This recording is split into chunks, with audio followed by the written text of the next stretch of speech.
Some ain't right.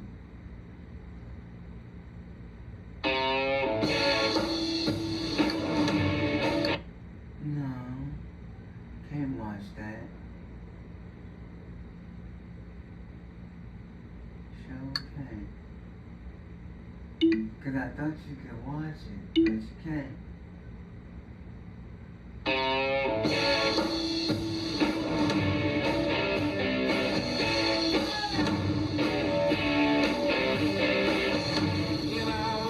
You ready for this? I'm going to walk up to him, look him right in the eyes. What are you gonna say? Your daughter is the best thing that has happened to me in my entire life. It would be an honor to have your permission to marry her. What is wrong with you? You went from enlisted to an officer faster than anyone in the history of the United States Navy. But I have never, ever seen a man waste himself better than you. What my daughter sees in you is a great mystery to me. Enjoy these naval exercises, Hopper. They're likely to be your last. No. I'm going to another one. Let's go to another one. But this one is, it's not playing. See, that's on trail.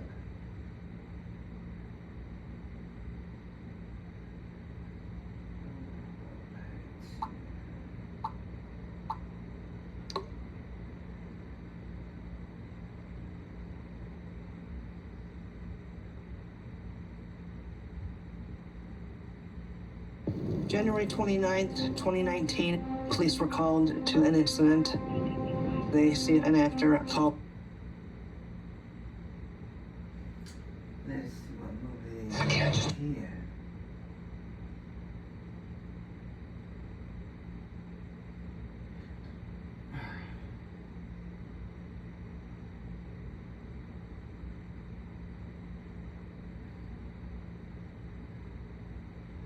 Dang, this...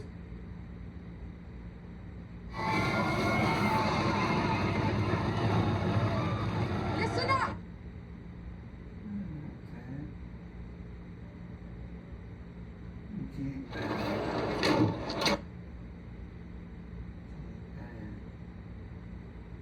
January 29th, 2019, police were called to an incident. They see an actor called... Because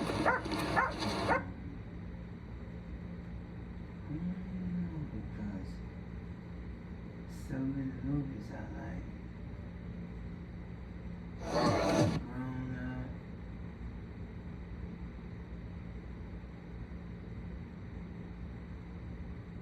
Let me see what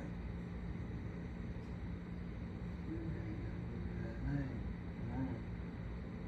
Watch.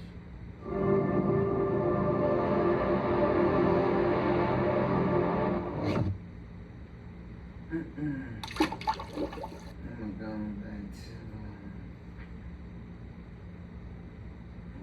Gone.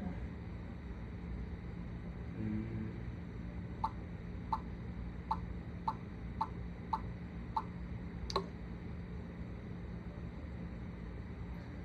mean, we really get ready.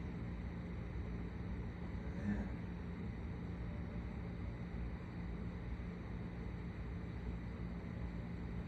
Mm-hmm.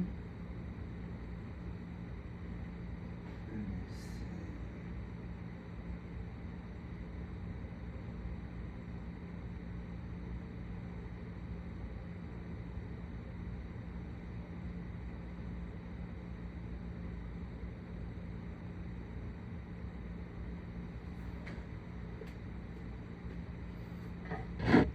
Actually, you're doing some video and other platforms, just not YouTube. Raise your hand and wave at me.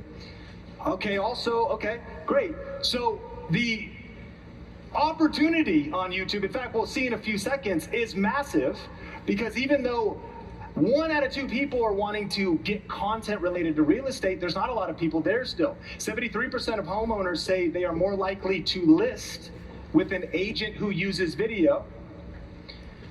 403% more inquiries are driven from listings with video, but the room actually is exactly what the stats say. Only 9% of agents create listing videos. So you might be thinking in 2025, well, you know, people maybe already got on into the game. I had a conversation back of the room, man, in my city, in Dallas, like there's already somebody creating content. And I was like, one guy? There's like, what is somebody's creating? Well, of course. Why can't, even if that guy's Coke, why can't you be Pepsi? And even if there's 2 Coke and Pepsis in your town, why can't you be Poppy? Anybody drink Poppy? Come on. You know, it's niche. You gotta be, like, there's a lot of opportunity for us, and not a lot of people are taking action. But I get it. I can understand that why maybe we aren't doing video right now. I hear a lot of people say, I'll start when. You know, like, I can understand that the stats are there, and if I did the video, I could get more deals and get more deal flow and build my team and build my personal brand. Like, there's a real ROI, but, you know, I'm gonna start when maybe I get the perfect backdrop. Have you ever thought these thoughts? I'm gonna start doing some social video when maybe, you know, I wanna order the gear, figure out how to use my camera. You know, I need to do an Amazon purchase. Maybe you thought, like, I'll start when my life gets a little less busy and hectic. Can you relate to that one? Right now I got a 2-year-old and a 4-year-old boy. I tell myself every single day, like when it slows down a little bit, when it gets a little less hectic, and every day gets worse. And so I'm like, it's not really going that way. Maybe that excuse isn't gonna be helpful for me. And you know, I think back to when I started video. This is a picture of me working at a place called Red Robin. Yum. Bottomless fries. It's a burger place here in America. And I felt the exact same way. You know, 2010, I was actually in the middle of The Big Short. My family, we were actually losing our house because we got it on, you know, declared income and an 80-20 arm. Knew absolutely nothing about anything, let alone, and we're losing our home. Trying to make ends meet, waiting tables. But I saw this opportunity at YouTube, and I had started doing video for my local church, and kind of learned the video thing. And I thought maybe I could get on this YouTube platform. So I actually started to film in my car, just like Anton. And I started to just shoot these videos. Was the timing perfect? No. Did I have the perfect equipment? Definitely not. Was I worried about what people would think? Absolutely. But I started to shoot videos in my car, in the parking lot, or on the way to work, and I learned this fundamental principle for us in this room to get results this year, start making more money, and get into this video creation thing for our real estate businesses, and it's this: you gotta start before you're ready. You have to start when things aren't perfect. You have to start when the same thing that Anton figured out, and you know, personally, I've grown multiple YouTube channels. I get to help a lot of different people. The common denominator from business professionals that are building a personal brand and making more money from real estate professionals is they start before they're ready. Ready is a lie. Like, you sometimes, I don't know if I could say this, they talked about cursing. Sometimes you gotta start poop your pants scared. I mean, that's gross. But like, you gotta, your armpits are sweaty, like you're always gonna have an excuse. You know, what are people gonna think about me? Are they gonna judge me? You have to start before you're ready. And personally, through starting, and my first videos being like really bad and really embarrassing, through constant improvement, I really discovered some things that actually worked in a systematic approach that we can learn today, that we can start without anything fancy. By the end of today's training, you'll be able to start getting results, and more importantly, leads with video. So we're gonna cover the no stress tech setup that works even if you've never made videos before. We're gonna cover a simple framework to plan and outline videos in minutes, not hours. And then 3 proven video ideas that will attract real estate leads. If we're just meeting, my name is Sean, and I love helping people with video. I mentioned starting a few different channels. Over the years now, I've started a few different YouTube channels. Eventually, they give you some awards, and YouTube sends those to you. Been blessed to speak at some different stages all about YouTube. Wrote a book called YouTube Secrets. I think it's the #1 best-selling YouTube strategy book in the world right now. And the 2nd edition just came out. And what I'm most proud of, though, is our students and many people who, following our frameworks and using this information, have, again, not just built powerful YouTube channels, but something so powerful that will help all of those at the CEO Summit, and that's powerful personal brands, trust, greater awareness that can lead to all kinds of opportunities. And so let's dive into part number one, the no stress tech setup. If you're taking notes, you can write this down. It's a simple framework and checklist to make every single one of your videos better, even if you don't have a fancy camera or equipment. Here it is. AVLS. It stands for audio, video, lighting, and stabilization. Now, if you use this checklist with just your smartphone, you can create great videos. The first question is just like, what's the audio gonna sound like? What's the audio gonna sound like? So if you're just using your on-camera microphone on your phone, it's just gonna sound a lot better if you're not like on the tarmac in between your private jet and the building. Like if you're not at a train station with a lot of background noise, but if you're in a home office, kind of close to your phone, the audio is gonna be great. But you might get a $50 microphone off Amazon. The first question is audio. Like, can people hear you well? That really matters when it comes to social video, YouTube video. Then the second is just the video itself. And what's wild is the smartphone in your pocket is better than a lot of Hollywood's cameras a couple decades ago. So the video's covered. Now lighting, you could invest in a light. These things are $20, $50 on Amazon, or just be in a well-lit office or get in front of a window. And then finally, stabilization.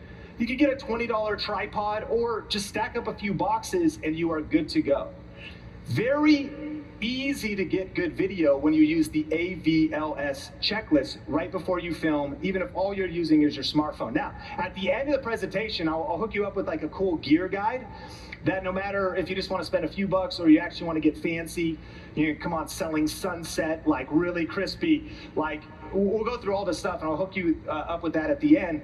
But you can see some of these accessories here, a little bit of stabilization, a few tools that'll help you do better video. But one of my favorite things is if you just film in front of a window, you get that nice light, come on, like a nice soft box, very flattering light.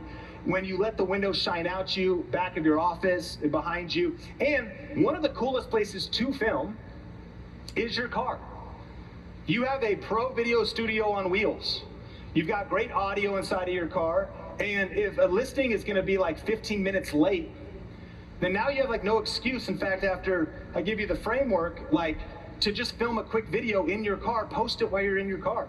Instead of scrolling on Instagram, right, just checking in on stuff, you actually could create content really quick. You probably already have a dash mount or window mount for your phone. That's all you need. You don't even really need a microphone, but I'll tell you a cool one you could get, make it sound a little bit better. What's so cool about the content creation thing is your smartphone will do it all for you. It's all you need, and we can keep things super simple. Again, that's where Anton started. That's where I started filming as well. And you can even maximize those moments in your busy schedule. I love being in rooms with high achievers. You're probably like me. You're trying to maximize everything. You're like, I can't believe this line at Starbucks. You're on your phone, send emails, Slack, update something, make a couple transfers. Like you can maximize your busy schedule so this doesn't have to take a lot of time, but it can bring a lot of results. So if we just use our smartphone, this brings us to part two. The 3P video method. So write this down, and we're actually going to plan a video together right now. So it's called the 3P video method. The first thing is we're going to prepare.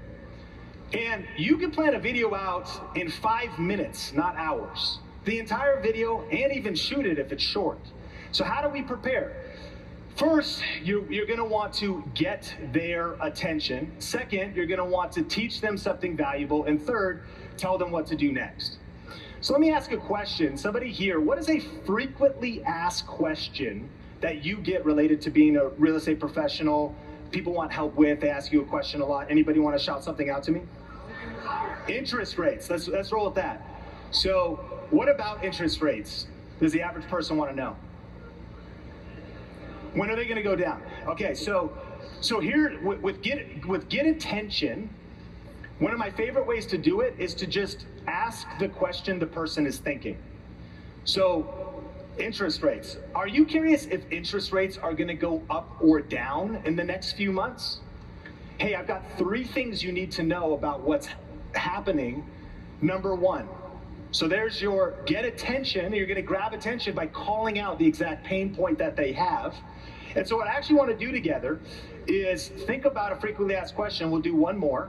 What's another one? The housing market. What about it? How is it? Is it good? Is it bad? So our price is going up or down. So to how to get attention, are you curious if now is a good time to buy a house and our price is going to be going up or down in the Chicago area? Well, in this video, there's 5 stats and tips I need you to know. Let's get into it. Number 1. And so get attention is just the first thing. You plan out, and you can write it in your notes. If anybody here has physical notes, you might have like a little notepad. Plan out to get attention.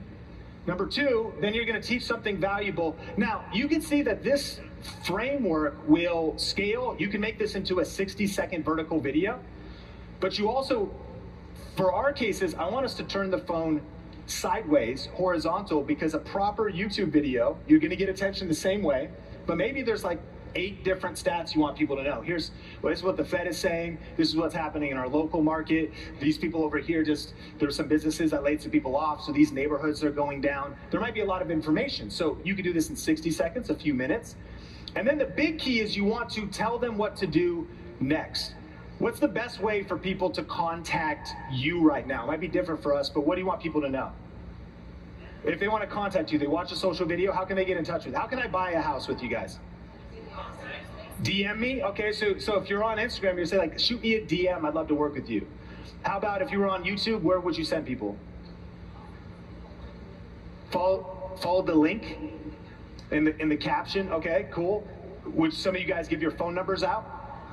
Yeah, give me a call, you just say, okay, and hey, if you want to get in touch, just call me 555-312-4646. That was my phone number too, if anybody wants that. Just kidding, I don't know. And so, right, so you might give them, so that's a huge key, because I've talked to so many people. I was doing like a real estate coaching thing, and then my question was, okay, so they're like, I'm getting views. Yes, I'm making videos, I'm getting some views on my videos, and people like them, and they're commenting, and I'm giving some value in the middle. And I go, how many verbal call to actions in the video are you articulating the next step of how people can do business with you? And there was a really eerie silent pause for a few moments. And then they go, man, that'd be a good idea. Like, I should probably, I'm like, well, what? Yeah, like one of the reasons why the lead's not maybe coming in is if you're not telling people what to do next. All right. So that is step 1. Step 2 is then you're going to press record. And we just talked about it. By the way, you could be sitting in your car, phone on the dash, turn it sideways, hit record. Hey, are you curious if prices are going up or down right now? And if now's a good time to buy a house in the King County, Seattle, Washington area? You're going to go one take. No editing. Press record. Deliver the information. That's why if you have a separate device, your tablet or a legal pad or something, because you're using your smartphone, just deliver the information. Be brief, be bright, be fun, and be done. It doesn't matter if you mess up or whatever. People are just curious. It's like you're talking to somebody at coffee. Like you're answering that question for them. One take. And then lastly, you're going to share it immediately. Just post it. Put it out there. Now we can get a little geeky with how you can get SEO and all of that stuff, and we're gonna do a Q&A in a bit where we can get more advanced. But this is it. I am here to challenge this entire room to punch fear in the face, punch perfectionism in the face, and press record. To use the 3P framework, to plan out simple videos and answering the frequently asked questions that your clients are asking and your prospects are asking, and to post like a video a week using this framework. Are you struggling to find qualified real estate leads? Learn how to transform your business with the power of YouTube on my free on-demand class at realtubeclass.com. You'll learn 4 surefire video strategies to attract new prospects, build client relationships effortlessly, and discover why YouTube will give you an edge in this challenging market. To watch the free class, just go to realtubeclass.com or click the link in the show notes. But I want to encourage you, if you just use this simple checklist and just think about the audio, nice spot in your car, wherever it is, hit record on your phone, like that's it. Use the 3P framework and start posting videos. And your first videos, they'll be your worst videos, but the way you build the muscle memory is by just doing it. You just start, and then you get better as you go, which brings us to part 3. I want to give you 3 video ideas that generate leads 24/7. Like, I think you should do all of these sitting in your car, sitting at your office over the next couple weeks. Here's number one, answer specific questions. Answer specific questions. We call this the ASQ method, and it's really exactly what we just did. I said, what are people asking about? Interest rates. Is now a time to buy? And those are some of the big ones. For example, renting versus buying, which is smarter in 2025? Now there's two levels you could do this. Level one is broad appeal, because if you look at the top there, renting versus buying, which is smarter in 2025, that's not a specific location, but in all of the United States or all of your local region, depending on how the algorithm is distributing your content, it's not a bad place to play, depending on your brand, but you might want to do the second level, and that's actually where I encourage everyone to start, and that would be adding local terminology. Renting versus buying in Seattle, Washington, what's smarter in 2025? And this is where you can get high intent leads. People that are searching for answers. The National Association of Realtors said 1 out of 2 people are going to YouTube to search for answers to specific questions. So when you use your local city, county, region, you have a big opportunity there. Here's another one. First-time home buyer mistakes to avoid. You could go broad appeal or first-time home buyer mistakes to avoid in your city or state.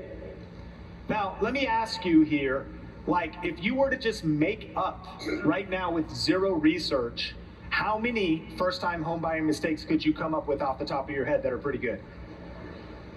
30? That's really good. Like, how about, but just what do you think? 2 or 3, 8, and you could just write down the 8 mistakes. So you could take a yellow legal pad, write down the mistakes, and you could grab attention. Hey, like, do you want to, like, avoid messing up the deal or, paying too much for the house? In this video, I'm going to share with you 8 of the biggest mistakes that first-time home buyers make. Number 1 is, and you just read it and then talk a little bit to the camera. Number 2, just deliver the information, one take. Like, you all are experts, especially because you're at the CEO Summit. Like, there's all these different topics. Just know the big idea, like, what am I talking about? What's the specific question? Build out a few points under it, and then hit record and film that video. And here's another one. Will home prices drop in 2025? Broad, nationwide, wherever you're at. Even better, though, will home prices drop in a specific city? 2025 market predictions. This is Sarah. She's a powerhouse real estate educator, and she's turned YouTube into a lead generation machine. Former teacher, now a top agent, and she helps people nationwide relocate to Georgia.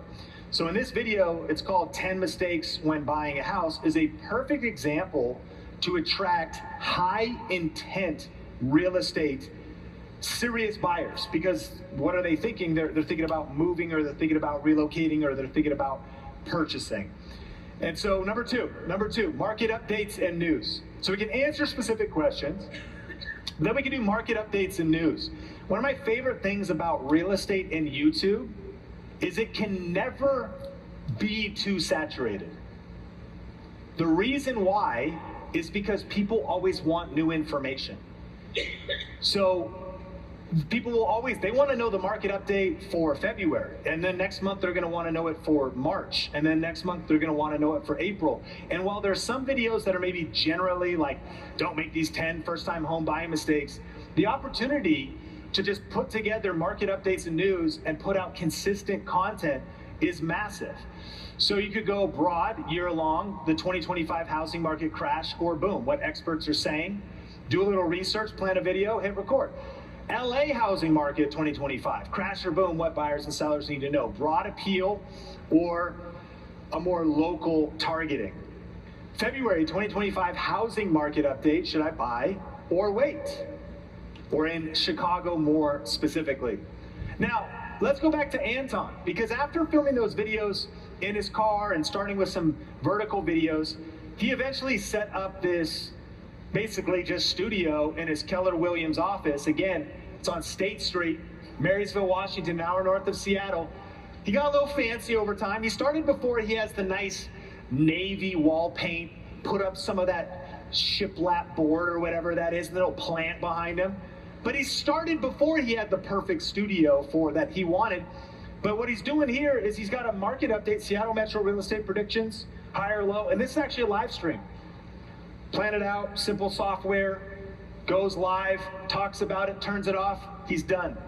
And in the gear guide I'm gonna give you in a few minutes, one of my favorite setups is this stuff is like super affordable. This is a $250 live streaming setup for the microphone, a better webcam, a light that can go on your desk. And I'll give you the full checklist in just a second, but it's another format that's a little bit more complex than filming in your car, but can still be so accessible and something that you could start with immediately. And here's what's fascinating, is the truth is this, and this is research backs this up. People care more about your message than they do about the camera quality.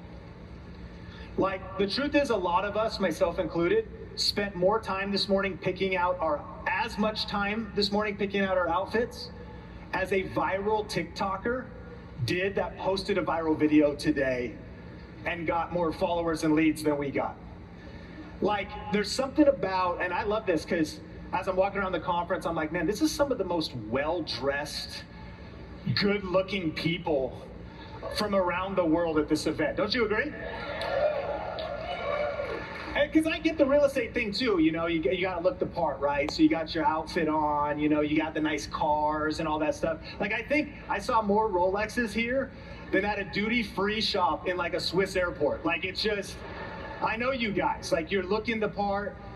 But what's so funny is, like, if we're really serious about it, some guy today in his kitchen set his phone against a water bottle and started talking about the housing market and got thousands of views.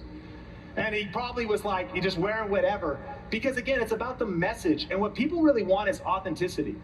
And there's something about, especially I know some of you do high-end premium listings.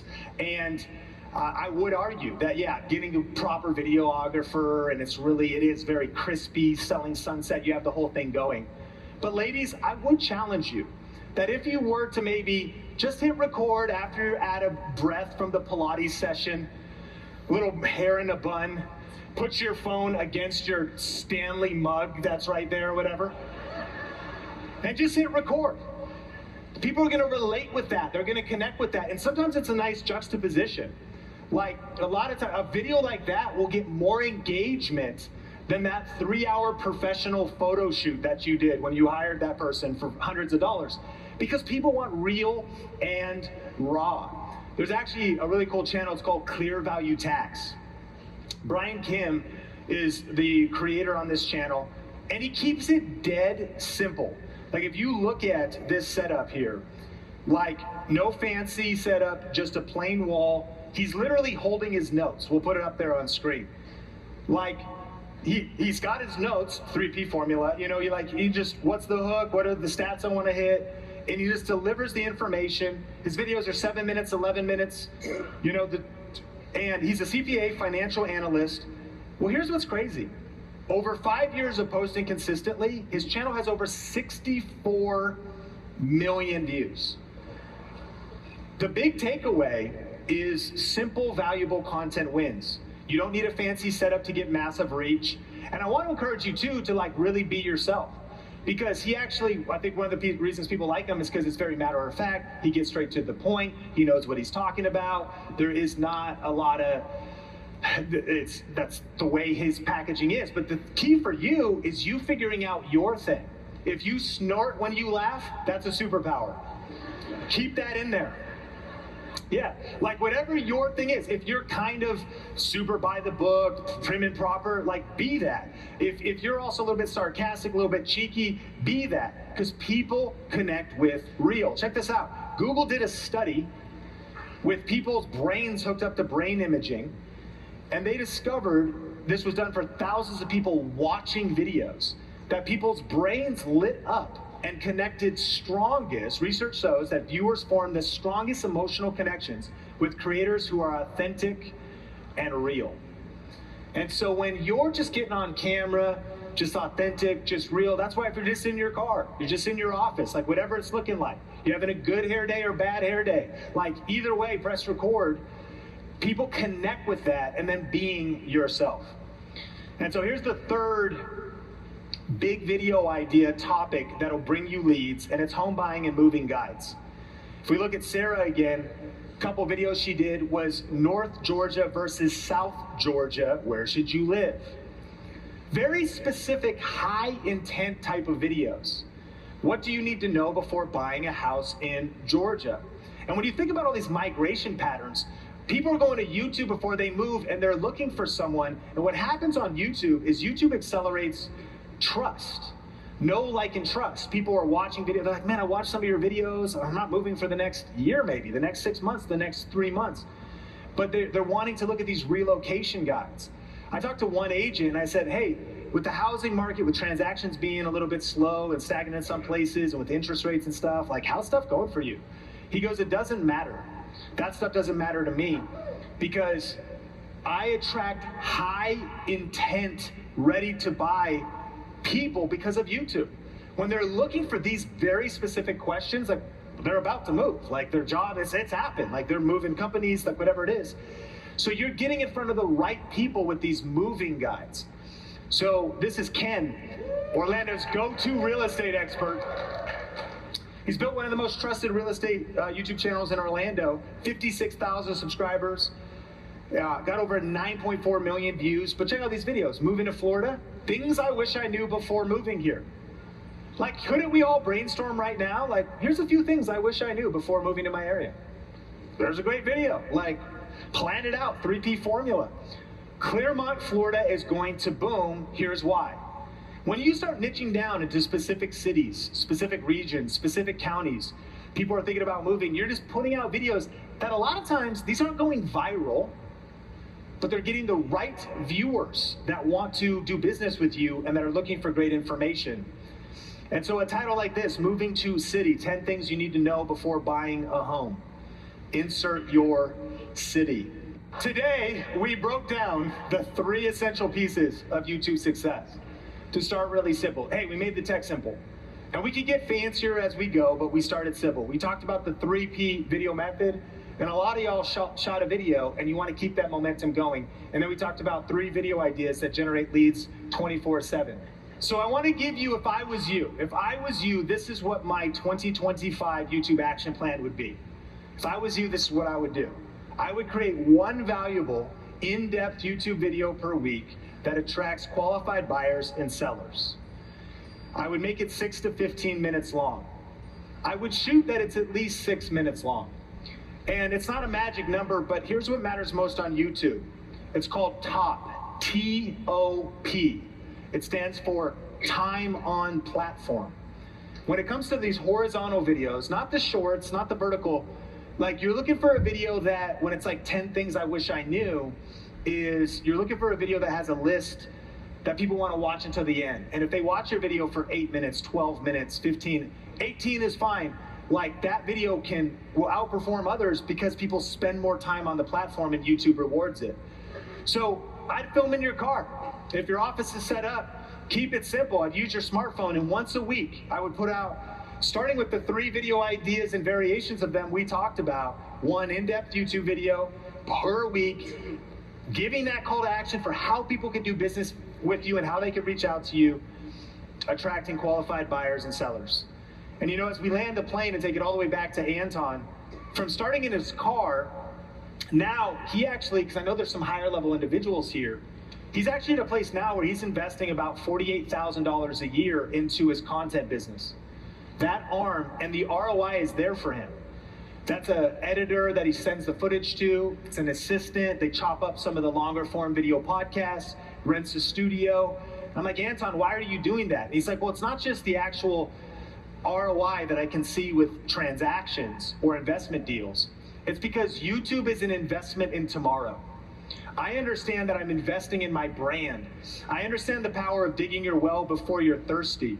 Not just with the deal flow that I have now, but I want to create future unlimited deal flow from tapping into this powerful platform. So I'm investing in my brand. I'm investing in the future. I'm investing in this online space that only continues to grow and is not getting smaller. And the key was, though, that now it's 50,000 in the studio and all that stuff, but that's not where he started, right?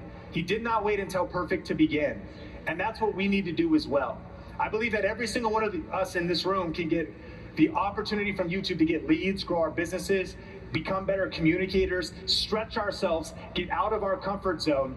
But to do so, we're gonna have to punch fear in the face, punch perfectionism in the face, and press record. Are you ready to start your YouTube channel but you don't know where to begin? Or have you been posting videos but you're frustrated because you're just not getting the views and nobody is seeing them? For a limited time, you can get the #1 best-selling YouTube strategy book, YouTube Secrets, for free at ytsecrets.com. This book is the proven blueprint that has helped thousands of people go from 0 subscribers to a thriving channel. All I ask is that you pay shipping, and then I will mail you the brand new updated 2nd edition of YouTube Secrets. And when you place your order today, there's a couple other super cool things that'll hook you up with. First, you're gonna get instant access to a free deep dive masterclass where I will break down the exact strategy I'm currently using to generate over 120,000 views per day, every single day on YouTube, and generate over $100,000 per month on the platform, as well as the 3 biggest mistakes that most creators make when starting and trying to grow their channel. That class is free to watch instantly when you pick up this special offer. Now, you're also going to get my video series called The Perfect Video Recipe. One of the updated chapters in the 2nd edition is titled The Perfect Video Recipe. It's actually a formula for how to structure YouTube videos to get maximum views and how to break through in the YouTube algorithm. This is the exact formula that readers of the book and our students are using to generate millions of views. And again, that'll just be included when you jump on this limited offer. Third, you're going to get access to our 1,000 Subs Club email newsletter, which delivers actionable weekly tips to your email inbox that will help you get to 1,000 subscribers fast. And we also do really cool weekly giveaways that includes lighting and microphones and YouTube equipment, plus software that will help you on your creator journey. But here's the thing, supplies are limited on this free book promotion. So if you want to grab this offer, go to ytsecrets.com right now and just place your order covering shipping, and I'll get this book in the mail to you right away. You were selected by Forbes as one of the top 20 channels to watch that could change your business. And I think that's remarkable. I appreciate that. Congratulations. Yeah, thank you. So, as I'm listening to you, I'm struck with a few questions. Number one, why don't more people do this? Like, you lay out this incredible clear math of it. You show examples of people. By the way, if you came to MegaCamp 3 years ago, you saw Sarah on stage teaching her model. She was a team leader that started making YouTube videos that then became a real estate agent. And we've been teaching the 1 video a week model for quite some time. Why don't people just do it? Yeah, I mean, I think that we're busy, you know, and there's probably like 3 groups of people. There's some who just don't do it at all. There's those who start, but then quickly find out that it's tough, it's awkward, and life is gonna stay busy. And then there's those who put through, really, have you heard of the Dunning-Kruger effect? How does that go? It's the way, it's like an arc of the dip that comes where whenever we want to start something new, an event like this, whenever you start something new, you get this euphoria and this excitement, like, I'm going to do YouTube. I'm leaving the CEO summit, I'm going to start, and that's how a lot of people in this room feel right now. This is like joining a gym in January. That's right. And the Dunning-Kruger effect starts where you actually peak, and then you also think, wow, that's also so easy. Look how easy Sean made it sound. And it is simple. But then what happens in everything, by the way, though, right? I'm going to be a real estate agent. I'm going to be on $1 Million Listing. You know, you're getting ready. As you hit what would be called the valley of despair. And that comes after everything hard that we want to start. So the Dunning-Kruger effect goes up, it's peak euphoria, and then you go into the valley of despair and you're like, well, there's still a lot of stuff I need to learn. It's the resilience. It's Dr. Robin, it's you press through that. And when Anton committed to the 6 months of I'm just going to press record no matter what. And that is, I'm not just going to press record in January and go to the gym once. I'm just going to do it no matter how awkward it is, whether I feel like it or not. In fact, he used the word religious commitment when he was telling me about it. Wow. He was like, I just committed to this, like no matter what was happening, if it was snowing or raining or my team was sick or whatever, I figured out a way to do it without him, that I'm never not going to do this. I think you got to break through that, because once the results really spin up, well, now it's easy. easy to say then, but it's hard in the start. Gary always says that success, a lot of it is survival and making the decision to be an immovable object in the space. So it sounds like what you're saying is you have to fully commit Yeah. and just do it. Yes. And keep doing it. That picture of you in the car with the uncombed hair, it's a very different look Yes. than you have today. Take a minute and walk me through the progression. How do you go from being in that car to having 100 million people watching your videos? When did you know you were onto something? I mean, if you really take it through the progression, there's some people, most in this room, we just met, right? And so there's that idea that in their eyes, it might be like, wow, that guy just popped out of nowhere. He's an overnight success. And that's true. It's just that overnight success takes 20 years that I've learned. And really for me, that's the case. So I started shooting videos for my youth group in Marysville, Washington, same town as Anton, in 2003. YouTube didn't even exist. Started shooting videos for like 18 kids in the youth ministry at our church. And so now, 22 years ago, I started video. And then in 2007, we started a YouTube channel for the church. And so I've been doing YouTube for 18 years. And I saw the opportunity because that's so early stage. I saw that YouTube was a search engine. I had a conviction of the compound effect, the conviction of I want to plant the seeds today for the harvest I want to reap tomorrow. And I just kept doubling down and refusing to lose focus even on the one thing. There was so many times and even years or months where I got distracted and started getting even to other platforms and whatnot. And I just found the power of like figuring out what am I doing? What do I want to master? And then I stuck with it. And so we are talking 18 years, 22 years. And so, yeah, now we have like 25 W employees and Just time on task. Time on task. And then even now I find myself, there's so many shiny objects in online marketing, business, and I'm trying to get more focused on what is the one thing, not less. I think that public enemy number one in 2025 is distractions. Mm-hmm. And I think focus stands for follow one course until successful. Pretty good. It's pretty good. As I think about it, Gary said, a couple months ago in a mastermind, he said, you got two problems, focus and people. What are you going to wake up and focus on, and then who are you going to do it with? And you mentioned focus, but then I look up at your signature card, and you got the X, you got the Insta Twitter, you got Vine and MySpace and the face pages. If I'm sitting out here in social land, do I focus on just YouTube? Do I use the others? How do I think about that? Because in my phone, I got them all. Yeah. So I think there's a couple approaches I would take. Approach number one is, we talked a lot about YouTube. You're going to win on YouTube with horizontal video. But if one other path this room could take is exactly what Anton did, is focus on vertical videos that are less than 90 seconds. I'll give you the whole. Why does it matter? Horizontal, vertical? That seems like, why is that a thing? Well, the reason vertical is gonna be highly leveraged, and so write down this plan. Like, try this.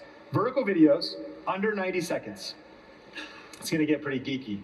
Make one vertical video. Use CapCut to do auto captions. Okay, here's the good news, friends. We haven't booked for the MRE podcast in 2 weeks.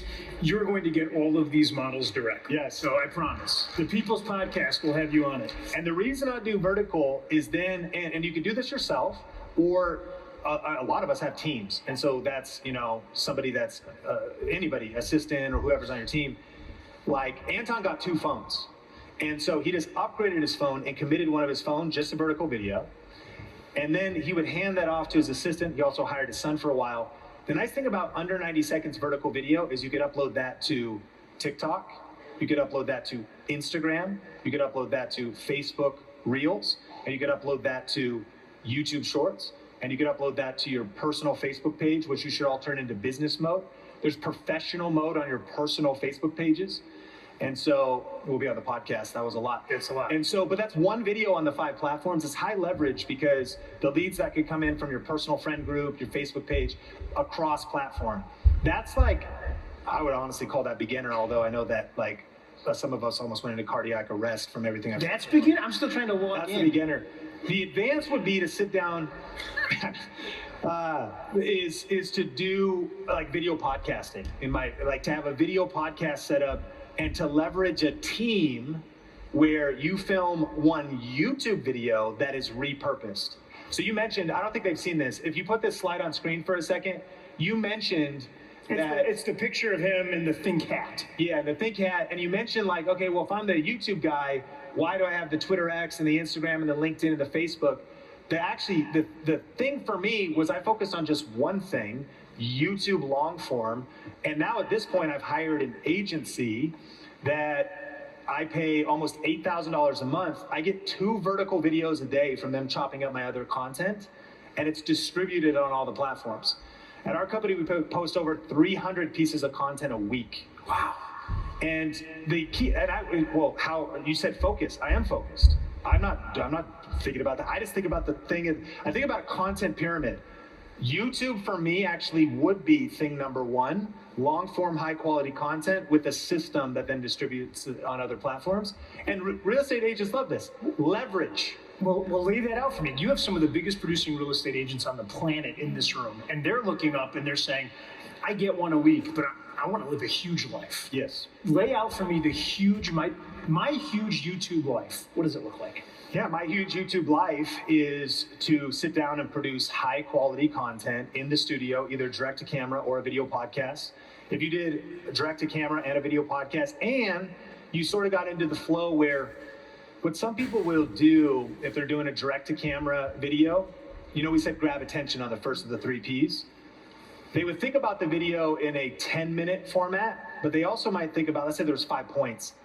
They would rehook the best points for social. So you have a 10-minute video, and point number 1 is one of the mistakes home buyers make. Okay. So then what they would do is then they would sit there after the recording's done and they might say, one of the biggest mistakes home buyers make is Buy a house that smells like cats. yeah. I know.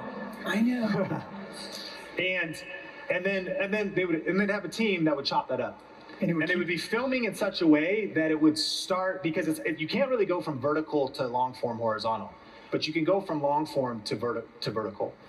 So and we don't rise to the level of our goals, we fall to the level of our systems, right? That's from Atomic Habits.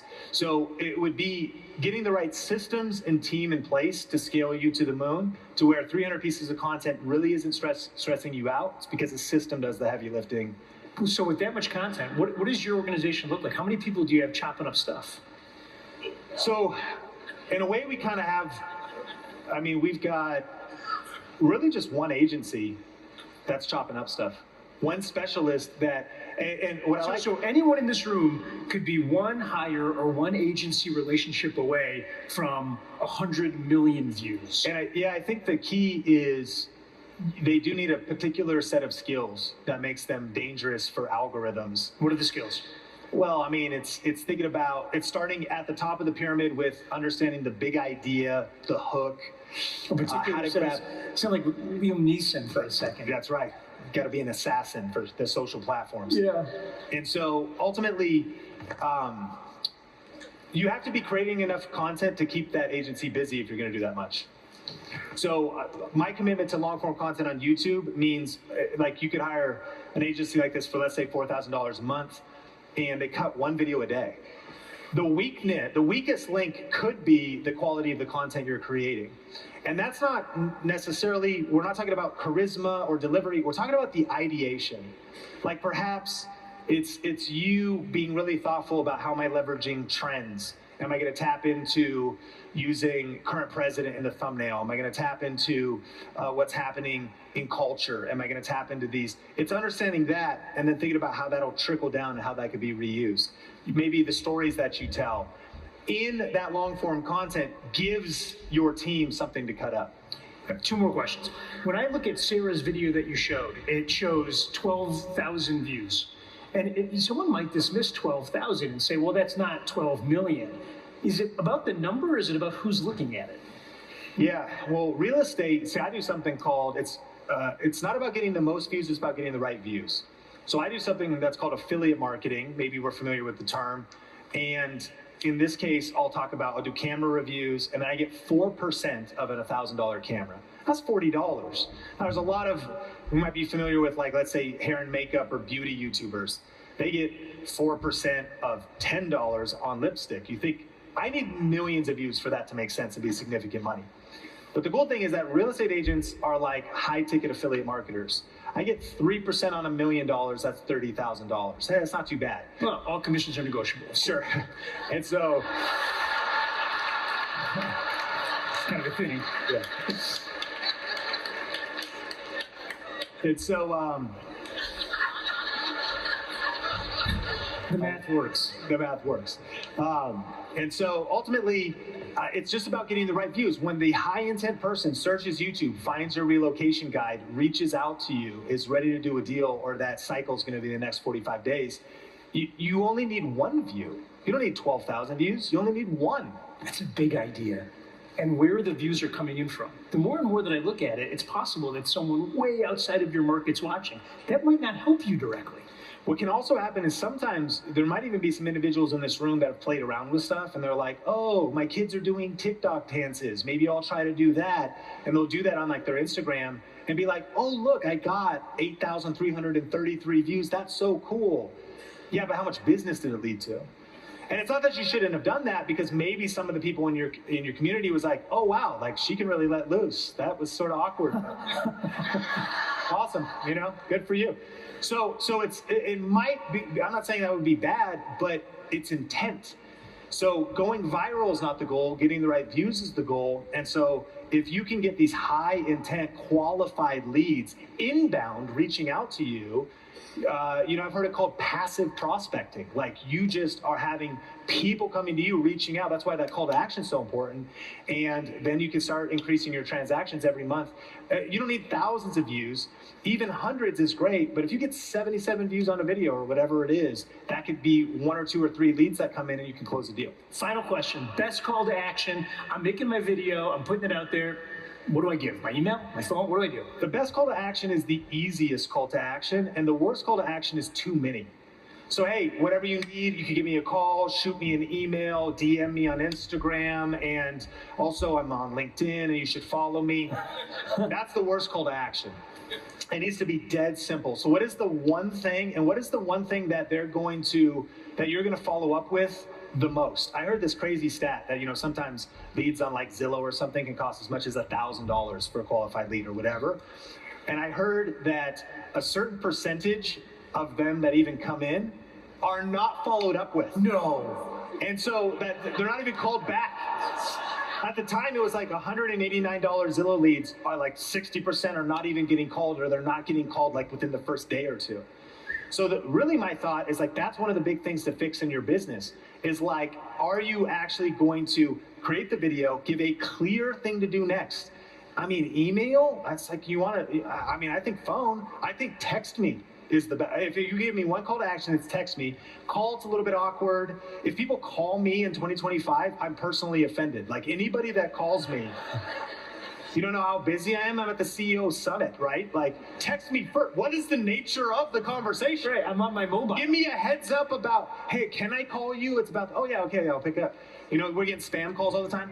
I think like shoot me a text and then your responsiveness to that. So whatever phone number, it's maybe somebody else you can follow up on your team or you, and you just have monster follow up to jump on that lead as soon as it comes in. Gatorlight, a specialized blend of 5 electrolytes for rapid rehydration. Gatorlight, is it in you?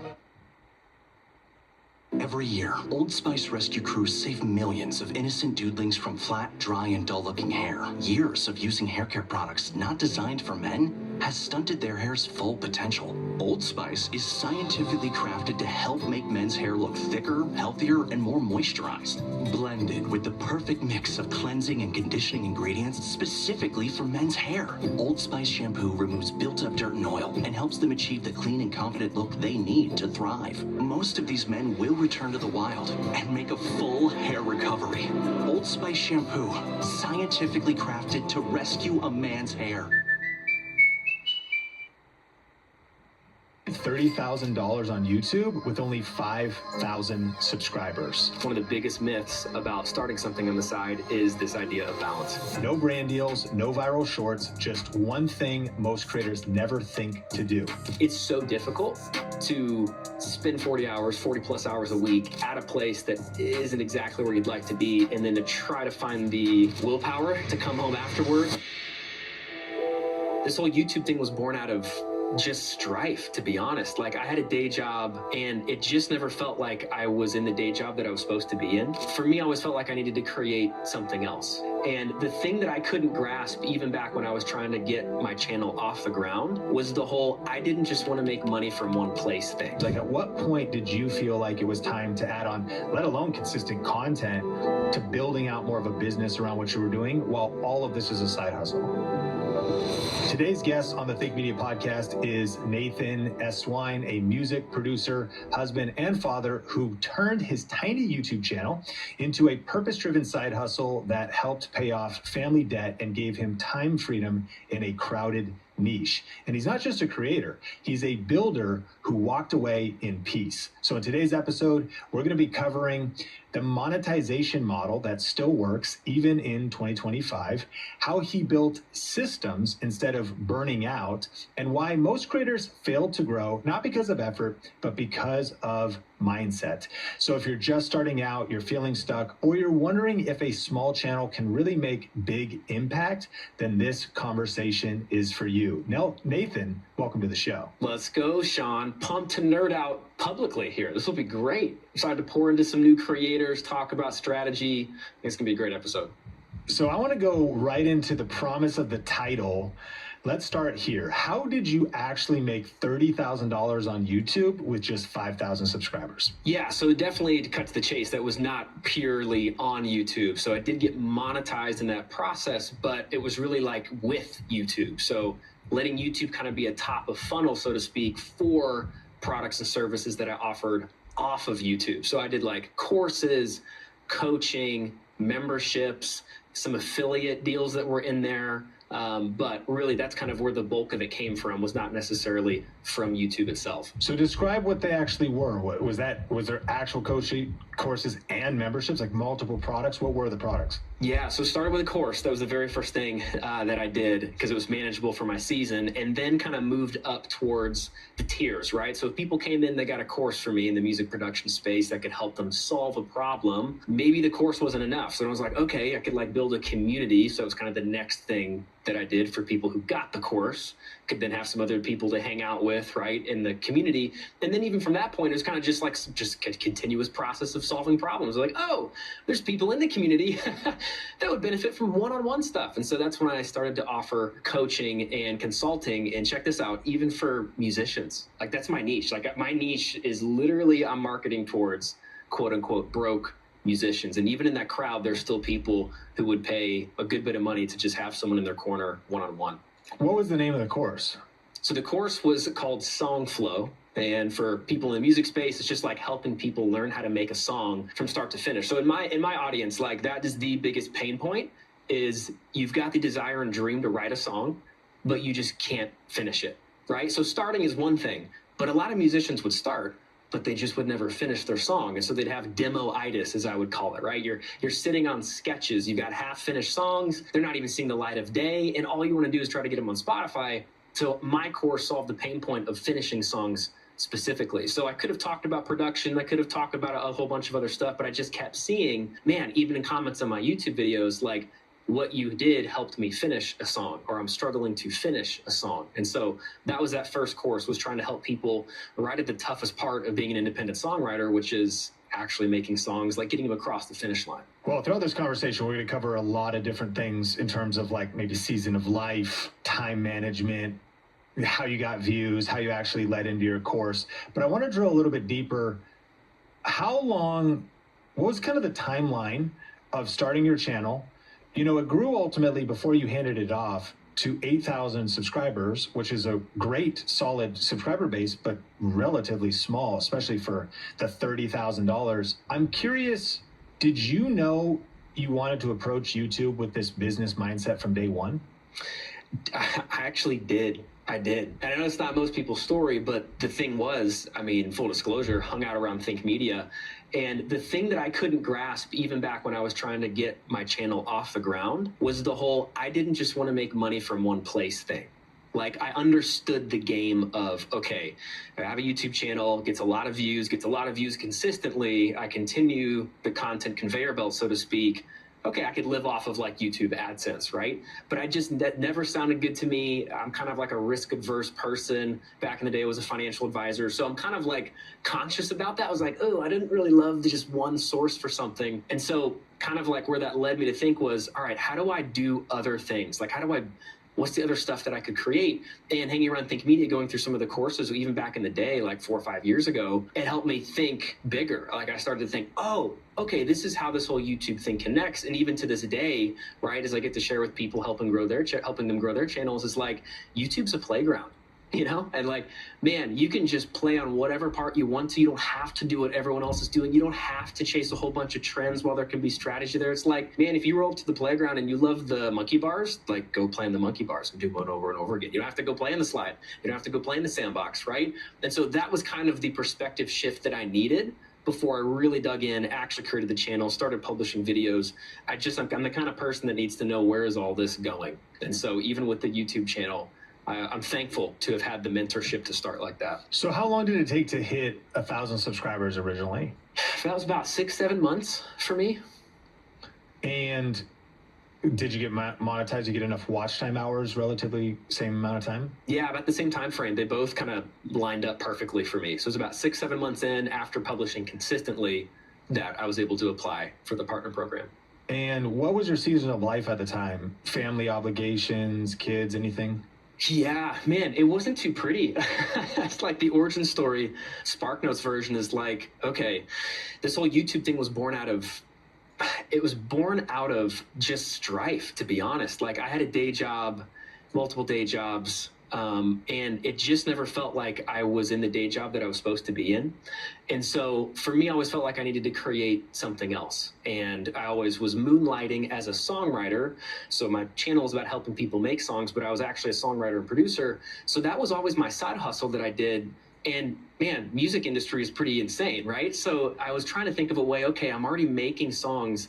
Is there a way that, like, what's another angle I could take with this whole making songs thing? And it dawned on me, oh, I could like teach people. Like, I'm already making songs. I might as well turn on the camera while I'm making a song for a project and talk about how I'm doing it.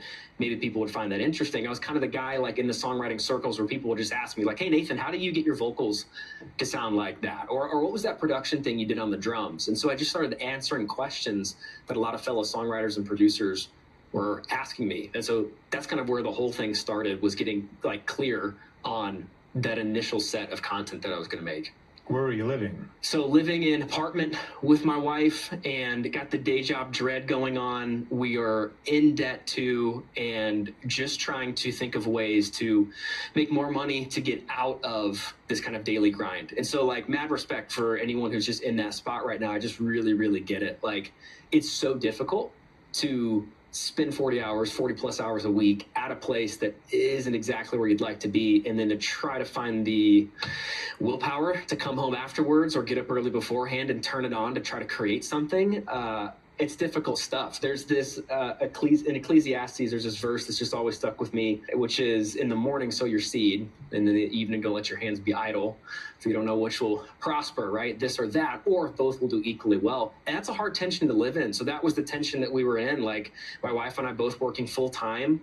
The dream was for her to be able to come home so we could start a family, and she wanted to be a stay-at-home mom. That was her dream, but I hadn't quite found my dream yet. And so that was the stew that we were in, is like kind of asking my wife, like, hey, what do you say we give this like a year with this YouTube thing, and we just see what happens? Okay, so I love this context, because what I'm curious is, once you decide to do the YouTube thing, how many hours a week are you spending doing it? Okay, it got down to 10. We got down to 10, which might sound epic. I don't know if you're listening, you're like, wow, okay, how'd you do that? It was not like that at first. I mean, at first, I was probably getting a video out like once a month. There was no weekly cadence. There wasn't anything there, because I just lacked the strategy. I didn't have a process, right? Like, I know we talk about systems a whole bunch here at Think Media, and sometimes if you're listening, I get it. Like, You hear somebody say, oh, you need a system, you need a better system. And you're like, yeah, okay, whatever. But it's actually true.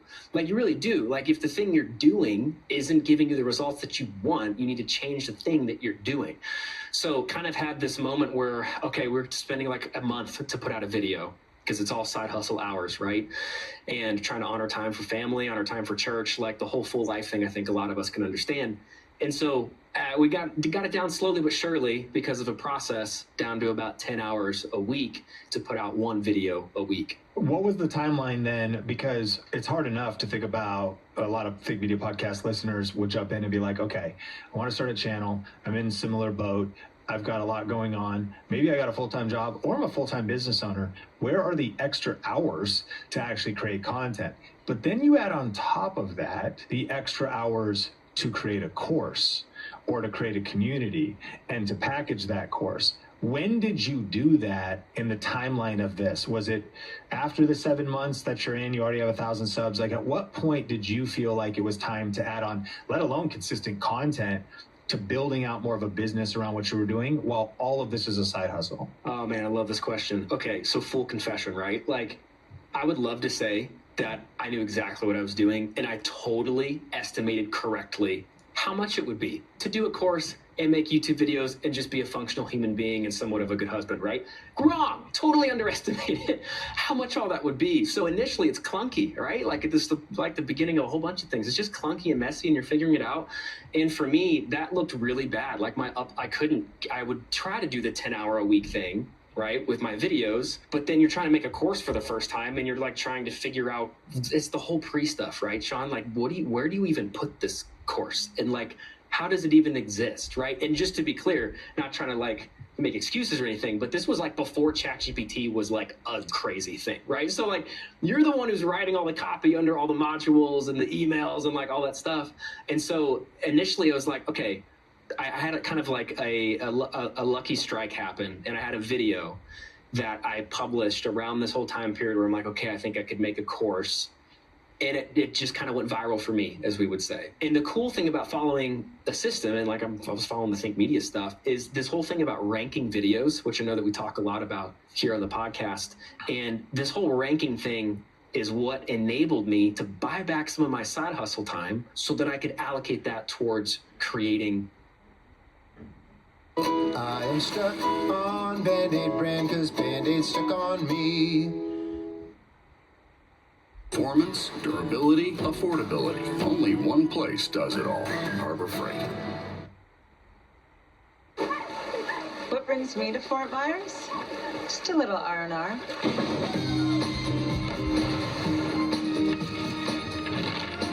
Yeah, just chilling. Labs is just a fancy-looking Fusion 5?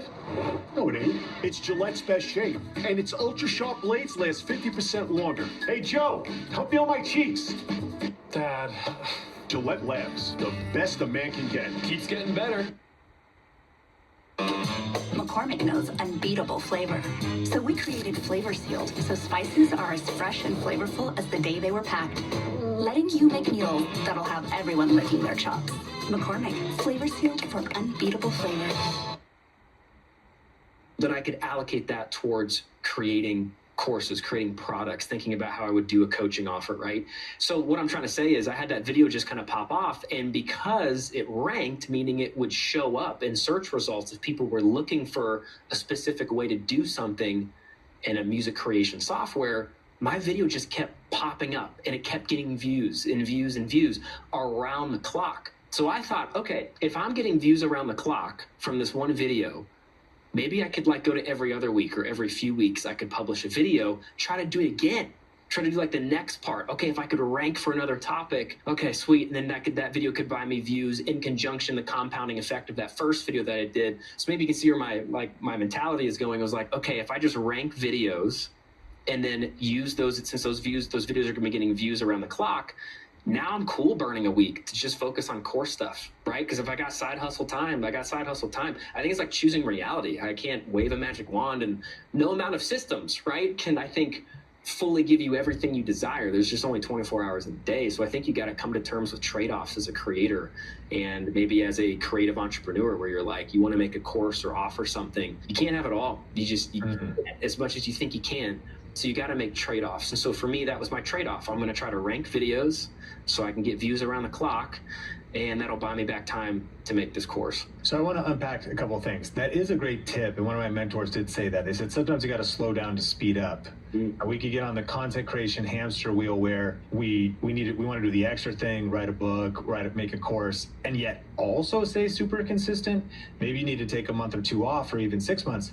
However, red alert, that's why I think media, we say, but if you're going to do that, rather than just stop and lose momentum, rank videos so you're still getting views, your channel's still growing while you work on that next piece, which is the path you took. I'm still curious, were you generally disciplined though with this idea that you worked 40 hours and you spent 10 on your side hustle, and maybe that 10 was disorganized, but that's how much you spent, or maybe it was devoted to the course because you had a ranked video, or maybe it was devoted to the next video, but roughly it was always 10? Or was there times where you were really like, it was 20, it was 25, there was marriage stress, like you were really grinding certain weeks?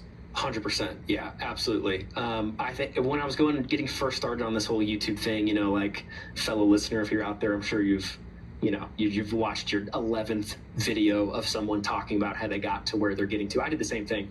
And I remember one creator that I watched, I can't remember his name right now, but he said that he thinks one of the biggest myths about starting something on the side is this idea of balance. He actually said, I don't think you can be balanced. Mm-hmm. If you're so bold, right? If you're listening, you're a rebel, let's go. Like, if you're so bold to demand a different sort of life, a different sort of week, and a rhythm for your day that basically, like, involves your dream, like doing what you love for a living, that's a pretty bold ask. And I love it. I'm all for the ask, but you have to understand what you're asking isn't easy. And what you're asking for is going to require sacrifice. And so I really took that to heart, Sean. Like, I was like, okay, I'm not going to try to buy into this myth that everything's just going to be perfect and that I can just plot along, 4-hour work week. Like, hey, mad respect for Tim Ferriss and everything. I just think, man, there's a startup season and you're going to have to give up to go up, as John Maxwell would say. And so like for us, this took a conversation with my wife. Oh my goodness, it was the biggest thing I could say. You got someone else in your family, someone else in your household, I don't know, even a roommate or something, it's worth communicating. So I kind of I'm nerdy, and so like I said, I was a financial advisor and stuff, so I kind of put up this whole business plan and shared it with my wife, and bless her heart, she's so supportive. She has no idea what she's looking at. I'm like, babe, okay, if I could just, anyone else get this? Like, I get these subscribers, and then if I have X subscribers come in every month that sign up for my lead magnet, and then I'm just speaking gibberish to her, right? But she saw a plan, and I think more importantly, she saw that I was serious about it, even if she didn't quite understand it. And so because of that, communicating with my spouse, communicating with people who are in the home, it gave me the opportunity to burn the 20 hours in a week. Maybe sometimes it was 30. To be completely honest, for 4 years, half of a Saturday in our home was just Nathan's side hustle day. It was an agreement that we came to. It was part of the thing. So every half day I'm up early on Saturday and putting in maybe 6 hours or something on the side hustle thing. So especially when the course stuff started happening and it's all just so new, you're just trying to figure it out. And yeah, it was easy going to 10, 20, 30 hours in a week. So many nuggets. A couple takeaways. Share a plan with your partner. That's really powerful to think about. And it doesn't have to be some sophisticated business plan, and they may not understand it. The fact you even have a plan. And I also half of Saturday is side hustle day. When is side hustle day? If you're listening to this, it might be a different day, but there's not balance at the start. These are some really powerful insights. Now, I do want to mention, because we're talking about ranking videos, we're not going to go super deep in this episode to it, but if you're listening to this and that's a new concept, we are obsessed with ranking videos at Think Media. If you've never learned about our 7-step system to do so, you actually can get access to a free class where we'll break everything down, and you can go to thinkmasterclass.com. We'll link that up in the show notes. You can watch this class on demand. It's a free YouTube strategy class, and we're going to show you the one strategy that's generating over 122,000 views a day across our channels, and also how we're earning over $100,000 per month without relying on YouTube ads. So the cool thing about this class is whether you're just starting out or you're trying to get momentum, it's going to teach you how to make videos like Nathan's talking about that are getting views for weeks, months, and years to come. Not only so your channel grows, but also so that maybe you could build that other piece of your business plan out, whether that's a course, coaching, a book, or something else. So don't put this off. It's free. It's on demand. As soon as you're done with this conversation, this podcast episode, head to thinkmasterclass.com and you can stream that free YouTube strategy class today. So Nathan, I want to go back and unpack this a little bit, because there was a couple things you were also balancing to get clear. Some weeks it's 10 or 20 or 30 hours. YouTube videos, course content. I'm curious how much time you were devoting to learning. You are a Video Reiki Academy student, our main course. You joined the program, but I'm sure you're watching YouTube videos, you're listening to podcasts, you're trying to read books. You're just a voracious learner like everyone that's listening to this is right now. And so how did you break up that rhythm of learn, do, implement, figure out how to package a course, a whole nother skill? You're like, man, I have another skill I got to learn. How do you do that? What was kind of your learning rhythm? Oh, I love this question. This is such a good question that we're still answering with our students to this day. How do you do the whole learning the stuff and then doing the stuff, and how do you balance those? For me, again, a lot of it is just ugly at first, but you figure it out over time. I made use of my commute. And I know this isn't necessarily a new idea here at the Think podcast, like the idea of your, YouTube education happens in the car. And maybe that's like the audio version of a course module, or it's a podcast episode, or it's saving a video for later that you just have the audio going. I made use of that time. I really did. And so for me, it was like 30 minutes there, 30 minutes home. Sometimes it was traffic, it was longer. And I was like, hey, cool. And so I just kind of adopted that mindset of like, I know what I'm doing anytime I'm in the car. And to be honest, this might sound kind of crazy, that habit just spilled over, and it was kind of like anytime I was in the car, it just became a habit. I was like, if I'm sitting in the car, and I should be clear, if I'm by myself, could you imagine cruising down the highway? My wife is like, we're talking about CTR and like whatever. No. It's like if it's myself, right? Even if I'm running an errand, it's going to take 10 minutes to the grocery store. I'm gonna chug away. Someone, John Acuff, I think you're familiar with Sean. He has an awesome book called Start, and I read that at the beginning of my YouTube journey. And he has this phrase that just helped me. Anyone else likes a crazy perfectionist? Like, some beats none. Some beats none. And that's like an anchoring phrase for me. And so I thought, hey, cool, I got 10 minutes, some beats none. Okay, I did a third of a podcast, right? I would have been the kind of person who's like, oh, okay, it's a 30-minute module, 8-minute drive to the grocery store. I'll just save it for tomorrow. I'm like, no, like, let's get ahead. Like, some beats none, I could learn something. And so I think just having that mindset of how can you hack into your day? Is there something you're already doing?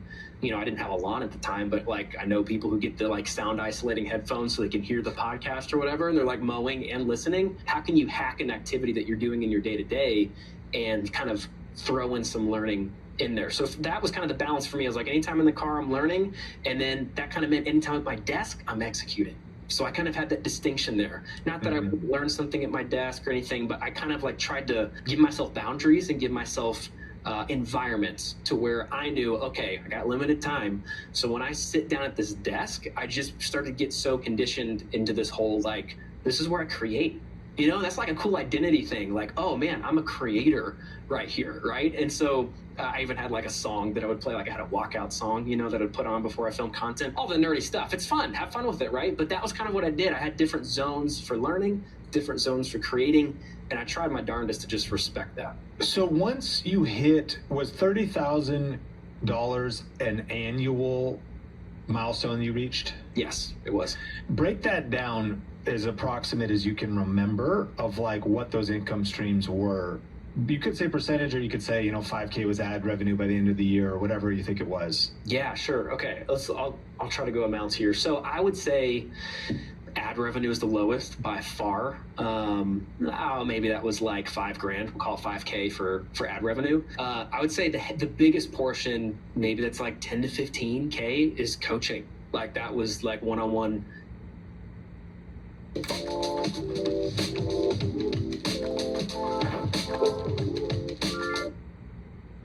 Join millions growing their career with Coursera. Start learning today. Tempur-Pedic designed the Ergo Pro Smart Base to help you fall asleep more easily. Its gentle massage and relaxing sounds help calm your mind every night. Don't miss our biggest sale of the year with savings up to $700 on select adjustable mattress sets. Not all oral care is created equal. The Colgate Total Active Prevention System is engineered to be 15 times more effective at fighting the root cause of oral health problems. It's our best science ever to prevent problems before they start. Be dentist ready with Colgate Total.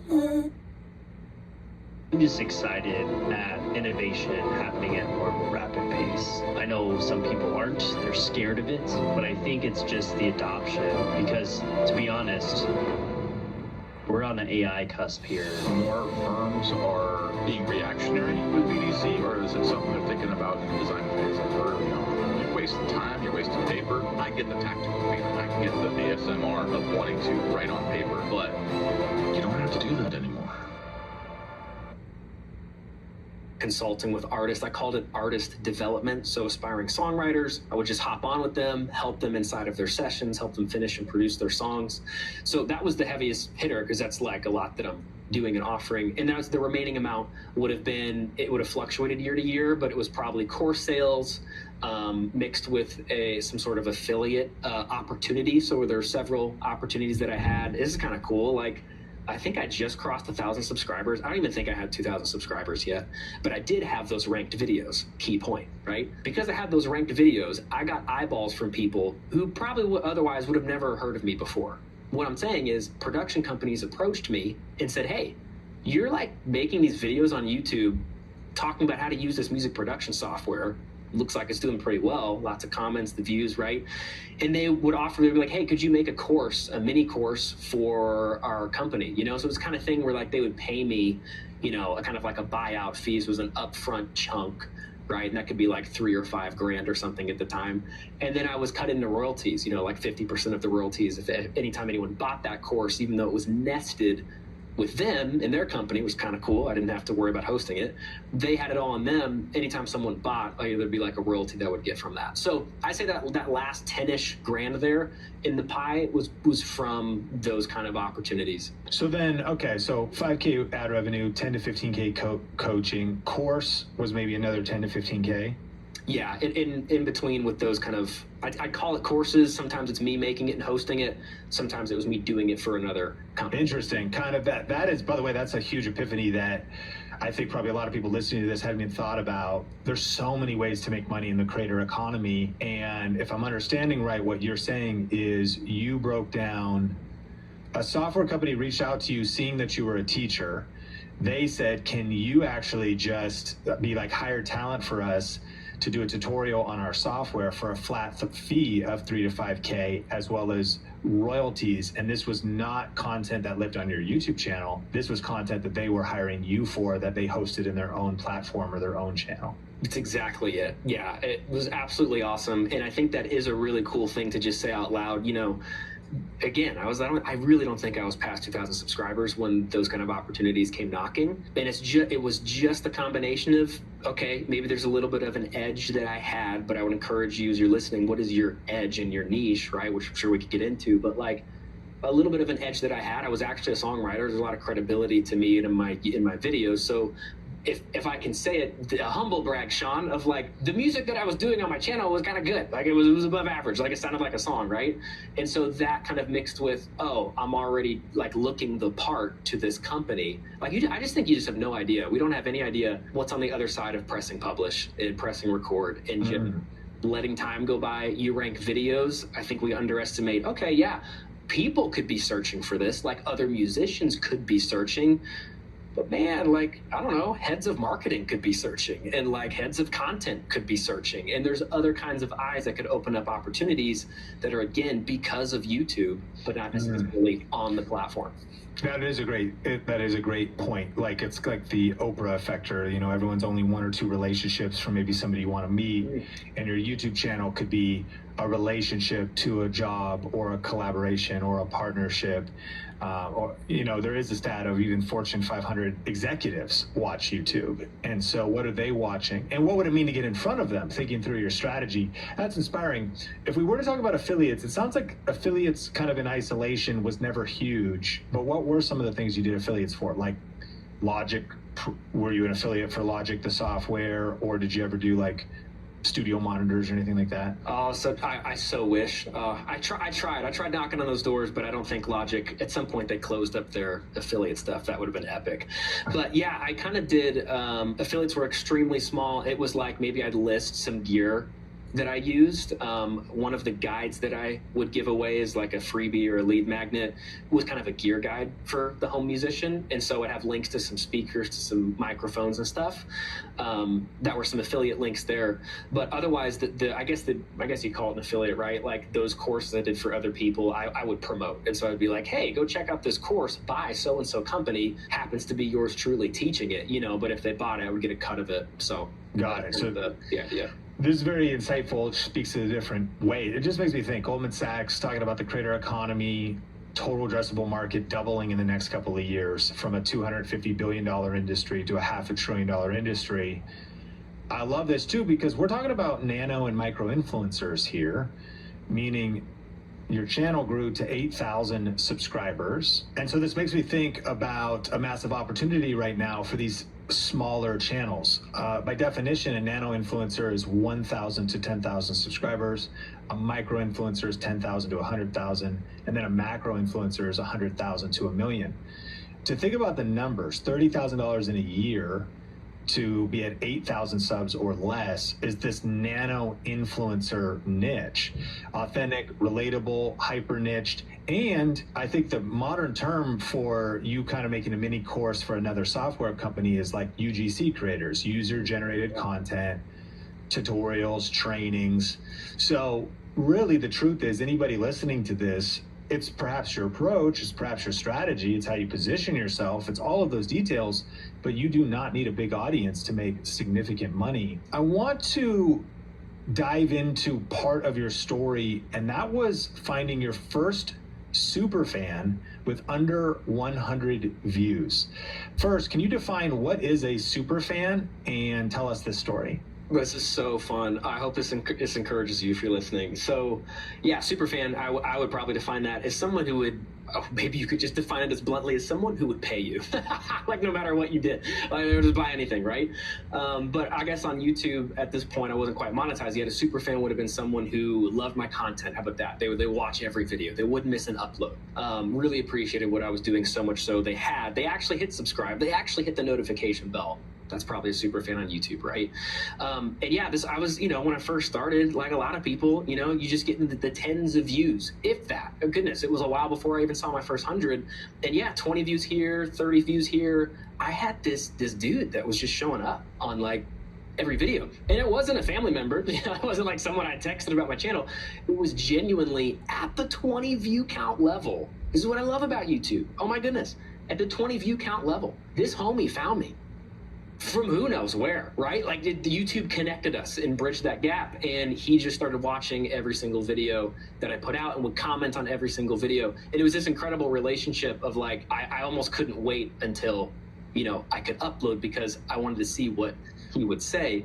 And that's kind of honestly what gave me the motivation to keep going, Sean. That's like one of the things, because it's disheartening, you know, like when you're getting the tens of views, the 20 views, maybe it's exciting because you're like, wow. But a lot of us have been sold this really like this lie that's like, you're not successful on YouTube or successful in the content game unless your stuff is getting hundreds of thousands of views. You don't have a silver play button, why should I listen to you, right? This kind of like thing that we can fall into, that is just not true. Because at the 20 view count level, I had this guy that I was impacting, right? And that just, man, that lit me up so much that I was like, okay, if I could get one super fan, I could get two. It's the same process. Like, what would I have to, if I just keep doing what I'm doing? Logic is, right, try to get a little bit better, 1% better every upload. I get another super fan, and then another. If I get 2, I can get 10. I get 10, I can get 100. And that sort of like really inspired me to just try keep going and keep trying to impact just one person at a time, which is easier said than done. There's a lot that goes into making YouTube videos, but I think if you could try to simplify things, clear the deck, and when you sit down in front of the camera, you're like, okay, one person.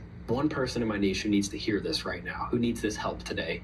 It was incredibly helpful. So when this person showed up at the 20 view level, what were you intentional to do anything to connect with them? Were you mainly just replying back to each of their comments? Anything that you did to go deeper? Yeah, absolutely. Replying for sure. My goodness. I think I totally sided with Gary Vee, who, you know, is like, if you're getting 20 views and you have 2 comments and you're not replying to them, like, what are you doing, right? Like, good luck. So yeah, I really took like that to heart and would like reply to anything and everything that I got, even if it was kind of negative or even if it was mean. If there was any kind of just like what I would classify as like pure evil or something out there, yeah, I'm gonna block it. I don't need any of that around. But even if it was someone who disagreed, I'm gonna enter in, try to show them some love, try to offer a different perspective, or even if it was just, hey, thanks for spending your time. Sorry it wasn't your cup of tea, you know?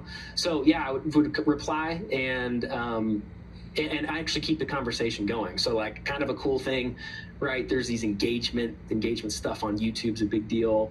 You know, hitting like, hitting subscribe, commenting as well. And so, yeah, I would reply to just like be a good person, try to be a good creator. But also if I reply, now there's 2 comments on the video that just had 1 from him, right? And then maybe he would reply back and then I would reply back. And because he's a super fan, we'd have a long conversation. So maybe one video, you know, would go from having a comment and maybe it'd have like 8 or something, right? Because there's a lot of back and forth going on.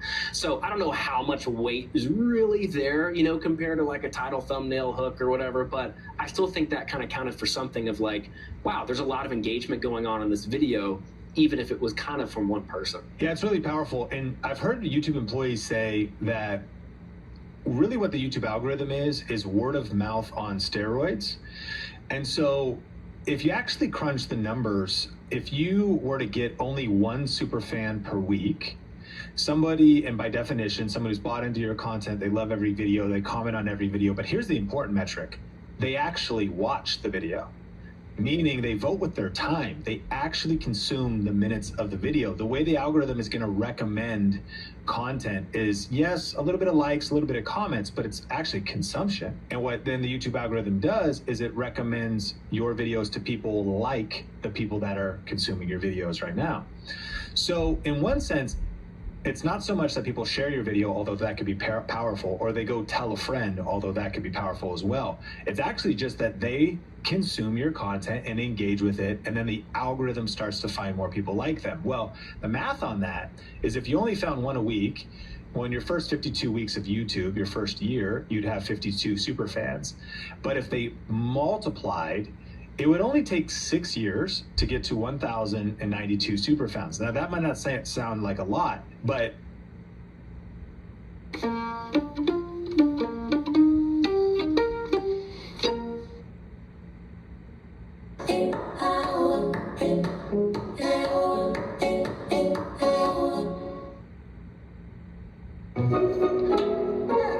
to be a pet parent is to be human. Sometimes we feel guilty, even when it's for their own good. It's not always a walk in the park. That's why more and more pet people rely on Hills, with scientifically proven formulas to give more love than humanly possible. Because you're only human, there's Hills. Science does more. Feel more free, emotional, joyful. Feel everything. Feel it all. Myself, Absolute. New cool spiced ginger intensity. Yves Saint Laurent. At Macy's, the fragrance destination. And I'm not saying subscribers. You may have grown to 8,000 subscribers. You might have grown to 18,000. But we're talking about super fans. I like the way you said it. Somebody who will buy something from you. And Kevin Kelly's famous article is that if somebody spent $100 with you a year and you had 1,000 super fans, it's a 6-figure business. And the reason I want to break this math down here is for listeners is, of course, there's stories of people who did it in 6 months or 18 months later, they did $1 million. But there's those unicorn stories. I like to encourage listeners, where could you be in 3, 4, 5, 6 years, building up a fan base, a super fan base of people who love you and would refer you and are consuming your content and are engaged with you.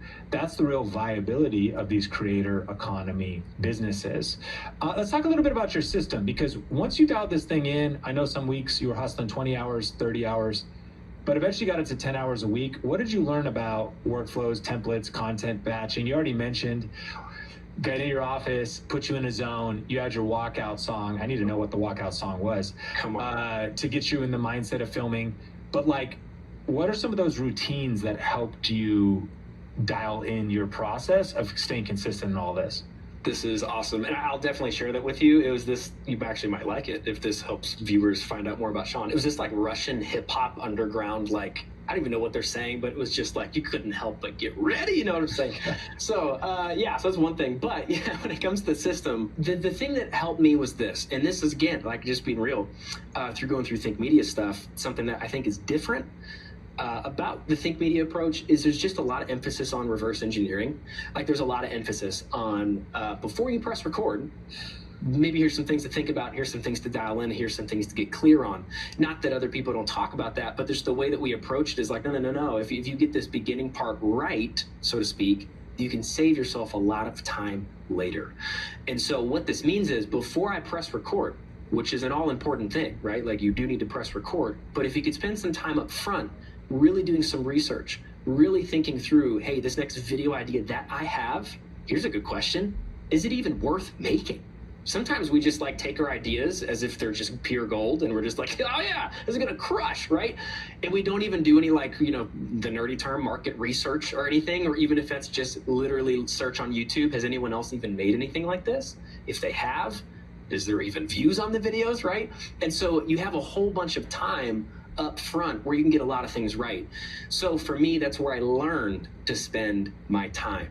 So initially when I was creating content, and we can go into this deeper if we want to, but initially I would live stream to create my content. I wouldn't live stream for the live people that could be there. I would, as Think Media calls it, I would go live for the replay, right? I would go live for the evergreen value. That just means, hey, if I hit the live button, the first words out of my mouth are not, hey everyone, you know, let me know where you're tuning. It's like I'm saying, so you having trouble with that microphone you just bought? It's like I'm going right into my script that I made, but the beauty of it being live wasn't even an algorithm hack for me. It was purely, if I go live and once I hit the end button, I'm done. I just edited in real time effectively, right? Like that saves me so much. So I would spend my time up front in these 10 hours thinking about, okay, what's my idea? What is the good title? Do some keyword research. What's the thumbnail? And I would get all that set up before I would go live and create my content. So the live thing really helped me. And I gotta be honest, I think a lot of people could go live and I think it's helpful. It's actually, it's a difficult art form. Like, I know that that's kind of thrown around, like, hey, you'll go live and you can whatever, and yeah, like, that's cool, but there's a lot at stake there, actually, right? Editing can actually serve a lot of new creators. If you're not really used to teaching, if you're not even really used to the camera yet, it can be pretty daunting to just hit, even if it's to nobody, you hit go live and you're just on camera, you know, here we go, whatever I say. And so I did have a little bit of an edge there just because I had taught things before. I really knew my craft and I spent a lot of time. Like, man, if I went live for 30 minutes at most for a Logic Pro tutorial, I mean, I would have spent like 8-something plus hours, you know, like on the research, what the idea is, what the title is, scripting everything out, getting my hook, right? And then maybe a last hour or something after I went live to just make sure the description or whatever has the appropriate links. But that was a lot of prep to make those 30 minutes worth it. Mm-hmm. So that was a way that I significantly cut down my YouTube creation time, was kind of by eliminating the whole need to do a lot of editing. But I gotta just be clear, that's not a strategy for everyone, and I think editing absolutely has its place. Can you speak also a little bit to like maybe energy management and mindset management? One of the things that you mentioned in our survey was that one of your biggest battles was even imposter syndrome or doubt. And I know that sometimes for listeners, they could feel like, okay, I've listened to the Think Media podcast. I've thought about the tips. Like, I even want to do the stuff, but I'm dealing with fatigue, some which is very real and physical. And I'm also dealing with fatigue or just the resistance, which is kind of emotional. Like, I'm trying to just like press record, but oh man, is it going to be worth it? Or or I got all this self-doubt, or just, and I know personally, on any day when I have a shoot day, I'm going to film, there's something to film, there's something on the calendar, I will take a shower, even though smell would not be conveyed in video, but I get ready. Yes. By the way, it helps my mindset. Whenever I'm in the shower, I'm in like a doom loop of self-doubt. I'm like, I don't want to film today. I don't know. My back hurts. It always comes up. That's to this day after doing it. That's just personal. Is that it's all like I don't feel quite ready yet. I wish I was more rested. I feel so blessed. Now this is a full-time business for me, and so even more so when I'm waiting tables at Red Robin or dealing with stuff, it's hard to get. So I'm just kind of curious, like if you take yourself back to work all Saturday or to film after work, and the practical side, but also the emotional side, like how'd you do that? Man, yeah, this is so good. I was laughing because I just really get it. It can be the same way. I want to try to just be really careful here because I know that this is a good question and it's a thing that a lot of people answer. And I got to be honest, I'm a little disconnected from what it was exactly like right in the trenches several years ago. And so I want to try to honor that. And if you're listening and you're right there, here's what I would say. This may be counterintuitive advice. It's okay to take time. Here's what I would tell myself. You get one. It was I don't know who I heard that from. Maybe it was like a John Deloney thing or something. It was you get one. And what that meant was, okay, I don't really feel like filming today. If that was a this week thing, I let myself not do it. I know this is so against the hustle culture, just get it, get after it, whatever. Jocko Willink, let's go, right? There's a place for that, but there's also just a place for you're human. And if you're trying to do this on the side, I think you need to give yourself a lot more grace than our world would tell you, where it's you are holding down a full-time job, way to freaking go. You're married, oh my goodness, you have kids as well. What the, there's so much on your plate. Man, no wonder you don't feel like doing something right now because life has taken its toll this week, right? So I would just give myself one, and I wasn't always really good at that. I had a lot of mentorship around that to be and Think Media too. I just love okay, so you missed your upload this week. What, did you die? Did your YouTube channel just blow up? No, none of that happens, right? And so I think the best thing I could say to someone who's doing this on the side is to probably let yourself have one. That's all good. Now that's one tone. The flip of it is going to be the folks who I've been here too, where we just loop on that self-talk and we give ourselves more than one. We give ourselves weeks, right? And there could be a season you got to do that, but overall, man, you got to respect yourself enough. I got to say, actually, you got to respect this dream enough. If this thing really means a lot to you, you want to do something with this YouTube thing. Again, going back to what we said before, there's no free lunch. There's going to be trade-offs. And sometimes that's going to be, man, this was a sweat equity day. I remember feeling those, I don't want to film, but I know that I have to do it. And it's you can see how this all starts to connect. The biggest thing that I still tell fellow creators today, when you don't feel like creating, you got to start saving this box. It's virtual on my computer, but it was a folder where I would take screenshots of any comments that I got, any emails that I got, because that's the way my YouTube stuff was set up. Anything where it just clearly, because I showed up that day, because I pressed record and publish, and that people could watch a video of mine, it helped them.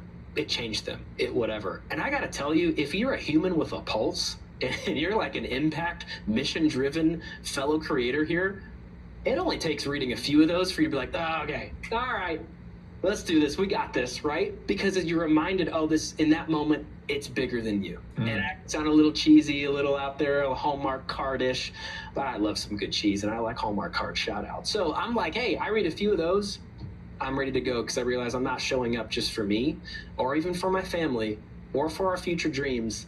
Maybe in this moment, the way I can get on the camera is to remember this is for someone who I haven't even met yet. You just talk to everybody. So everybody listening to this is in one of two groups. Group number one, they are so performance driven, yet there is such a thing as your tank is empty.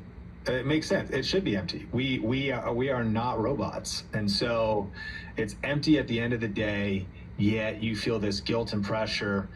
I just heard Dan Martell say also, feelings are real in YouTube, meaning the emotional energy you show up is real. So you think you're going to convey great world-class rested emotional energy in a video when the whole day is just beat you up and you have really nothing left to give in your tanks?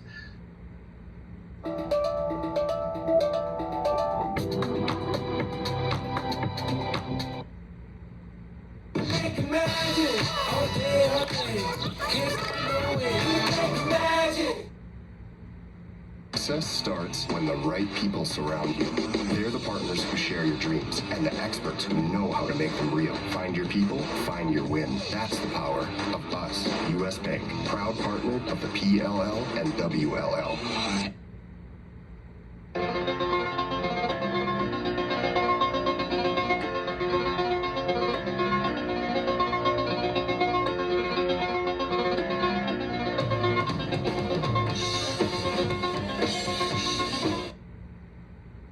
Welcome to 1930. Families like ours must keep moving to survive. If Mama were alive, what would she do? In your tanks. I know for some of us, again, you can crack a energy drink or something, but ultimately we can sometimes tell. We're like, is that person all right? Like they're just and so this is tough, but I love what you're saying. Like, give yourself one. Yes, that was the day you were going to film, and yes, that Saturday was your side hustle Saturday, but maybe that was the one side hustle Saturday that you should rest instead. Yeah. And some people listening to this need to hear that. The other side is those that it's been too long, and your moods and your feelings continue to dictate your results. And instead, you have to put your feelings aside and stick to the plan and have an actual plan where you just press record anyways. And I have learned this, it's kind of true about productivity. I will avoid tasks. I'm working on a VRA outline of the new version we're doing. And it's a big project. So it's like easy for me to be like, well, scrolling sounds fun, or just even checking my email, or just checking in Slack. Because I'm avoiding the big hard thing, and even maybe other things that are productive, but like they're not the main thing I need to tackle. Brian Tracy calls it eat the frog in the famous productivity book. Like, you do the hardest thing. The frog would be like that course outline, as opposed to like, I'm just going to chip away at I need to send the team some encouraging messages. Yeah, productive and very justifiable, but avoiding the frog for sure. So ultimately, what's the plan, and sticking to the plan. And what we've learned about productivity, though, is a lot of times if you just do it, the momentum comes after, but getting started is so tough. So it's like, once, okay, I'm just gonna film, forget your mood, forget your filming, like go through the motions, fake it until you press record, and then your emotions start to follow. Maybe that first 10 minutes is more throwaway because you're just forcing it, but now, okay, at least you did it. You pushed past that resistance. So everybody listening to this, either give yourself one, and you need a break, you need a nap. You have our permission at the Big Media Podcast. Or you need to just suck it up, Buttercup. It's time to go film. Like, you've been listening to too much YouTube. You've been listening to too much stuff. It's time to put your moods and feelings aside and stick to the plan and go press record. All right, a couple more things as we land the plane here. I do want you to get a little technical. You were in music production. Not everyone's in the music production niche, but you approached your videos like a collaborative session. Fun, creative, not just technical. And let's just face the reality. As listeners are listening to this, YouTube has changed. It's a competitive space. Today, and we'll come back to this later, but you're one of our Think Media certified YouTube strategists and YouTube coaches. So you get to work with all kinds of creators that sign up for our Video Regulate Academy Elite and Accelerator programs. So you see real time what the challenges are, what's not working anymore, what is working, how people are carving a path to get ahead. But what creators have to face is that there is just more competition than ever before. Yeah. There's a ton of opportunity, but there's more competition. And I like that AI is here, for example. So even just the commoditization of information. Anyone can pull information and put together a tutorial. This stood out to me with you saying you had an energy and an approach, and it's like there was clearly, you got to 30K a year, you developed some super fans, you're crushing it. That's not by accident. So can you expand on this of maybe people like, I don't know, other things you're thinking about, finding your vibe, finding your uniqueness, finding your brand, the intentionality to approach videos in a certain way, to not just be technical in a technical niche is something any listener can learn from, to maybe carve out how they could be different with their content going forward. Oh man, I love this. Yeah, and this is a consistent conversation. The way I've been phrasing it lately, Sean, even with creators that we're working with, is like, we got to find your Trojan horse, right? Like, we got to find the thing that's going to sneak you into the YouTube algorithm. And like Sneak is kind of just like, it's not actually happening, but just basically that's this. It's the thing that's like, oh, this separates you, thus gives you a distinct advantage over the other people in your niche doing the same thing. So that just applies whether or not you're in the education space, teaching something technical, or it's more entertainment, vlog style based. The fact is, you being you is the biggest asset you have. Oh my goodness. And if you don't click out yet, because me a few years ago would have clicked out after I heard someone like me just say that, like, you being you is the only you ever need. You know, like, I get it, it's cheesy, but like, it's called YouTube. And I think there's a reality check here. In 2025, the style of content that we're seeing, like, how do you stick out about, yeah, it's competition is fierce, lots of stuff, AI. The way that you differentiate yourself is trying to find out what makes you you. So maybe the best way to illustrate that, yeah, is like how this worked for me. So music production space, typically, okay, so there's this like piece of software called Logic Pro X. It's kind of like Photoshop, but for musicians. It's the thing that we use to make songs, right? So when you're learning about this piece of software, it is a piece of software, and no disrespect, but I noticed in my research that a lot of people doing tutorials on this piece of software really knew the software, weren't really the best teacher or even musician, if I may be so bold, right? What I'm listening to as they're demonstrating how to use the software, just like, it's hard. Yeah, it's hard. Love you, bro. You just can't sing. It's okay, right? Like, it's that kind of thing. And so I was like, okay, well, like, I know a strength I have. I've written songs for like a decade and a half up to that point. Okay, I can make good music so that when I'm teaching people, they're at least listening to something that's like, it's good, it's mixed, it sounds nice, right? Keep people on the video longer. That was one thing. The second thing was, while you can know the ins and outs of a piece of software or a specific niche, specific topic, the way that you communicate it is everything on YouTube. Because I do think there's an audience for just about everybody. You can come at it more analytical and more technical, and you're probably going to attract the people who appreciate that stance. But I was going after artists, right? Like, in my niche, I'm going after the people who have dreams of like putting their stuff on Spotify. And I was like, ooh, a differentiating factor is if I could show up as the fellow musician, right? Not a teacher in a classroom, because I'm like, this is music, y'all. This should be fun. We should be jamming out. Why are we like in a classroom tucked up and the guy's got a shirt and a tie on? It's like, it's just not the vibe. And I was like, no one else is like trying to have fun with this whole music thing. Because by the way, just like YouTube, that should be fun. Then I was like, that's what I'm gonna do. I'm gonna like be me. I'm gonna be the Nathan that I always was in the sessions that I was in. I was the guy that would like, I don't know, keep the mood up and like have the ideas and keep everyone moving. And so the biggest differentiator for me is at the beginning of my journey, when I was doing the live streams, I showed up and I definitely taught, and I taught very technical, and I kind of dressed a certain way. I really wasn't Nathan. I wasn't Nathan the songwriter. I was Nathan the YouTube music educator, which really wasn't like who I really was. And so those videos did okay. Maybe the most I got was like hundreds of views, which was cool at the time. But the second that I pivoted and I shifted, and after doing this research is when I figured this out, I was like, okay, I gotta just take a shot at being me. I took off the nice clothes and swapped it for like my session clothes. I had a backwards hat on, the hair wasn't all nice. And I just literally talked to the camera like I was with one of my bros making a hit. Like, that's literally how I went after it. And that, I think there's so many things in there. The relatability, all of a sudden I'm myself, the camera really picks that up. And I think that's the unique advantage for me, was like when I decided to lean into who I really am, my audience found me. Sean, I remember this from years ago. You've always said your vibe attracts your tribe. And that's what went on there, is because I actually was my vibe. You know, and I think people appreciated that. And to no surprise, really, the comments were like, wow, you know, this was really easy to watch, or I love the energy here, like this is so fun, right? Or the favorite meaningful comments, which were like, this makes me want to make music again. What the, right? How can I not read that and be ready to make another video? So like, that's kind of the distinction that happened for me. There's so many nuggets in there, and I think that this might be one of the most powerful parts of our conversation, because one, I think the under talked about strategy on YouTube, you said communicating, but I want to say connecting. Ooh, yes. Like, whether you make a connection with the viewer, the tone of your videos started to change. The relatability of your videos started to change. And you weren't being inauthentic, but you were just being kind of what you thought you needed to be. I'm sure you dressed nice at certain times. We button up to go do something professional. But when you just stepped into dressing like you normally would, talking like you would with the homies and with your friends, you clicked into the right tone. It's almost like you got into alignment.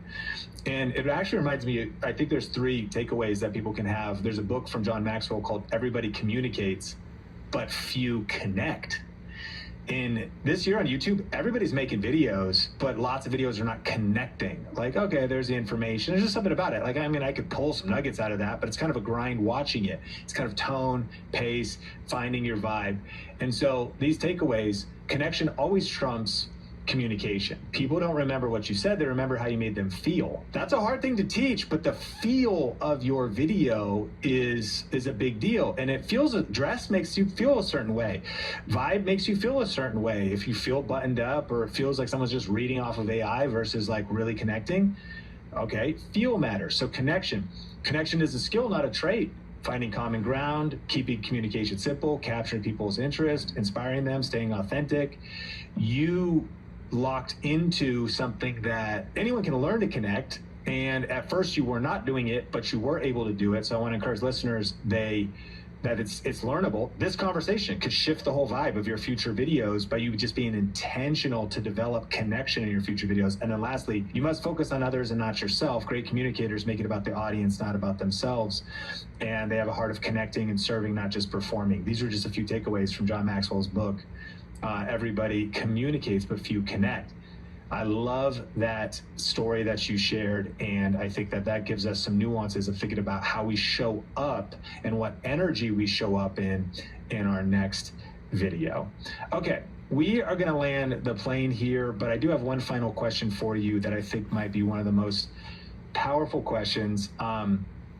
And actually, we need to cover one thing. So with that, the one big thing that no one's ever talked about on YouTube that I can really think of, this is a very rare scenario, and that is you stepped away from your channel, but you actually handed it off to somebody else.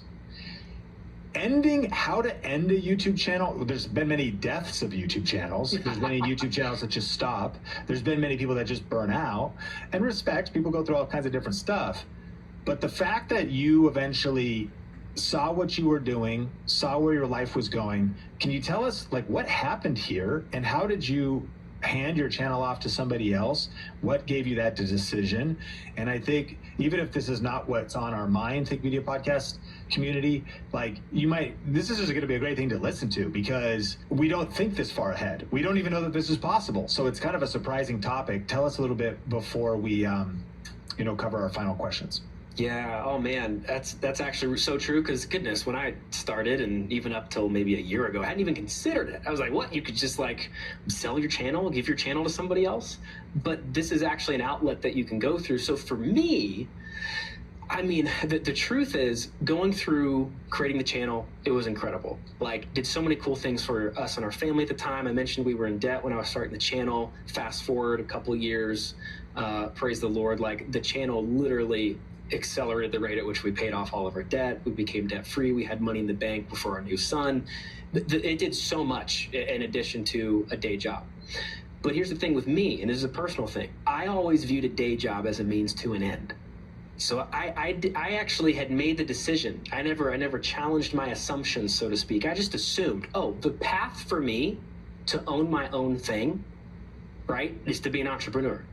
And I wanted to be the kind of entrepreneur that didn't have to be limited to a physical environment, like a location, or sell physical products. I love the whole passive income things, conversation for another day. So I was like, okay, YouTube, online business, I'll just build that, grow it, and now I get to be an entrepreneur. But this is crazy. And if you're listening, lean in, because this question will haunt you. So I'm sorry, but it's good for you. What do you want to want? I had a mentor ask me this. I was talking about stuff and career path stuff, and he was like, well, what do you want to want? So I was like, okay, well, I want freedom and flexibility. Fabuloso. Fabuloso. Dramatically clean.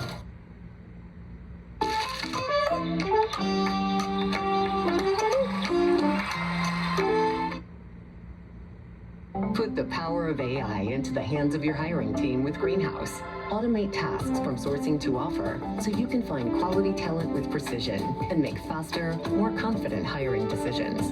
Hire better all together with Greenhouse. Save me. Let me guess. Silicones, sulfates, dyes. Native locks in moisture without silicones or sulfates. Clean moisturizing hair care isn't a myth. It's Native. Booking.com has all kinds of stays. Oh la la. Because a romantic hotel works for some, Vladimir. but not others. Find exactly what you're booking for. Booking.com, booking.yeah. Right? I kind of want to just be able to take a Monday off if I want to. Like, I want, a lot of the things that we want because of this YouTube thing, which it absolutely can provide. We see it each and every day around here. But I wanted those things, right? Or I should say, like, those are things I really wanted. But on the surface level, I was like, I want a business. I want a YouTube channel.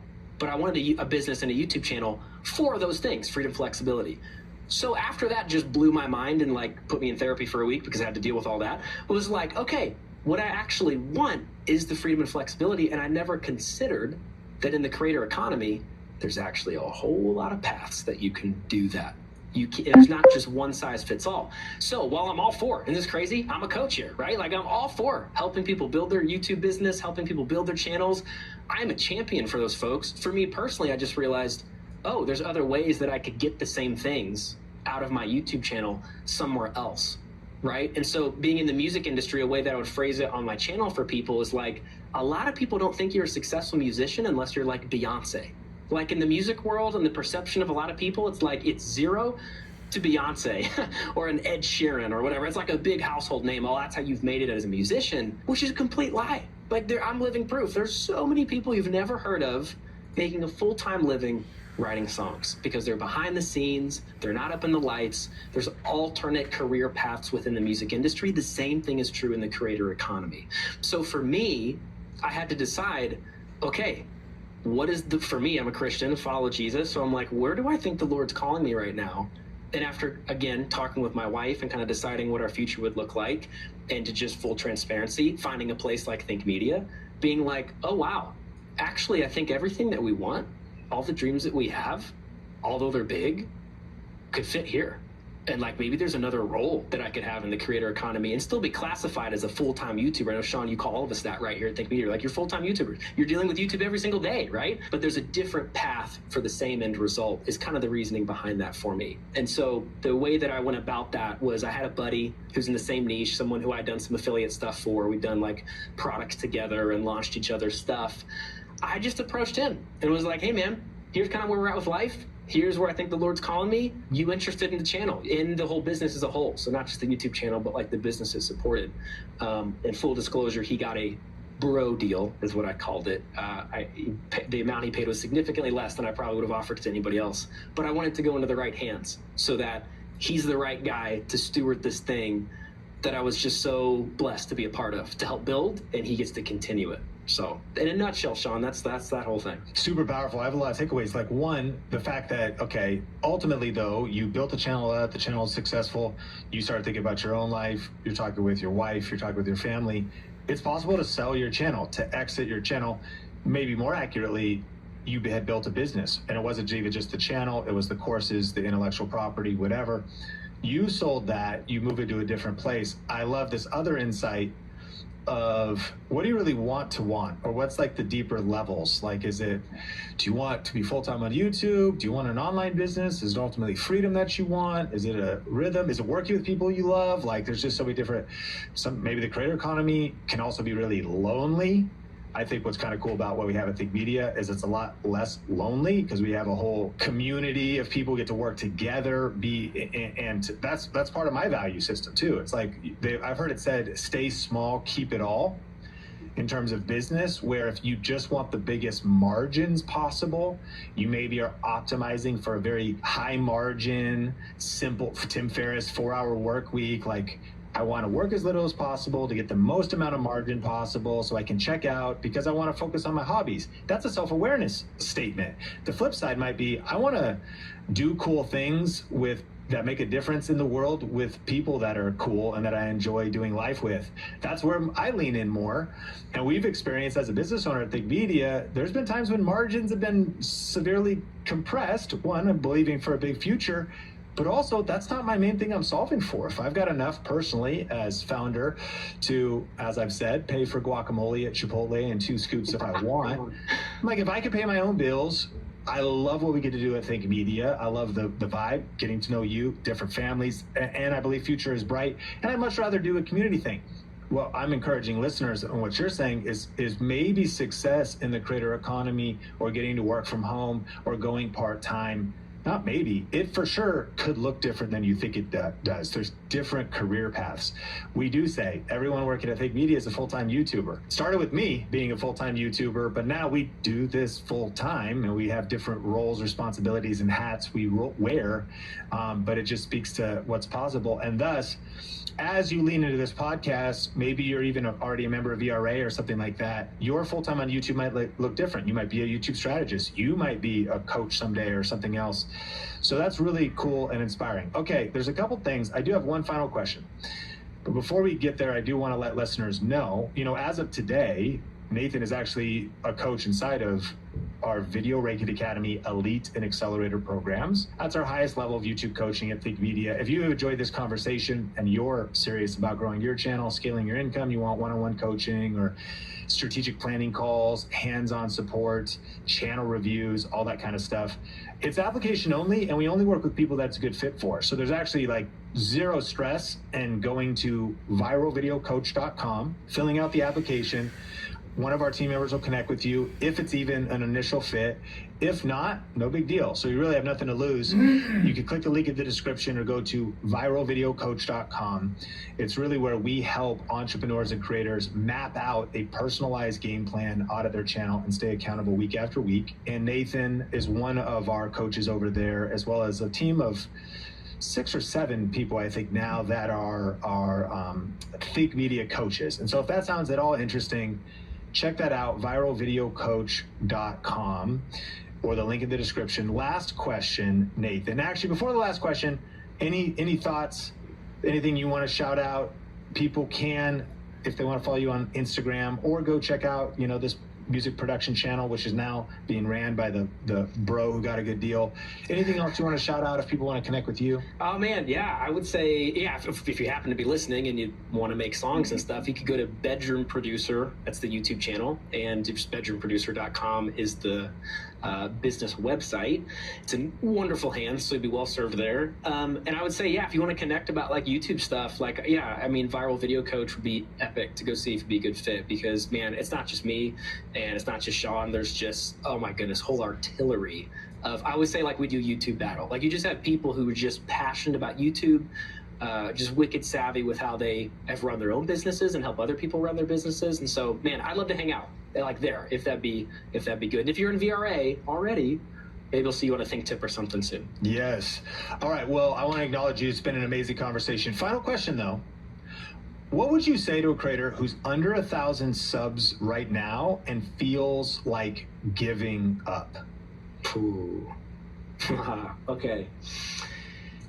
Well, if you are under 1,000 subscribers and you feel like giving up, the first thing I would say, and I've said this to many people that I've been able to work with, is like, welcome to YouTube. These are very real conversations and coaching calls. Welcome to YouTube, and really welcome to anything under the category of pursuing your dream, because you're going to hit the lulls, right? There's books about this, the dip, right? You hit this thing, this resistance. You feel like giving up. What I would want to encourage you with is that anybody you look up to right now, this is something I had to remember, anyone that I looked up to when I was starting had to start somewhere. I mean, the cliche thing in the YouTube education space is like even Mr. Beast, right? Because he's like a really big YouTuber, but like his like home videos are out there, right? Like the dude started somewhere. I would say the same thing to musicians, right? Your favorite artist started with really bad songs. They started with demos on their hard drive. They had to fight through the same things. So really, after you realize that, it's like, okay, so really the difference maker is me just choosing to continue, Like, it's kind of crazy. Like, I know I might be oversimplifying things. If I knew more context on someone's situation, it could be a little bit different. But if you're just feeling the stress of it, you're like, man, I've been at this video after video. What's going on? I just want to encourage you, like, It's not over by a long shot. And maybe it's time, if you've been at it for a while, to just get another opinion. And I'd love to hang out with you. We'd all love to hang out with you at Think Media, but wherever it is, some sort of coach or even someone who's in your niche, just so you could link up with, maybe a little further along, just to try to not do this alone is a big defense system against fully burning out. As in, I'm done with my YouTube channel, closing it down, it never got anywhere. Find somebody to rock with so you can hold each other accountable. Champions come in pairs of 2 because they battle each other to perfection. So stay the course, jump into a community. Remember, everybody starts here. Everybody's thought the exact same thing that you have thought. So the only difference now at this point is to decide to step. You don't have to jump, you can step. Amazing advice, Nathan. Thank you so much. And Think Media Podcast listeners, if you got value today, like, rate, share, subscribe wherever you watch or listen. And your feedback really does mean a lot to us. If you leave a review on Apple Podcasts or a star rating on Spotify, it just helps get the message out of the Think Media Podcast. And I do want to thank you again for being a part of this community. And until next time, my name is Sean Cannell, your guide to building a profitable YouTube channel. This has been the Think Media Podcast, and I'll catch you in a future episode. Gatorade Zero has the #1 proven electrolyte blend with zero sugar. Is it in you? Incoming dishes! Doc! Dawn Power Wash flies through 99% of grease and grime in half the time. Yeah, it absorbs grease 5 times faster. It even replaces multiple cleaning products. Ooh, those suds got game. Dawn Power Wash, the better grease getter.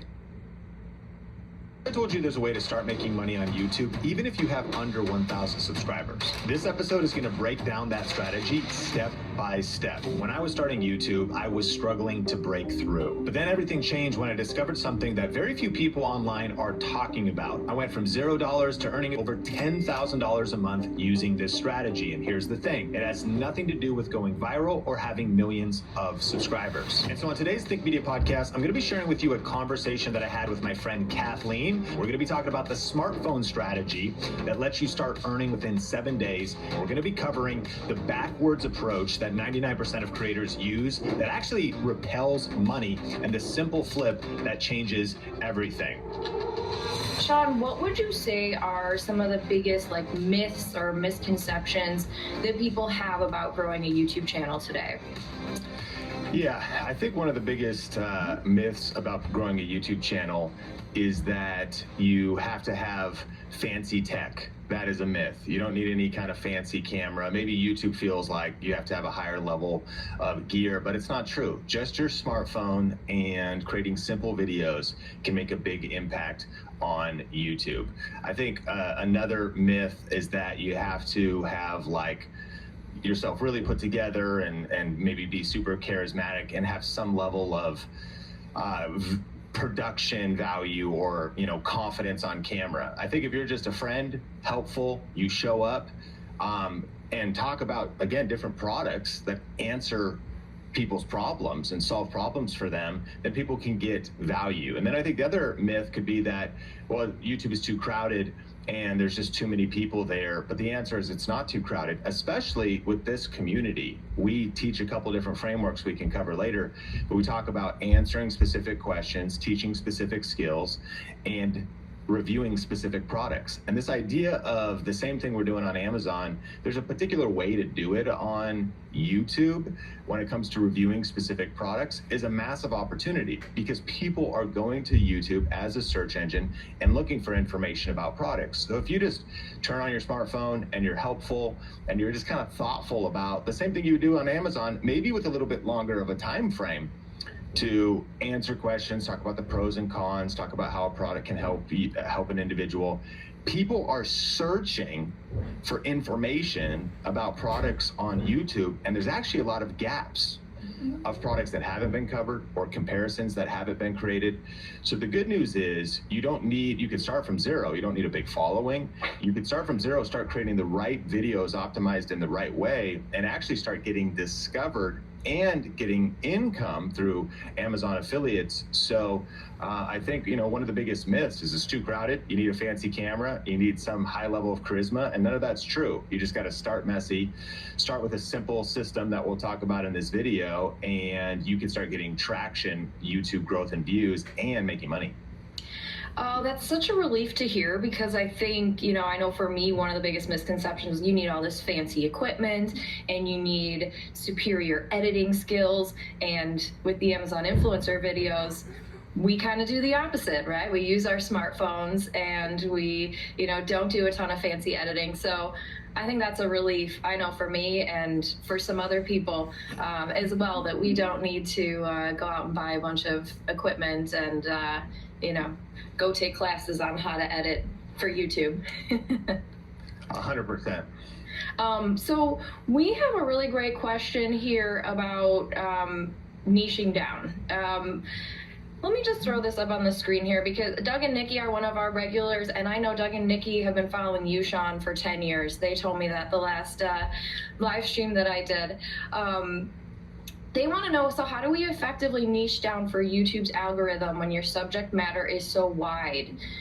For example, he's reviewing a pool robot, coffee maker, RC car, men's fashion, 360 camera. This is such a great question, because I know, kind of one of the things I teach is just put all of your Amazon videos on the YouTube channel. And while that helps to repurpose, I don't think that's very helpful with growing subscribers and really niching down. What do you think, Sean? So, there's a couple thoughts here. I think number one, YouTube judges individual pieces of content in 2025. And a lot of social platforms are doing that, really, in a way, all of them. And so there's kind of two parts to this conversation. There's actually this big truth that has emerged in how algorithms work, and that followers don't matter and subscribers don't matter. Let me explain. There's a lot of old channels, mine included. If you've been around for a while, you've grown a subscriber base, but as many subscribers as you have, that's certainly not how many videos, views you're getting. And same thing on Instagram, you might have however many followers you have. It doesn't mean your content is reaching that many people. Because what's happening now is it's no longer really social media, it's interest media. And so when someone is interested in something, that is the kind of content that's being recommended to them. So if you start researching coffee makers, then what inevitably happens on YouTube after you maybe search for coffee makers or type in a search or something, then your homepage probably will be filled with other information about coffee makers, and then potentially adjacent topics, maybe other coffee accessories, or they start, kitchen appliances. Because what YouTube is doing is one of the ways it judges what videos get recommended to you is your previous watch history, what you've consumed and what you've searched for. So if any individual video gets pulled into the YouTube algorithm, you might, and I'm sure y'all have seen, Doug and Nikki, that a couple of your videos, maybe 20% of your library has gotten a disproportionate amount of more views than your other videos. Some videos break through. And once YouTube maybe really understands that your coffee maker video is something people love, and a lot of people were searching for that coffee maker video, well, then the individual video can take off. And so there is an opportunity to, if you will, just post diverse content. Some of it breaks out, some of it can get discovered. For years, I have a personal channel that I did a lot of experiments on, and had a lot of success and made really good money with affiliate marketing. And I did green juice videos. I actually did a video about CBTL coffee pods, coffee bean tea leaf. I did vlogs at a certain point. And some of the videos, though, that I put out there ranked, meaning they kept getting views for years. And as a result, but the channel was really diverse and covered just a lot of different random things. So big idea number one is it can work, but big idea number two is it may not be the best approach depending on what your goals are. So are your goals to rank as many as possible, but random individual videos that get some views, have affiliate links in the description, so you make some money doing product reviews, talking about products. And if that's what the goal is, then great. Then having maybe a channel with a lot of different things on it could work. If your goal though is to build a brand or a personal brand, you want to be known for something. And the thing is, if you have a channel that's just a bunch of different random products, unless somebody subscribes, here's the one question everyone should answer. It's like, why should people subscribe to your channel? And what would make them want to come back and return to your channel? And a lot of times the product review experience is problem-based, and someone's not looking for a channel to follow, they're looking for information about an individual product. That's not bad. It's like a search-based mentality. So somebody is looking for a new Insta360 camera. They go to YouTube, they start searching for that product name. Maybe they're comparing a few other camera options. They're not sure which they want to purchase. They somehow find your video. They find it very valuable. They may or may, even if they click subscribe, their pain point that day was, I'm looking for a camera. They found your video, it was very helpful, answered some of their questions. They click your affiliate link, they purchase the product, you get that commission. They even had a great experience. But from that point on, maybe they're not planning on making any other purchases. And the logical connection is not like, well, I already have a coffee maker, and I actually just don't want to see a lot of different products in general. Even if they click subscribe, they might not continue to engage. It's probably very common, right? Because there's not like a consistent reason for them to come back to your channel. Another way to put it is if you had like a QVC channel, like on this channel, we do live streams or videos every week to talk about the hottest products. If that's the value proposition and you build an audience that's like, that's what I want. Like, I want to come to your channel to just learn about products, then that would be the brand you build. But it's kind of hard to do. And so the alternative point is, if the powerful thing is if you niche down and make a channel promise that gives somebody a reason to subscribe and to keep coming back and watching, that is relevant to how humans actually act. That's the power of, if you will, having a niche. And so for what it's worth, eventually I narrowed my niche after doing a lot of random stuff on my personal channel to say, okay, when I really went all in on Think Media, my brand today, it was like, okay, we're going to be the best tips and tools for people that want to create content and online video. Thus, we're going to talk about cameras, lighting. And so we sort of like drew a circle. And so there's actually quite a few things still in that circle: lighting, cameras, tripods, microphones. Not even consumer tech. Tech is broad, narrowed down to like creator tech, people that want to create content. And that's been helpful, because even that being true, we found one of the difficult things. I learned this when I had some friends over, Jace and Chelsea, and we were having dinner, and they said, I used to watch your channel for quite a while. I go, you used to? And it's like a friend too. I'm like, well, thanks, bro. You don't watch anymore? He's like, yeah, I used to watch your channel. He said, the problem is I was watching your channel, studying cameras and accessories for quite a few months, but then eventually I made a purchase, and I purchased a Sony a6400 camera, and I love it. And he goes, but what I did is I stopped watching your channel. I go, why? He goes, because all it was doing was giving me like FOMO, fear of missing out, and desire. He goes, you just kept exposing me to the newest camera and the latest thing. I already bought a camera. I didn't actually kind of want to hear about more cameras. I'm like, well, we talk about other stuff. He's like, yeah, well, I kind of tuned out. Like, it just wasn't helpful. It was like a distraction. I had already purchased the gear I needed to create content. But it was an epiphany for me, because I was like, oh, that makes sense. Even on Think Media, sometimes my audience might be a little bit transient, because they eventually scratch that itch, and they don't. How often do they buy products? Are they going to buy products every week? And is there something consistent? So I know I've said a lot here, but like thinking through perhaps the customer journey and the customer experience and the viewer experience. This is why if you were to niche into something like get new Zyrtec 5 milligram, a flexible low dose of 24-hour allergy relief. Everyone wonders if earning a degree will really make a difference. It will at WGU. In fact, in the 2022 Harris poll, 99% of employers said WGU grads meet or exceed expectations. Employers respect WGU degrees. Learn more at wgu.edu.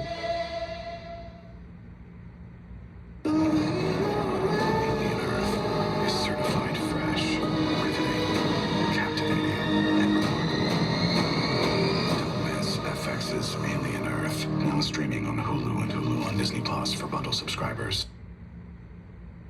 Lowe's knows value means more than just a low price. That's why we offer a full line of Whirlpool appliances built to last. Reliable, efficient, and always ready to perform. Quality from Whirlpool. Everyday value from Lowe's. Shop Labor Day deals at Lowe's. We help, you save. A whiter smile brightens more than just your teeth. Colgate Optic White's unique hydrogen peroxide technology is engineered to remove deeper stains for a visible difference in just 3 days. So you can live life to the brightest. And parenting, and every week you're doing shopping hauls and grocery hauls, and there's stuff to buy for the kids, and it's the winter season and they're a little sniffly and sick, so you're talking about echinacea, but there's a theme to it, and they're actually, yes, if I follow you on this journey and theme, there is stuff I would buy all the time, like my kids are growing, and so there's maybe stuff that could come along with you on the journey. But even that being true, I think it's just being aware of just being like random, trying to rank videos. Great strategy, random videos, whichever ones pop off, they can make some money, people find them, but they leave. And I might not, some people stick around, but it's not as much audience building. It's more like individual videos. Or can I bring a cohesive theme? I wouldn't even say there's necessarily a right or wrong answer. The point of all of these thoughts would just be you being more intentional to be strategic about what do you want to build over the next 6 months, 12 months, and even multiple years. Yeah, definitely. That was so much amazing information. And I think, one thing that resonated with me was, what's the goal? What is the goal of your channel? Are you just okay with taking your Amazon videos, putting them up on YouTube, putting that link in there and, kind of hoping people find it? Or are you really trying to grow a personal brand, that you can niche down with and people will come find you and want to come back to your channel, right? Because with Amazon, it's so much different, right? We're collecting followers to our storefronts, but it's not like YouTube, right, where we can actively create content that draws people in and learn about our audience and what do they want and do that keyword research and all that good stuff. So really think about what are your goals with the channel and then kind of take that as your next step. Super valuable. Thank you. I think one other thing, I know I get this question a lot too, is, kind of piggybacking on, so we're, as Amazon influencers, we're creating these short videos, kind of no frills, we just want to showcase the product and hope we convert that sale.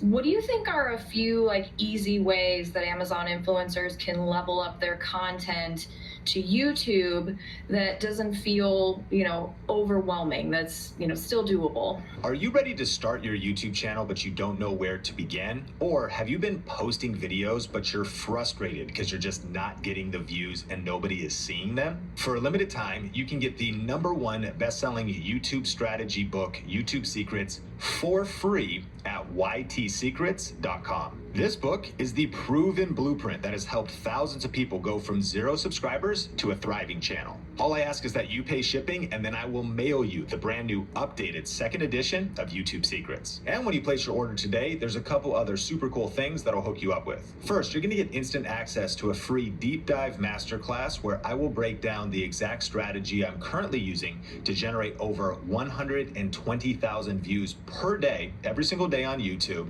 and generate over $100,000 per month on the platform, as well as the 3 biggest mistakes that most creators make when starting and trying to grow their channel. That class is free to watch instantly when you pick up this special offer. Now, you're also going to get my video series called The Perfect Video Recipe. One of the updated chapters in the 2nd edition is titled The Perfect Video Recipe. It's actually a formula for how to structure YouTube videos to get maximum views and how to break through in the YouTube algorithm. This is the exact formula that readers of the book and our students are using to generate millions of views. And again, that'll just be included when you jump on this limited offer. Third, you're going to get access to our 1,000 Subs Club email newsletter, which delivers actionable weekly tips to your email inbox that will help you get to 1,000 subscribers fast. And we also do really cool weekly giveaways that includes lighting and microphones and YouTube equipment, plus software that will help you on your creator journey. But here's the thing, supplies are limited on this free book promotion. So if you want to grab this offer, go to ytsecrets.com right now and just place your order covering shipping, and I'll get this book in the mail to you right away. Yeah, I think the easiest way to level up your content on YouTube and effectively be like an Amazon affiliate is, here's a couple numbered tips. I'm making them up in my head, but I'll do my best to kind of number through them linear. I think step number one is thinking about viewer intent. The powerful thing is to create videos that the viewer intent is actually to make a purchase. So a lot of people in our world will be like, you know, I'm a vlogger, and they're maybe covering their life, or they vlog their fishing trips or something like that. But if someone's there, what is their intent for being there? Well, it's maybe entertainment, curiosity, versus if somebody, think about what they're typing in search, and if their intent is something like Nordic Track exercise bike, which I believe you could buy on Amazon, versus, and then actually maybe Peloton, which you probably can't buy on Amazon, you buy it directly from Peloton, or I'm not sure. And well, what's the intent of that video search?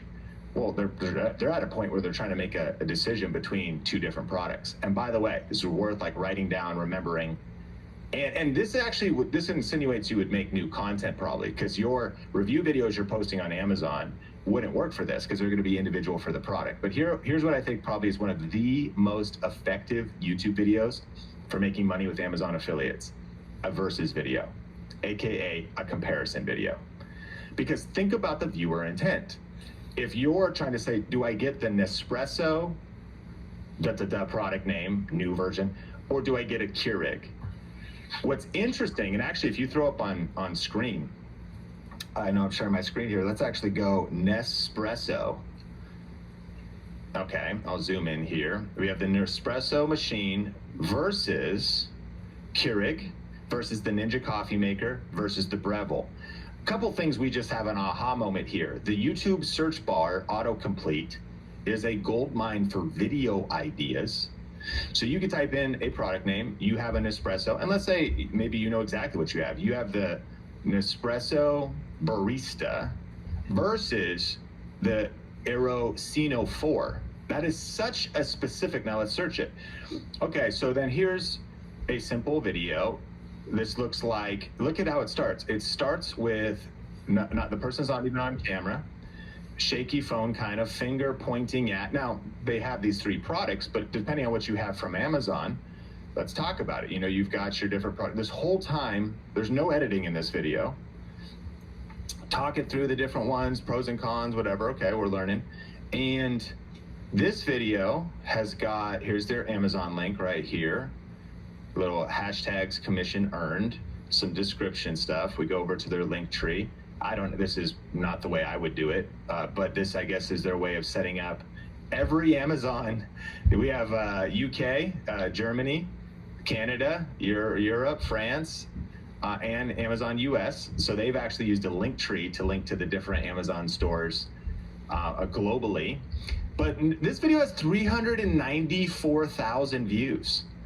Why? Well, globally, how many people, they're searching for the Aerocano 3 versus the Aerocano 4 versus the Barista. And why is this happening and still actually getting 3 views per hour? This hour-long live stream we're doing together, 3 people are going to watch this video that's 5 years old. And the amount of affiliate income this individual, I mean, it's probably off the chart. This is insane, right? Can you imagine 394,000 views? And then we could go down and we see similar videos, another one from the same channel, a different video. This person's got a little bit more of a fancier setup, 139,000 views. But this is the versus strategy. So you could bring the screen down. I think that would be the starting point to really be effective on YouTube, is to say, okay, I'm going to do my research ahead of time. I'm going to think about the video idea, but I want to get in front of the viewer intent. And the powerful thing about a specific product review, but even better, a product comparison, is in marketing, you would call this like where are you on the sales funnel, and you're deeper in like someone's sales journey. Like, and what that would mean is like someone's like, you know what, I need a coffee maker. And that's very high up. They don't know the brands, they don't know the names, but then eventually they're doing their research and they learn, oh, there are different coffee makers, but they're so much further down in the journey where they are now saying like, you know what, I've narrowed it down. I'm gonna get the Aracino from Nespresso. Should I get the 3 or 4? Like I've read the 3, I could save some money on the 3, but the 4 has some new features. Like that's what they're, you know, they're talking to their spouse. They're like, yeah, you know, which one do we get? Well, let me go to YouTube, and they type that in. That's a moment where the individual basically has credit card in hand, ready to make a purchase. Your video brings clarity to just the pros and cons of each of them. You educate the viewer by saying, hey, if you want to check these out, I put links in the description. And thus, you actually get conversions, like sales on Amazon, because of where the intent is, the intent of the video. You're being found because you're tapping into YouTube being a search engine. And, you know, if all goes well, this individual shot a simple video on their smartphone the whole time, no editing, and got 394,000 views for 5 years. The video is still getting views, which is the main thing we teach. Ranking videos. What's a ranked video? A video that you posted 5 years ago that's still getting views today. A video you posted 5 years ago that's still getting 3 views per hour today. That just was a simple video shot on the person's phone that then effectively links to Amazon links and is making you passive income. It's an interesting case study that came up. I didn't even know that that was going to be what showed up, you know, when we talked about coffee makers, inspired by the last question. But that's like our whole thesis. The power of YouTube is it's the second largest search engine in the world. People are looking for answers to specific questions, and they're looking for reviews of specific products. But the versus strategy is even more powerful than an individual product review, because someone now is at that moment of decision. I've done this for years now, 2 different cameras. People are, you know, they're at a point, do I get this Sony camera, a Canon camera, these 2 Sony cameras? And it's one reason why we make over $10,000 a month in Amazon affiliates. We're not doing what you're doing as far as the on-platform content. That's off-platform using YouTube and Amazon affiliates. I am stuck on Band-Aid brand because Band-Aid stuck on me. Welcome to Huntington, a bank that believes we should all get more for money. Like a path to turn late nights into beach days. And a nudge when you've got enough for the go. Go for it, Daryl. Let's get more for money. Huntington Bank. Ooh, baby. eBay. Things people love.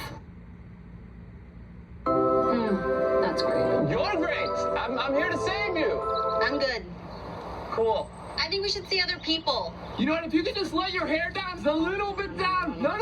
You're so far away, I can't hear you. The Home with Duncan is where you want to be. Man who works hard sweats hard. Old Spice driver fights sweat, so coach thought I was slacking. So I trained with my Old Spice, and I became the best player ever. Sometimes a man must overcompensate. I think that, you know, I think some people are out there making comparison videos and other people aren't. There was an incentive a couple years back from Amazon, which I think I can talk about now because it's probably 2 years old. But they prompted everyone to do videos with the hashtag this or that. And that's exactly what they were asking for, was 2 comparison videos. The items had to be either, you know, the same product or in the same category. And so Amazon was really pushing that kind of content for creators to be making on their platform. So I think just revalidates everything that you just said. And so, you know, if people are looking to level up their Amazon videos for YouTube, you guys consider doing these comparison videos, especially if you have 2 very similar items, or maybe you bought, you know, this one last year and now you've upgraded to this one this year. Compare those 2 and let people know, because you're way more likely to make a sale if you're talking about these 2 products, right? As opposed to one. Here's the product, here's why I love it. And then they decide, do I want this or not? Whereas now I'm showcasing 2 products and they're like, oh, which one should I get? They're probably going to buy one, right? It could potentially increase that conversion rate. We had a really good question from one of our regulars, Olina. Sean, how important is the YouTube description box for ranking videos and getting more views? And what are the most effective things that we should be including in it? Great question. So if we were to tier in 2025 how much weight and influence YouTube optimization aspects have, the title versus the description versus tags versus time codes and chapters, and thinking about, you know, what matters most. If we go in reverse, YouTube themselves has said that tags are not something that they maybe have 1% influence. They're not very influential, but I would argue they're still worth doing. You could look at a website. We can put my screen up again here. If you go to rapidtags.io, it's a free tags generator. And if I type in Nespresso Barista, let's say, and you just go enter, it'll in 1 second give you all the tags. You can just copy them. Nespresso Barista review, Nespresso Barista recipes. So there's no excuse not to do your tags and do them well. You just use that website. It's called rapidtags.io. You could bring my screen down. And that, so that's kind of cool. Like, boom, tags are done. But it doesn't carry a ton of weight, but you should do it.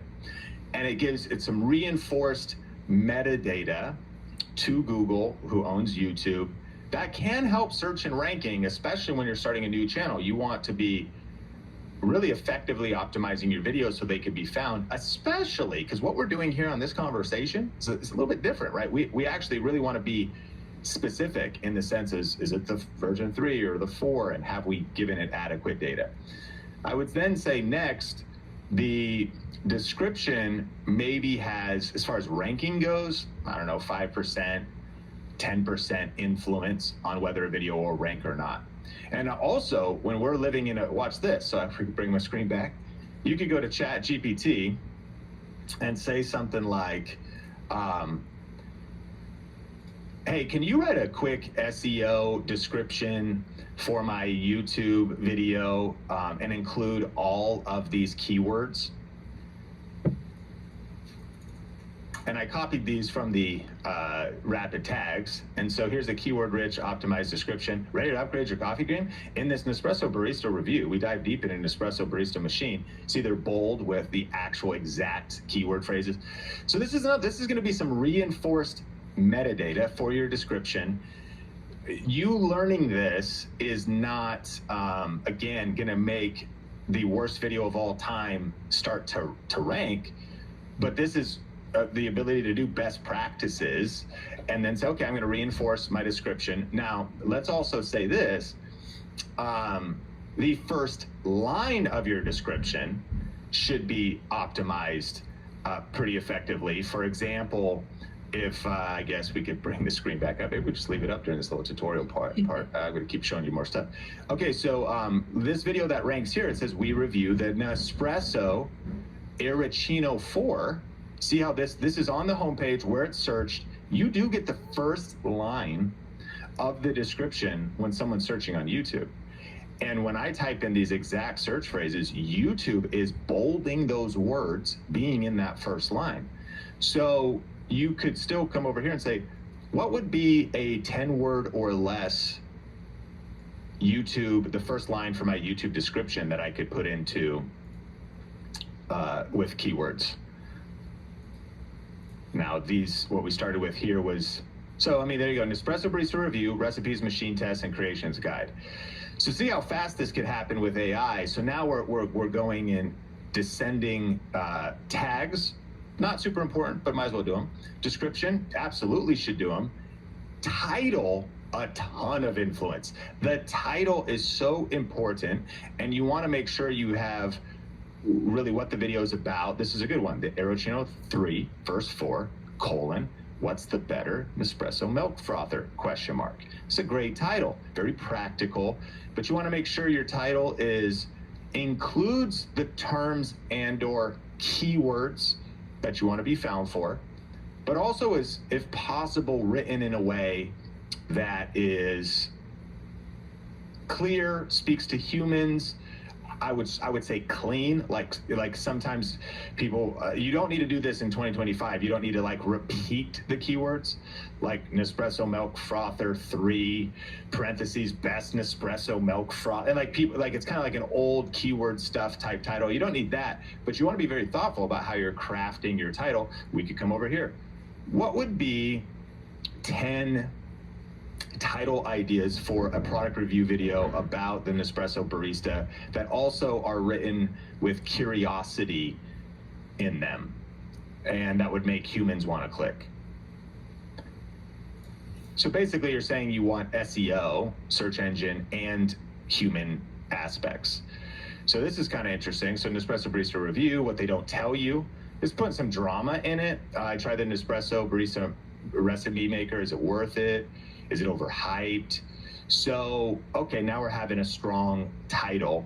And then finally, how important is the description? Well, here's what I would say is the mistake 99% of creators make is you want a clickable link above the fold. Because if you want to effectively earn money with affiliate marketing, you don't want to you want to make sure you actually do your link. You actually have the link there. Include a description, hashtag commissions earned. I suppose that works. Our description we do, that's in basically every video on our channel, is we'll say whether the video is sponsored or not. That's just something we do. We have a call to action in this case to one of our own things, but the video is not sponsored. Some links are affiliate links, which means if you buy something, we'll receive a small commission.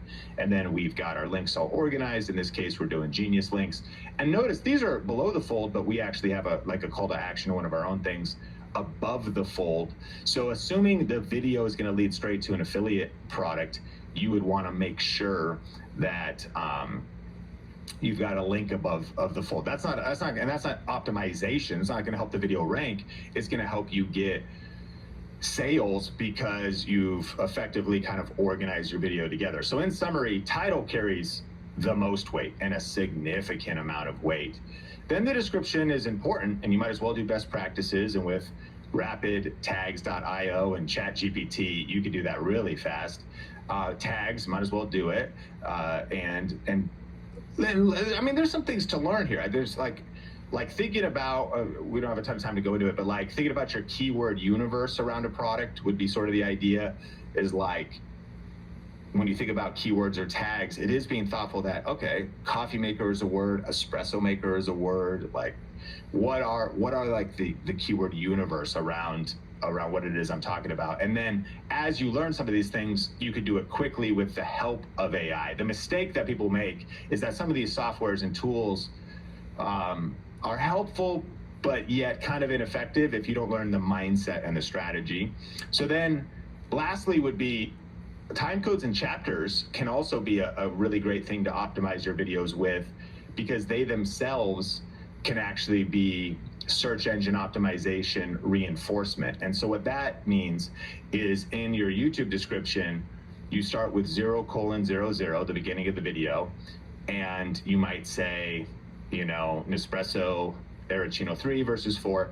And then the second thing is like Arancino 3 pros and cons. And then the next section of the video, Arancino 4. And what these are is they're clickable time codes and chapters, so people could skip through the video.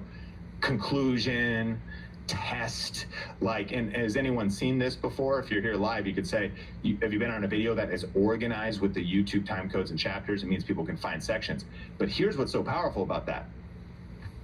This can help your video rank on the first page of Google, because when Google owns YouTube, and when you go to Google, we may have seen this, there's this thing called key moments, where you search for something, and there's not only there's a video there, but it takes you to like minute 3 in the video, because there's basically a search term, like, can you put really hot water in the Nespresso? Because everybody wants to know that, let's say, and then like that moment is ranking on Google. Well, that's the reinforcement of time codes and chapters. So let's take a breath. It's kind of a lot. I mean, it's like a fire hose of information, but this is learnable and figure outable. And think about the benefit. You know, we looked at this video, it's got 394,000 views, and it still gets 3 views an hour, and it's got the affiliate links of just these Nespresso milk frothers compared. We're talking about passive income for years to come as you build a library of ranked videos. That's our thesis. What if one ranked video at a time, but imagine if you just had 3 ranked videos, 10 ranked videos, videos you create today, you create them in the next month, you create them over the next quarter, and they keep getting views for years to come. And not only are people discovering them, but they're clicking your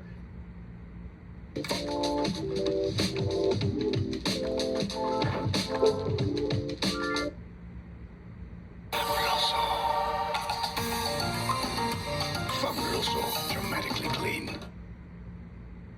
Why is it easier to search the entire internet than your own stuff? Meet Dash, the universal search tool by Dropbox. Search all your apps, all your tabs, all in one place. No matter what kind of teeth you gotta brush, Oral-B Electric cleans better with one simple touch. Oral-B's dentist-inspired round brush head hugs them, cleans them, and gets in between them for 100% cleaner teeth. Your perfect clean starts with Oral-B. J.D. Power has ranked Nissan #1 in new vehicle quality among mainstream brands. Get 0% APR for 60 months on Nissan Pathfinder, Nissan Murano, and Nissan Rogue. Now get 0% APR for 60 months on select popular models. not only are people discovering them, but they're clicking your affiliate links. And then imagine if you started to get real serious about this right now, doing a little bit of this on your extra time, learning these skills, mastering this process. How positioned are you going to be, one, in 10 days on Amazon Prime Day, but on Cyber Monday and Black Friday this year? And here's not what I mean. I don't mean you actually like going live on Black Friday or Cyber Monday. I mean, imagine if you create a library of ranked videos. You just start to devote some time to this now, a few extra moments a week. And you rank videos, and so when people sit down, they grab their coffee, they're sitting in their bathrobe, they have their slippers on, it's the morning of Black Friday, they're shopping on Amazon, but they're on Amazon, but they're then on YouTube also doing some product research. I know I wanted to get my husband a new milk frother, but I'm not sure if I should get the Arachino 3 or 4. All right, so they go to YouTube, they type it in, they see your video. Oh, wow, I think I'm gonna go with the 4. They click your link. Well, then on Black Friday, but then on Black Friday, they end up spending, this family's pretty affluent. They spent $5,000 that day, and they bought all kinds of stuff. They bought the milk frother, but they're going to do it all that day. They bought like a Nintendo Switch. They bought some other stuff. Remember, you get a portion of credit for that. And Amazon actually, I think, just updated the terms. It used to be like a smaller percentage, but they just increased that in terms of you getting credit and income from not just the thing you recommended, but everything else somebody purchases on Amazon within that 24-hour cookie window. That is the compound effect of making simple videos on YouTube, ranking them, optimizing them effectively, and then building up a flywheel of affiliate income that can go from a few extra $100 a month to literally thousands or tens of thousands a month over years as you compound ranking videos. Yeah, that's, oh my gosh, an amazing amount of information. And Olina, Clicks That Create Smiles, said thank you so much for your knowledge. Great info. I think that's the dream, right? Is to have as many of those evergreen ranked videos that will appear every hour, every day, but especially will be able to help us during these sales events like Prime Day and Black Friday. And so get strategic with your videos, and I hope everyone's writing down what Sean just revealed, because you can always go back and rewatch it. But that was some amazing information. How do you get your first 1,000 subscribers? Well, by putting out content that people are searching, answering specific questions, reviewing specific products. And then as people discover your videos, that becomes like the 5th benefit. We'll recap them again. Eventually get monetized. YouTube's paying you for views. People are clicking your affiliate links. Number 2, you're making money. Number 3, you eventually start getting sent free product. $1 saved. You're funding your hobby. You got cool stuff. Number 4, brands start paying you. Number 5, you're getting subscribers. What does that mean? It's future impact. You could call it future income, in the sense that now people are subscribed, and it's less about finding a specific video, but future videos you post, which is future ad revenue from YouTube if it's topics they're interested in, future things they could learn about, and the extended opportunity of, you know, if you had a golf channel and you talked about golf accessories and golf hats and golf polos and tees and balls and clubs, and at this point, you know, Amazon's not the only affiliate opportunity in town, right? There's, I don't know what the golf store is called. There's not Top Golf is a fun place, but you know, there's that big old box golf store. Like, you can set up for affiliate programs for a lot of different places, but then here's the point. Maybe eventually you create a mini course that helps people with their golf game, or you create you find other types of offers where maybe there's a golf coaching program that you didn't even create, but you promote that as well. Well, if you've built up an audience and subscribers in a particular niche like golf, really the ways to monetize extend far beyond the first 4 we talked about. There's like 5, 6, 7, 8, 9, 10 as you start building your brand. So that was a few rabbit trails around the idea of building subscribers. At the end of the day, the cool thing about subscribers is I think they're a byproduct of the strategic videos you're creating, the intent you're creating, the strategy. You said it so well early on. What's your goal? What's kind of the bigger goal you're going for? Ranking one video around one product or one comparison is a cool target. It's a great way to get started. Mm-hmm. But as we dream together, it's like thinking about, okay, what kind of brand could you build? And like giving yourself, again, there's so much information here, but like pacing yourself.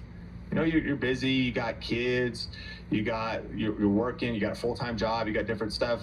You know, just a few strategic hours a week spent intentionally and strategically, compounded, yes, over the next 3 to 6 months, but where could you be 3 years from now? That's the powerful thing about YouTube, is it's really the compound effect, the effect of consistency, of getting kind of 1% better every time you upload a video, of dialing in these details, is what is a few $100 a month side hustle could eventually become a multiple $1,000 earning main thing that allows you to retire your husband, that allows you to, you know, do the travels that you want to do, that lets you go part-time at work, because you're chipping away at it just a few hours a week, and leveraging the fact that, especially when you're ranking videos, you're investing in something today, where you create a video today that's still working for you a couple of years from now. Yeah, definitely. Gosh, there's so many takeaways from that. Work smarter, not harder, right? Build your audience, and like, how many different ways can you monetize your channel, your content? There's so many ways past just posting our affiliate links in the description, you know, of all of our YouTube channels. One quick follow-up question I have for you, Sean. What are some of your favorite or some of the best ways to like find those questions that people are asking, that we can, you know, target our videos? Like, how do we know what kind of, you know, espresso machine people are looking for, or what are the biggest questions around, you know, products that people are looking for on Prime Day, maybe? Let's if you bring up my screen. Sure. So the big concept here is the power of topic validation. Sorry, I need to actually share it first with you. I don't see it yet. And so, and the best way to do that is going to be the YouTube search bar. So I've got actually your channel pulled up. We go to the YouTube search bar, and I'll kind of freestyle off maybe some of the ideas on here. So you've got, okay, a biometric deadbolt, is it worth it? This is a good title. Lockly Secure Pro Smart Lock, biometric deadbolt, is it worth it? So let's look up biometric. And so here's what we're gonna do. We're gonna use YouTube autocomplete, and we're going to look at, it starts finishing your sentence for you. And it will start giving us in order of what people are searching for. So when you type in biometric, they're looking for the attendance system, the gun safe, the trigger lock. So here's the first step. We teach 7 steps in our program called Video Ranking Academy. The first step is reverse engineer. The second step is research. So we're talking about research here. And what we want to do on research is we want to validate our idea. So let's say you have a bunch of stuff in your garage, as we all do. You actually, instead of just saying, you know what, I think I'm going to make a video about my grill, the first step might be to think, okay, what should I do? Do I want to make a video about the Neo chair? Neo chair. Well, we've validated that on YouTube people are searching for it. Great. So then we say, okay, people want an assembly video. Well, this becomes really important. We haven't recorded yet. We actually, and at that point they already have it. They're looking for a tutorial. Okay, the office chair, the ergonomic office chair, people are looking for the review. Great. So we could go over here and say, comparison of the Neo chair versus the high back mesh chair, 154 views, my impression of the Neo chair. And actually, this reviews a couple things to it. We could get a little traffic with this, but it also reviews that there's actually not a ton. The best way to validate how many views a video can get is searching it then and seeing how many views other people get. And this makes sense. This niche chair, there isn't a ton of necessarily traffic around it. Totally fine. That then brings us to the idea of this. Best office chair, 2025, 2024. Under 200, under 300, under 500. Well, how much is the Neo chair? So now this is all positioning of the video. And if we come over to Amazon and we see, okay, currently unavailable. Also, it's actually kind of funny. Like this will happen a lot. It's like, why am I not getting sales? Well, that's probably why, is it's not even in stock. You should change the link, update the link, update your videos, clean up your videos. So, okay, great. But this is actually best office chair under 100. It seems like the Neo chair is under $100. So then you're going to look at what is your competition out there. You've got a couple other videos around here, chair reviews. But I wouldn't be intimidated by the competition. You actually should be encouraged that there is interest in this topic. And if this individual got 129,000 views, well, with a new channel, instead of you getting 12 views, there's a good chance if you dial in your strategy well, that you could get 120, 1,200, even 12,000, rank your video, find your angle. One of the best angles would be what's the best chair under $100 2025 update? And this guy who made a video 2 years ago, you're jumping in the fact that you're the most recent video. You can carve out your views even with a small channel by just having the right strategy, a little bit of grit, a little bit of intentionality in there. And so that's the point. So like you're going to do your research using the autocomplete and maybe look about, okay, should I position this as the Neo chair? No, by the way, best. The countdown to School Year's Eve is here. Grab all their faves for the biggest day of the year. Try Crest 3D White. Finally, a daily whitening toothpaste for whiter teeth in one day.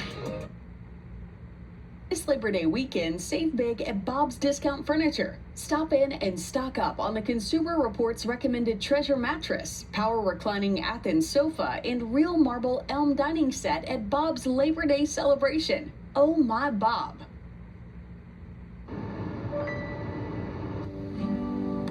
We have down here, one up there. Nope.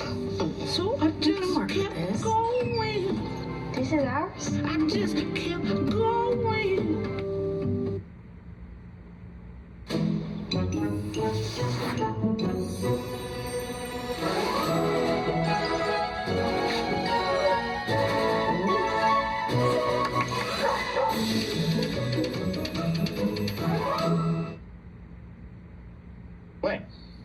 Best desk chair or office chair under 100 ? Neo chair review. Notice what also just happened there. This is a positioning from the beginnings of planning out your video. We haven't even filmed the video yet. Right. So the reason, like we have this process, this framework that looks like this, and it's a continuous process. Reverse engineer, research, record is step 3. So the intentionality that you do in reverse engineering, researching, planning out your title and the angle of the video. I saw a question somebody asked earlier. They said, well, why would I have multiple versions of the same product? Fair enough, especially when you're starting. Someday, you're gonna start getting sent products. So eventually you'll have multiple versions. Someday, if you're getting, you've got income coming in, and I'm not suggesting you are overspending at the start, but reinvesting later, like we work with brands and they send us stuff, but we'll also purchase a lot. We'll purchase stuff in preparation for Prime Day. We will ask ourselves the question, what's the best budget lighting kit? We'll do a lot of research. We'll purchase 3 lighting kits that are $80, $110, $130. Again, I'm not like, lucky for you, Sean. No, I'm just saying, like, eventually this is a business, like, and it's a cool, fun way of testing things, trying things out, experimenting. And so we're reinvesting in a cool way of like being the guinea pigs, being QVC, being able to test stuff. But you don't have to do that at the start. So at the start, you just are looking for the opportunities in your garage. And in your garage is a portable battery pack charger that you purchased, and then on, you know, your last Father's Day, it was like, oh, I didn't know you already had one, and your wife bought you another one, and now you do have 2. So compare those 2 things, like leverage the things that you have. And in some cases it could be as simple as maybe you've been, you know, taking turmeric with curcumin, and you tried one for a month and then you tried another. So it's not always like an $100. There's just so many different ways to see the opportunities in your own pantry and, you know, start getting some views. Start just the combat. It's like, the cool thing about this is it's really not about your resources. It is about your resourcefulness. Mm-hmm. About your creativity. It's about just using your smartphone, using what you have today. It's the way I built up my career. I would oftentimes ask myself too, talking about cameras, how can I take one thing I have and use it in 5 to 10 different ways? And here's what I mean. It's like, I don't have money to just buy cameras, especially cameras. You know, I don't just have $800 or $1,200, but to buy every new camera. But I would take one camera, and this is in particularly helpful related to tutorials, and I would be like, okay, best settings for the Canon M50. And then I make another video, best lenses for the Canon M50. And then I would make another video test. And this was based on research. People were looking for the 4K video test of a Canon M50. So I would make that. I'd take the one camera I have.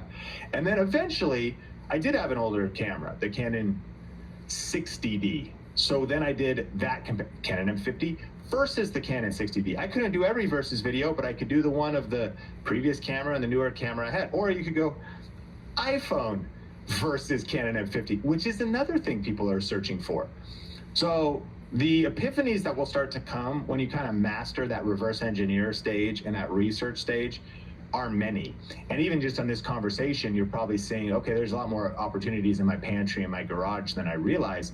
It's how creative can you get, validate your ideas before you post them, and then, you know, be willing to realize that everybody starts with 0 subscribers. Everybody starts with no videos. And even the big channels, they had to start somewhere. And so we are growing our YouTube channel 1 view at a time, 1 subscriber at a time. But what's waiting for you on the other side of some courage and commitment and consistency is a lot of opportunity.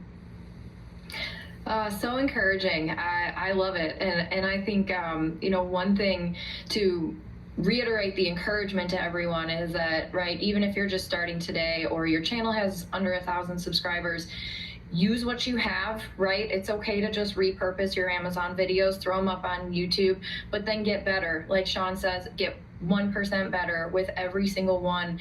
And I will say to, you know, kind of, again, be encouraging to people that are like, well, no, I can't go out and just buy whatever I feel like on Amazon to do these comparison videos. One of the reasons that well, there are many reasons I consistently post on my YouTube channel under the Smart Business Mom name, but ever since I've been doing that, I get so many brands that reach out to me now that see that channel, right? And it's not a huge channel, but I will say that lots of brands reach out to me because they've already seen a video that I've done on a product that they have, or a very similar product. I joked in one of the other previous live streams that I now have 3 outdoor patio sets at my house. I actually just gave one away because I keep getting brands that are like, we love your patio set video, and those things are expensive, you know, $500, $600, $700. And so I've gotten quite a few of those for free now because I keep making these videos about patio sets. And so don't be discouraged if you're like, I don't have, you know, 2 espresso machines or 2 patio sets, right? Just keep creating great content, posting it up on Amazon and on YouTube, and be open to opportunity, because you never know, you know, what could come of all of that.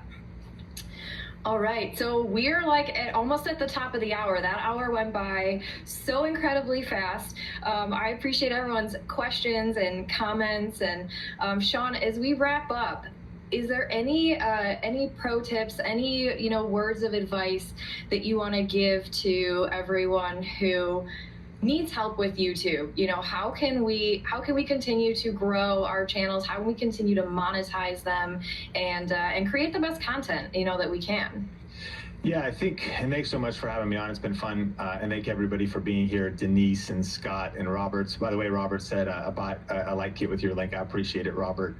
Roberts with a Z. Grateful for you. So, you know, I think my biggest thought is like,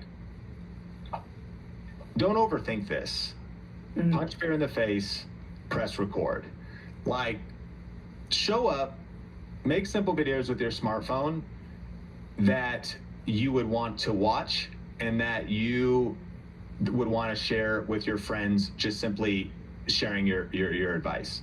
Listen, if you've been enjoying this conversation that I've been having with Kathleen, I've got some really cool resources that will help you take things to the next level. First, if you haven't watched my free 1-hour online class on exactly how to do this strategy step by step, it's all about ranking videos, affiliate marketing, really getting to watch over my shoulder exactly how I think about this process so you can start implementing what you've been learning today right now.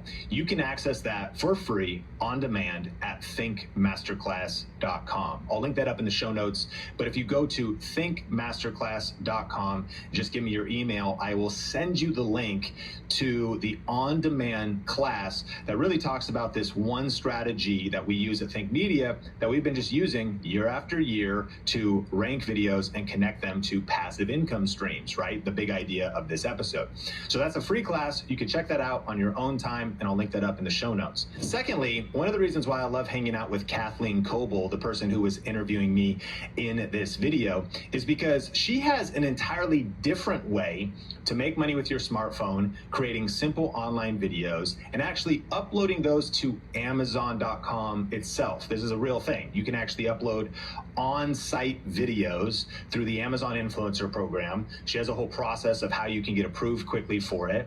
And, you know, on the Think Media podcast, I don't want you to be distracted chasing too many strategies, but I see these things as complementary. If you're already using your smartphone, filming from home, grabbing random stuff in your garage and in your kitchen, making simple videos to earn extra income, both like Kathleen's approach and my approach actually kind of go hand in hand. And we have a step-by-step video with a fresh tutorial for how to do the Amazon Influencer Program, get approved fast, and earn $100 plus per day. So that is a Think Media podcast episode that I will link up in the show notes, so you can watch that one as well. So 2 really cool resources. Check out thinkmasterclass.com. Check out that deep dive updated Amazon influencer tutorial with Kathleen Coble. And if you're still listening and you get value out of the Think Media podcast, let me just say thank you so much. You know, this podcast is able to operate because of your support. And so thanks for being a part of the community. And every time you like a video or leave a comment or leave a rating on Spotify or leave a review on Apple Podcasts or wherever you listen, it actually really does mean the world. You know, this podcast started with just kind of a dream and some hustle. There's now a small team that helps us produce these episodes and get them to you. And so if you get value from the Think Media podcast, if you could just take 1 minute of your day and leave a review or comment or give us some feedback or share it, that would mean the world. My name is Sean Cannell, your guide to building a profitable YouTube channel, and I cannot wait to connect with you in a future episode. Fries in a bag, vanilla cone in hand, windows down, music up. That's the summer feeling. The kind you find on McDonald's under $4 menu. With a $2.99 snack wrap, spicy or ranch, a $3.50 caramel frappe, a large ice cold soft drink, and a cheeseburger that hits like a classic. McDonald's is open late, so summer doesn't have to end early. Ba-da-ba-ba-ba. Prices and participation may vary. Cannot be combined with any other offer or combo meal. YouTube Shorts do not convert very well in terms of subscribers. You get 20 million views on a short, you're going to get a lot of subscribers. But what are the quality?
Of those subscribers. Today, Sean and I are diving into some YouTube questions. When subscribers are not watching, what do you do? These subs ain't loyal. You know what I mean? I got 99 problems and my subs are one of them. Well, in 2025 and beyond, consumption is more important than subscription. Social media is dead, and now we've moved to interest media. It means that... Welcome to the Think Media Podcast, the #1 show bringing you unfiltered YouTube tips for building a profitable channel. I'm Nathan Eswine, one of the coaches here at Think Media, and today Sean and I are diving into some YouTube questions that, just to be honest, don't make any sense. I'm talking about this kind of questions that even as a coach, I read it once and I'm like, I'm reading it again, because it's like, what, your subscribers are down?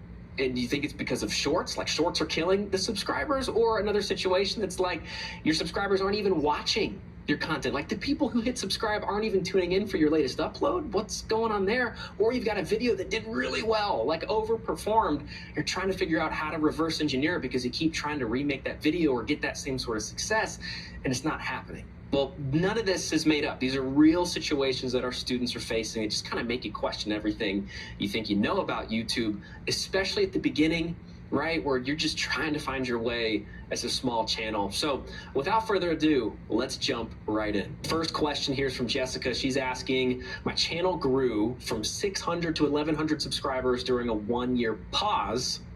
how do I properly restart? That's a great question. And I think there's three things that come to mind. First, this is actually really cool because I think the positive thing is you stopped posting, but your channel kept growing. I love YouTube. YouTube is the most powerful platform on the planet because it's the only platform where your content lives forever and where you can keep getting views and subscribers even if you stop posting. Here at Think Media, we talk about ranked videos, and it's clearly that you have a couple ranked videos because your channel grew while you weren't posting. So I would celebrate and be grateful and excited that that happened and use that as some motivation that when you restart, you can build even more momentum, that if you take a month off, 3 months off, a year off, it doesn't mean your channel has to stop growing. This is the story of so many of our students. Sometimes they've had health challenges, maybe they've had seasons off, they took a summer off, and yet we're still able to have momentum from YouTube. Other social media platforms do not give you that opportunity. But I think the second thing would be, I get it, restarting is very overwhelming. And I think the second thing is it is first and foremost a mindset thing. I think what can happen with restarting is you overthink it. You're overthinking like, I need to come back. People are expecting me. People have missed me. Do I still have what it takes? All this different kind of stuff like that. And really what you need to do is actually kind of just restart. People aren't thinking about you like you think they are, good or bad. They're just thinking about something else. You're probably overthinking restarting. And we have to acknowledge one of the most important words in YouTube, in business, really in life, and that is the word momentum. An object in motion stays at motion, and an object at rest stays at rest. And so once you're in motion, you get into a rhythm. Sometimes we get into a real positive rhythm of creating content and it starts to feel a little easier. But when we lose that, and I've been there so many times, sometimes I'm bumping out batch producing videos and it's like, man, I'm pumping out a couple a week and I can pump them out in a batch and I'm recording a lot. And then if I take a break, I sit down to shoot again and it's like, I'm rusty. I'm deer in the headlights. I kind of don't know what to say. I feel like I have to restart filming a video over and over again. And that just speaks to the loss of momentum. So what's the action item is you have to just start it again. So I'd say number 3, just like you had to punch fear in the face and punch perfectionism in the face at the beginning to build up momentum in the first place, I think it's accepting that you're gonna, in a way, have to do it again. Even though you have the channel, you're gonna almost have to start from scratch. And momentum is very much a picture of a train, a heavy multi-boxcar train that starts exerting all of this energy with its engine pumping its gears to just barely move forward, but eventually all the weight and momentum of that train, once it picks up speed, starts to kind of have an inertia of its own. You don't have that right now. So my biggest encouragement to you is to just pick a date, start filming again, start posting again, and do not let the overthinking fear of like, what if the quality drops, or I lost my edge, or I lost my mojo, or like, what if people like react now, or I can't live up to what it once was, you're judging it by, all these is overthinking. And the only way to start getting momentum again is to start posting again as soon as possible. Do not overjudge your first couple of uploads, and don't be discouraged if you post to kind of a ghost town, because that audience, yes, you're getting some views, but like they're kind of checked out. It's going to take a while to get the algorithm going again. So it's kind of a grit mindset of, I'm just going to start posting again, commit to the long haul. Thank God you've got 1,100 subscribers, but my mindset would be, I'm starting at 0. I know I'm starting with an advantage, but I'm going to treat it as if I'm starting at 0, because the same grit it took to start back then, you're going to need right now. Ooh, that's so good. I love that. I love the mentality reminder there, because yeah, while you're starting with, you essentially doubled your subscribers in a year. Like, that's epic, right? But it's still a start nonetheless. And so I love that. And I love the glimpse of hope that's right there too. It's like, that is the power of YouTube. Man, you could like disappear for a year. Stuff still happens. What gets to happen after there's no more pauses, and you're able to get after it and get into that rhythm that Sean was talking about. So cool, Jessica. We're cheering you on. Okay, Sean, this next one, a little bit of a different direction, but we want to hear from Kimberly. She has a video that shot up in revenue, and she's trying to figure out, how, why, and just trying to figure out how to reverse engineer it to do it again, I'm sure. Yeah, that's a great question. So what you want to get familiar with is your YouTube analytics, and for any individual video, I'll actually walk through it. You would click analytics, you're going to click over to revenue, or you're going to click your content, find the video, click analytics, click over to revenue of the specific video. And inside of that video, you're going to be able to see video performance, and it'll say RPM. That's the revenue per 1,000 views. And actually, a recent video, Nathan, that you and I did on the Think Media podcast channel has a $15.36 RPM, which is actually really good. The Think Media podcast channel does pretty good. The range of RPM could be around $1, $2, $3, $4, $5. And then if you get into educational content, like we're creating finance, different things like that, it could be a lot higher. That number there is going to dramatically affect how much money you earn per video. And your channel-wide, topic-wide, niche-wide RPM will be affected by such things as the niche itself. Real estate is much higher, health is much higher, business is much higher. And then if things are like entertainment, that's going to affect it. Your age and really the spending power of your audience is going to affect things. If you had a video all about health and retirement for baby boomers, it's going to be a more affluent group than maybe entertaining videos for Gen Z. So these macro concepts would affect, if you will, channel-wide RPM, but individual videos can fluctuate. So on the Think Media podcast channel, we've had maybe $5 RPM average across 1,000 views, and we've had $30, $40 RPMs on a particular video. So the question then becomes, as far as studying it, what happened here? What was the topic that I talked about? To get even more specific, if you talked about some of the people we interviewed in the past that did e-commerce, they talked about Amazon drop shipping a few years ago, or they talked about how to set up e-commerce stores or Shopify stores. For a season, that was like some of the highest RPM type content. So while that's not my niche, if I bring on a guest that is an expert at e-commerce, which I've done, and then they talk about that. So it's like how this YouTube creator, succeeded, and that's their niche. Then I would benefit from bringing that subject matter, those keywords, and essentially what advertisers want to advertise onto my channel. So I might be like, whoa, sure enough, me bringing on that guest or talking about that subject matter tapped into a much higher RPM. So that's what you want to reverse engineer. What about the topic of this highest earning video could you replicate by making a follow-up video or doing a whole series on that topic because you've identified that it is more lucrative? And if you're passionate about it, why not double down? Now there's another factor, and that's also going to be the length. So we had a recent video on Think Media podcast with Neil Patel, which got quite a few views. It grew to over 100,000 views in a short time.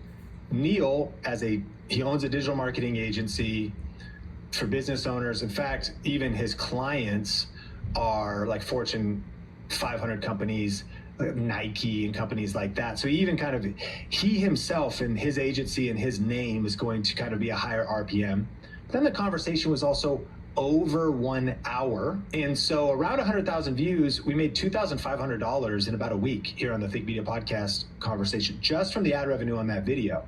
Couple things: Neil, his niche, the subject matter, and let's clarify, it's what advertisers, the reason we make money is what advertisers are willing to pay for on this particular content. And I don't really know the algorithmic back end, but YouTube's like, oh, okay, we have identified Neil Patel's in this. We've identified that the topic is social media, digital marketing, and advertisers that would want to advertise on that type of content are willing to pay more. That's the bidding war, if you will, of that particular niche. But then you also add on length, and the video is over an hour, so it's how many ad spots played. If I would have only talked to Neil for 10 minutes and it still got the same amount of views, it wouldn't have made $2,500 because there wouldn't have been multiple ads that played during that video, which the third thing to check out would be you could go in and inspect the video to look at how many ad spots showed up in your video.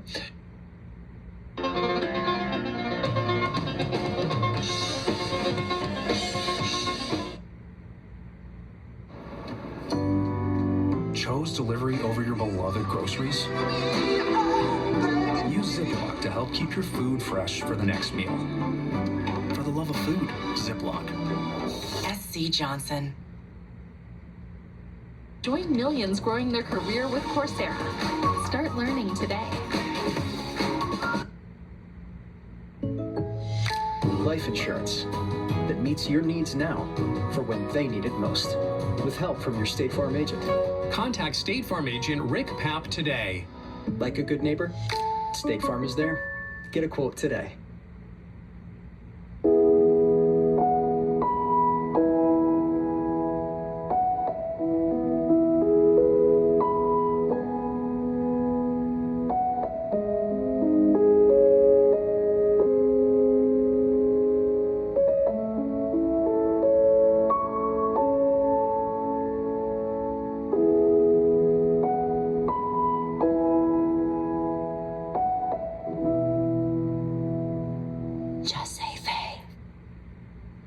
Your video.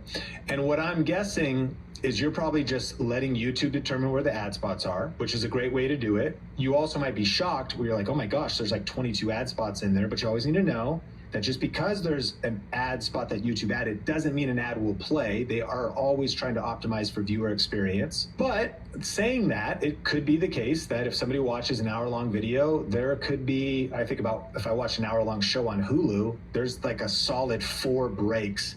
And Hulu is gonna be like break at 15 minutes and like 3 or 4 ads in a row. And then another one at about the 30-minute mark, the 45-minute mark. YouTube's a little bit different.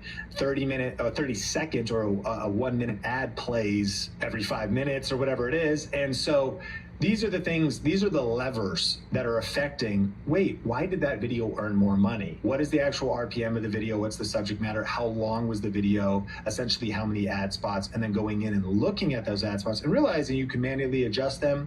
YouTube did some recent updates saying they sort of changed what it was, and they hopefully their algorithm picks the best place to place the ads to not interrupt viewer experience. You might want to get in there and do it manually. Everything I'm saying could be a little bit overwhelming, but that's why your revenue shot up from a particular video. And knowing those things, I would finalize by saying the strategic YouTube creator might be thinking about 1, 2 things. Here at Think Media, we think about actually first and foremost, diversifying your income away from YouTube ad revenue, because it's going to be bigger opportunities to create your own products, do affiliate marketing, brand deals, sponsorships. We actually have a class. If you go to thinkmasterclass.com, we have an on-demand class that talks about some of the best ways to make money right now. And so we'll link that up in the show notes and you could check out that class. But as your channel evolves and as your channel gets monetized, for everybody listening to this, YouTube ad revenue is incredible. And you should double down and optimize for it. And so why not audit your library, look at your highest earning videos, look at how long they are, what subject matter they're about, and think about making series or part 2s to them, because previous success can then inform your ability to post 5, 10, 15. Maybe you could probably double your ad revenue in the next 45 days or 90 days by really intentionally covering certain topics in strategic and creative ways. So good, so good. The thing I would love to hang on here for a second, Sean, is because this happens a lot in coaching, right? If someone I'll get a DM or we're on a Zoom call for one of our sessions and it's like, Nathan, okay, this video, it's an outlier. It's going crazy. It's like whatever. It's super exciting. But a thing that I find is that usually the student thinks that we need to go a different direction. Okay, so that just popped off. Okay, what do we do now? It's a good question. Like, what do you do when you've got some momentum, when you've got a video that pops off, overperforms? Sometimes we think we need to go do something else to recreate the success. And so I just wanted to say for everyone listening, like, we just like that idea of, what was the topic? Like, what did you do in the video? It's probably a good idea to make a part 2, right? To just same topic, stick with what you did. Maybe there's a different angle or a part 2 that you could go into. But I think that's a really key point, not even for just, trying to reverse engineer revenue, but just like views. Oh, wow, I'm just like a small channel starting.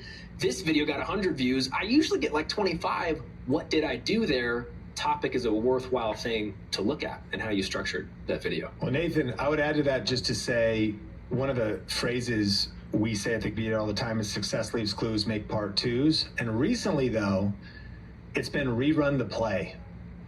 And one of the most advanced online business owner topics that is going to sound so simple, but listeners, I think all of us suffer from missing the financial opportunities hidden in plain sight, wanting to just chase new and novel ideas, and thus leaving a lot of money on the table. And it's this: the mistake that so many creatives and entrepreneurs and YouTube creators make is constantly doing new things instead of actually repeating the proven things that work. That might sound simple, but let's take it to just a different category. Maybe as a business owner, you figure out that like there's one website you have for content creators. You have maybe a free gift you give away that grows your email list. You've got a couple digital products, but there's like one product. And if you look at the 80-20 rule, which is typically that 20% of our efforts lead to 80% of our results, for some more advanced listeners, they maybe have like 5 different things they offer people for free they could download. Like, you could download my free guide, or you could go watch this free class, or you could do this quiz, or you could do this, check your weight cheat sheet for your plant-based recipes. Out of the 5 things, 4 of them kind of limp along. Like, they're all right, and they've gotten some results, or maybe they made some money, but there's like the one thing that disproportionately has provided results. 99% of creators and business owners don't look at the one thing and like triple down, quadruple down, 100x down on one thing. They just start making something new. I'm guilty as charged.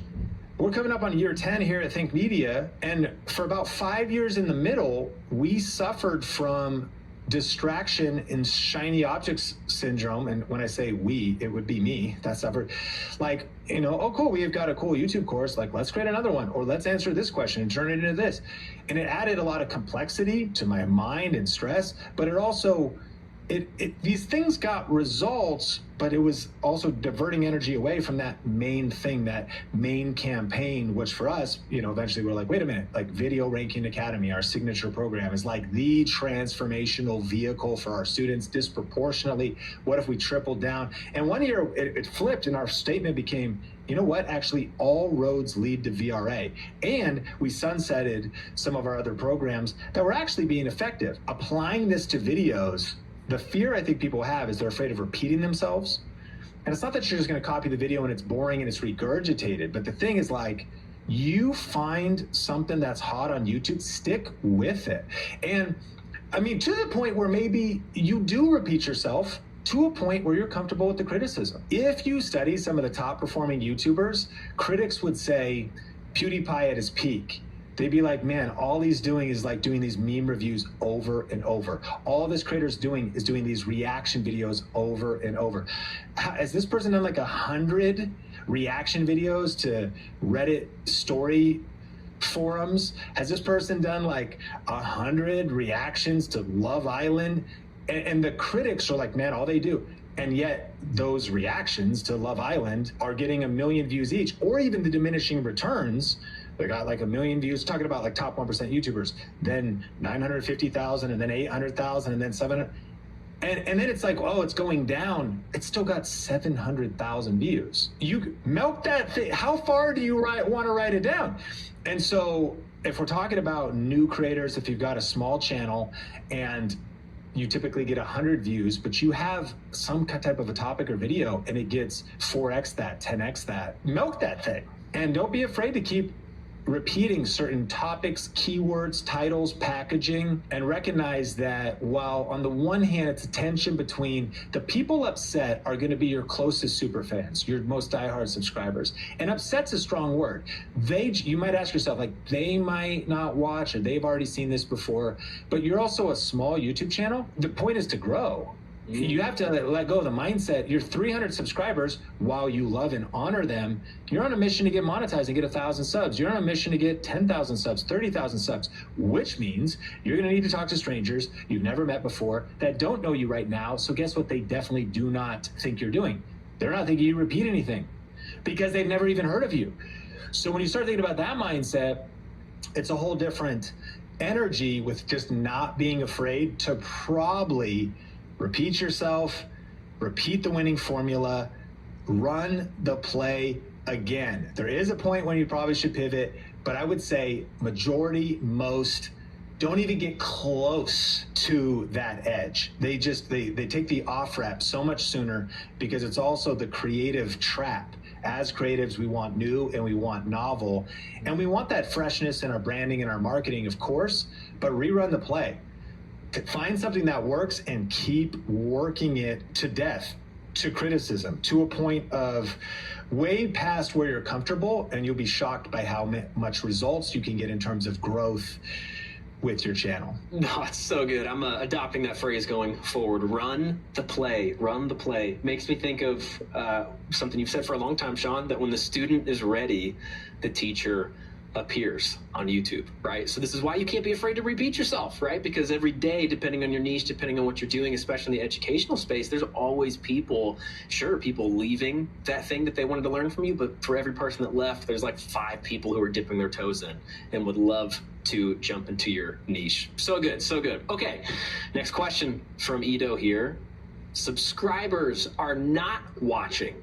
What do you do? Hey, let me ask you something. Do you have a real plan to grow on YouTube and actually stick with it? Whether you're just getting started, restarting after a break, or trying to turn views into income, we've created something brand new to help. It's called YouTube Jumpstart, a free 3-day online event designed to help you grow, get views, and even start earning before 1,000 subscribers. Every single day you will learn something powerful and you'll be challenged to take action. So you're not just watching more content, you're building real momentum. This is for people who are done thinking about YouTube and ready to get serious and do something about it. You'll get practical strategies, new AI tools, and behind the scenes growth tactics that we've never shared publicly before. And most of all, you won't be doing this alone. You'll be a part of a real community that will support you, challenge you, and hold you accountable to your YouTube goals and dreams. So if you're tired of just talking to ChatGPT about your channel, not making any meaningful progress, and ready to get real results, then go to tubejumpstart.com to grab your spot for this free event, or just click the link in the show notes. And I need you to know, this is a live event with super limited replays, and once they come down, they're gonna be gone forever. So don't wait. This might be the exact push that you've been needing. So go to tubejumpstart.com to secure your spot today. All right, let's jump back into the episode. Okay, good question. I know we're talking about kind of like the strangest and weirdest things that happen about YouTube and like how YouTube could be confusing. And I got these subscribers. Why aren't they watching? I feel that. And these subs ain't loyal. You know what I mean? I got 99 problems and my subs are one of them. Like what's going on? Well, a couple things. Number one, on Think Media, in the last 30 days, on the Think Media podcast channel,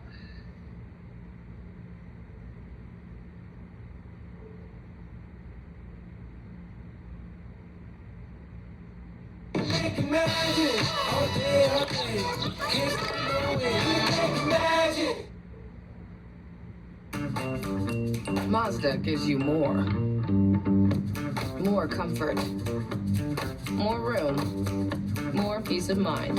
When you leave nothing out, there's more to move you. Discover more at the Mazda Summer Sales Event. Current inventory remains unaffected by new tariffs. Take advantage of one of these exceptional offers during the More to Move You sales event.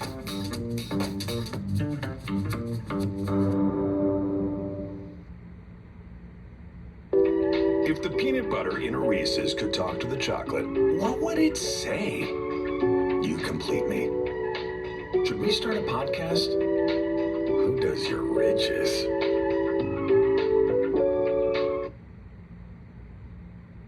Our views only came from 30% of our subscribers. About 1 million views too, as the channel continues to grow. 70% of the views of those million came from non-subscribers.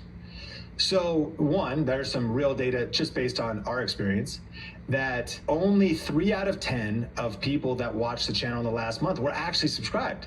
And yet 7 out of 10 were not subscribed and are not subscribed, which leads to an important epiphany that we all need to have about YouTube. And it's this: in 2025 and beyond, consumption is more important than subscription. Many people have said social media is dead, and now we've moved to interest media. What does that mean? It means that in social media, we subscribed and followed people we wanted to continue to hear from.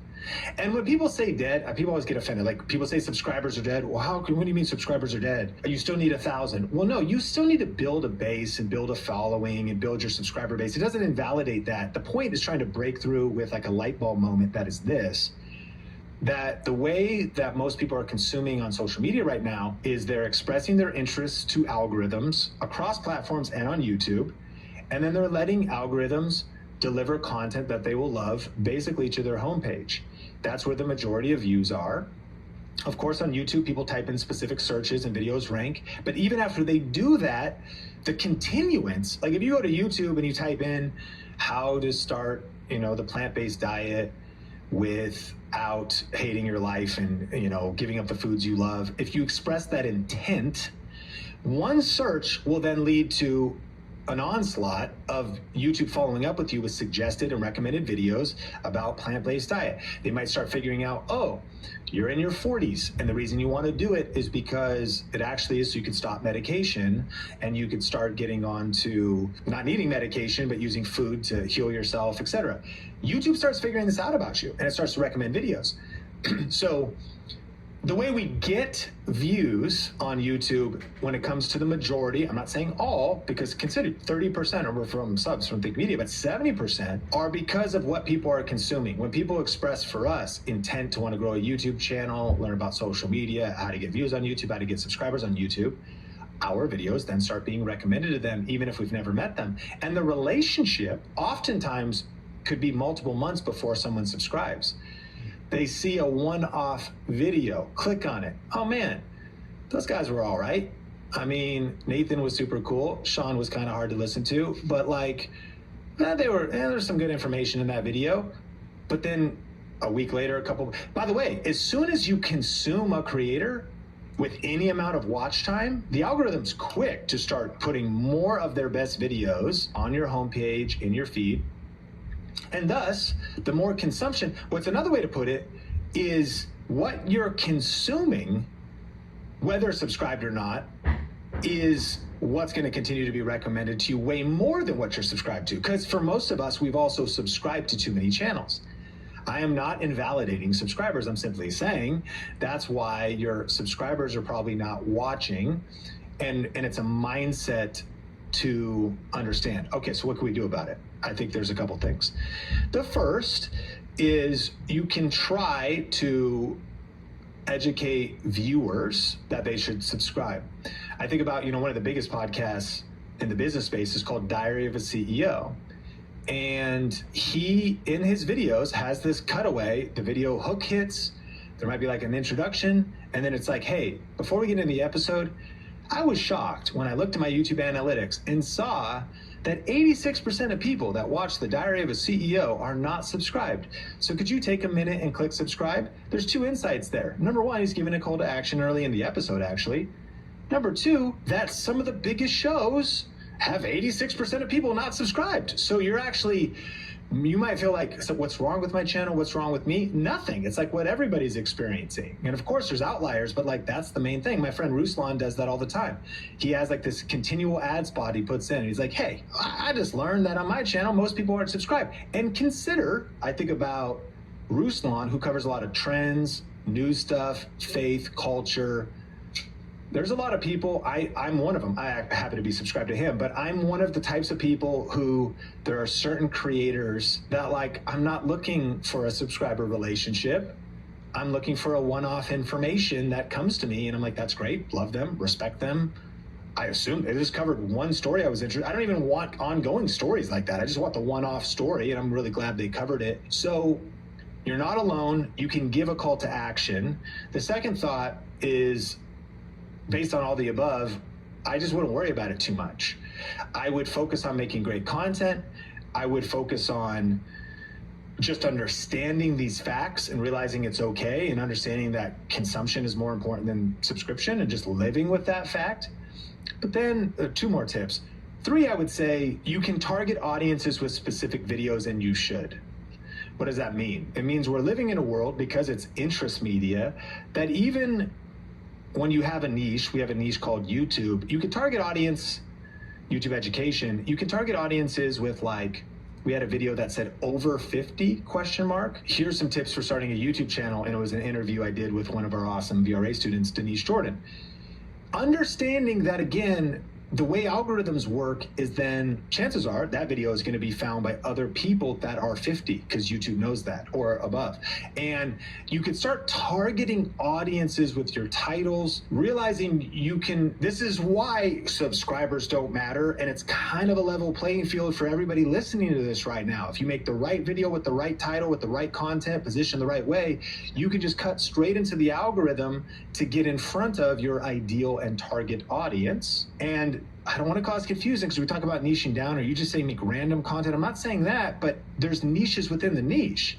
Inside of, to talk about our niche, how to grow a YouTube channel, people of different ages, ethnicities, channel types. If you want to grow a gaming channel, it's a one-off video that could find its way to gamers and gaming channels.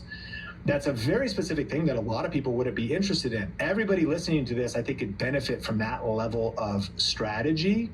And then there was that one other point that came to my mind. Okay, yeah, the kind of the fourth big idea would be, this is why you need to also build your audience off of YouTube. What does that mean? This is why you need to build an email list. Email's still the gold standard, but if you want, you can build a text message list. Hard to do for free. There's a cost to, you know, an SMS service typically, but this is why people do it. Hey, do you want to join our text line? Do you want to join our newsletter? There are other things you could do. You could start a Discord group. The reason you want to do this is what you're saying. My subscribers are not even watching. Let me encourage you this too. They probably want to, but they don't know you're posting. Why? Because a lot of people don't check their subscription feed, or they don't check it when you post it and your videos got pushed down. And the way algorithms work and how busy the world is, you want a way to talk to the small percentage of the audience that you're building that wants to go deeper with you. So it's understanding kind of the purpose of YouTube. Of course, build the audience, try to build as strong as audience as possible that is engaging with each upload you post. But where things become incredibly powerful is where you have something like an email newsletter or something, and that's a mindset shift. That then I am doing these modern tactics that we're talking about here. This is like pretty fresh thinking in the sense of target specific audiences with your videos. Moms, if that's relevant, women over 45, different audiences you could tap into. In the video, you can then articulate, and hey, by the way, if you are interested in this particular transformation or this particular deeper level of engagement, check out my email newsletter or join this private group. And then in that place, you have a chance to further the conversation.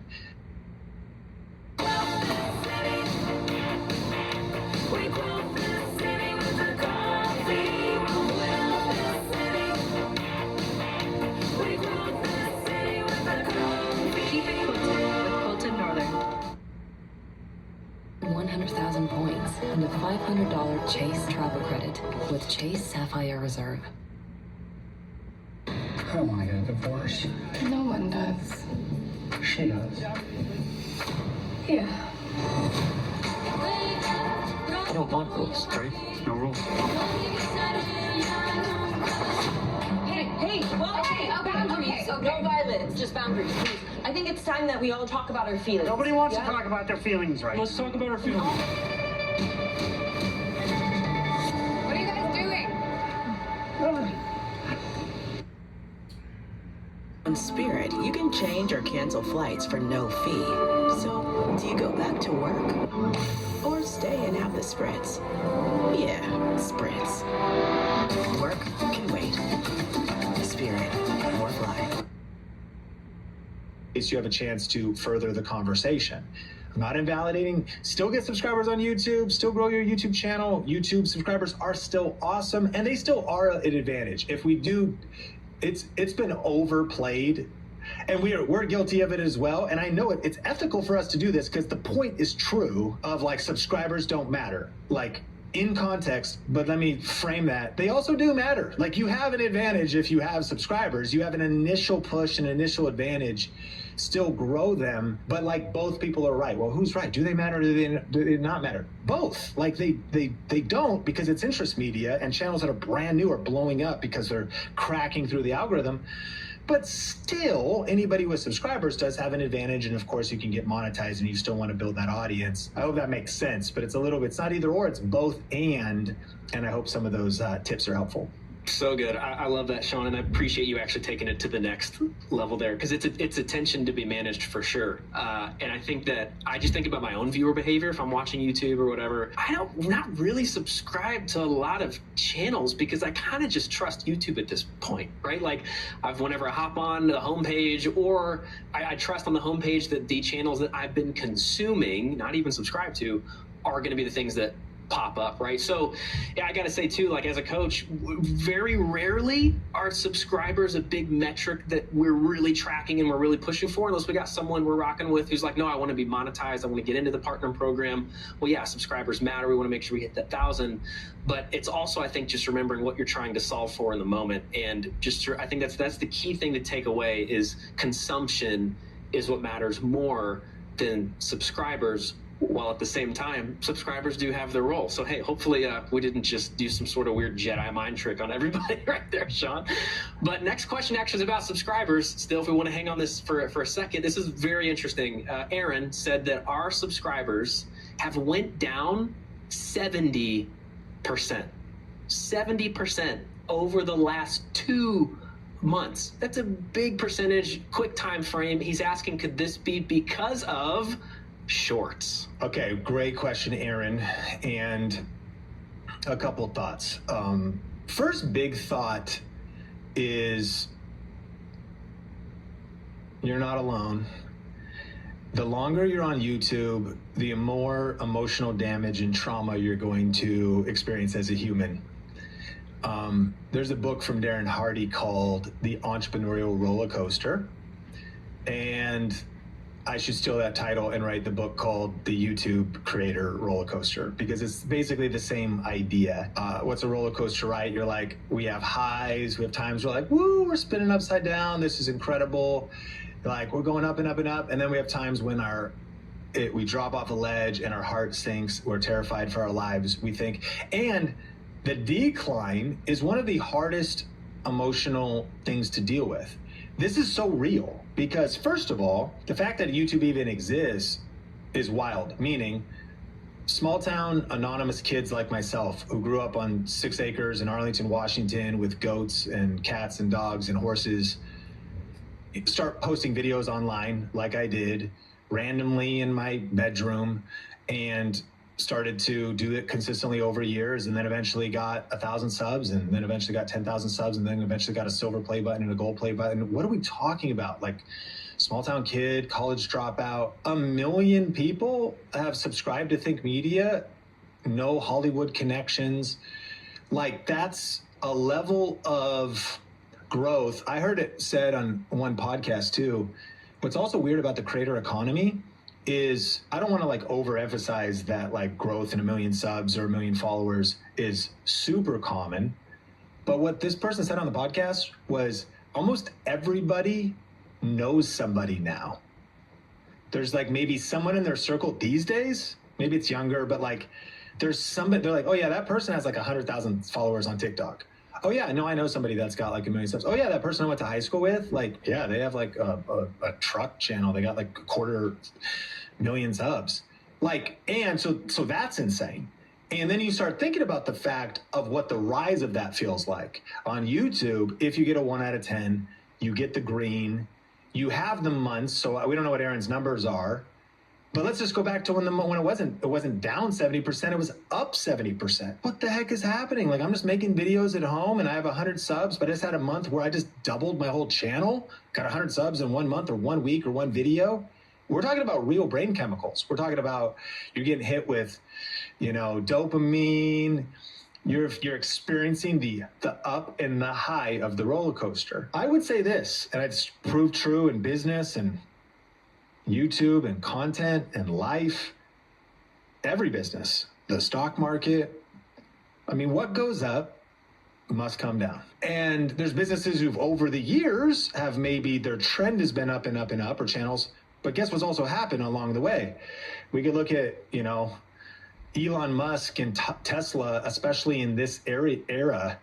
One of my friends is a massive investor in Tesla. He was so early. He bought the first ever Tesla. He was on a waiting list. I didn't even know who Elon Musk was. He was the biggest fan of him. I was like, I've never heard the name.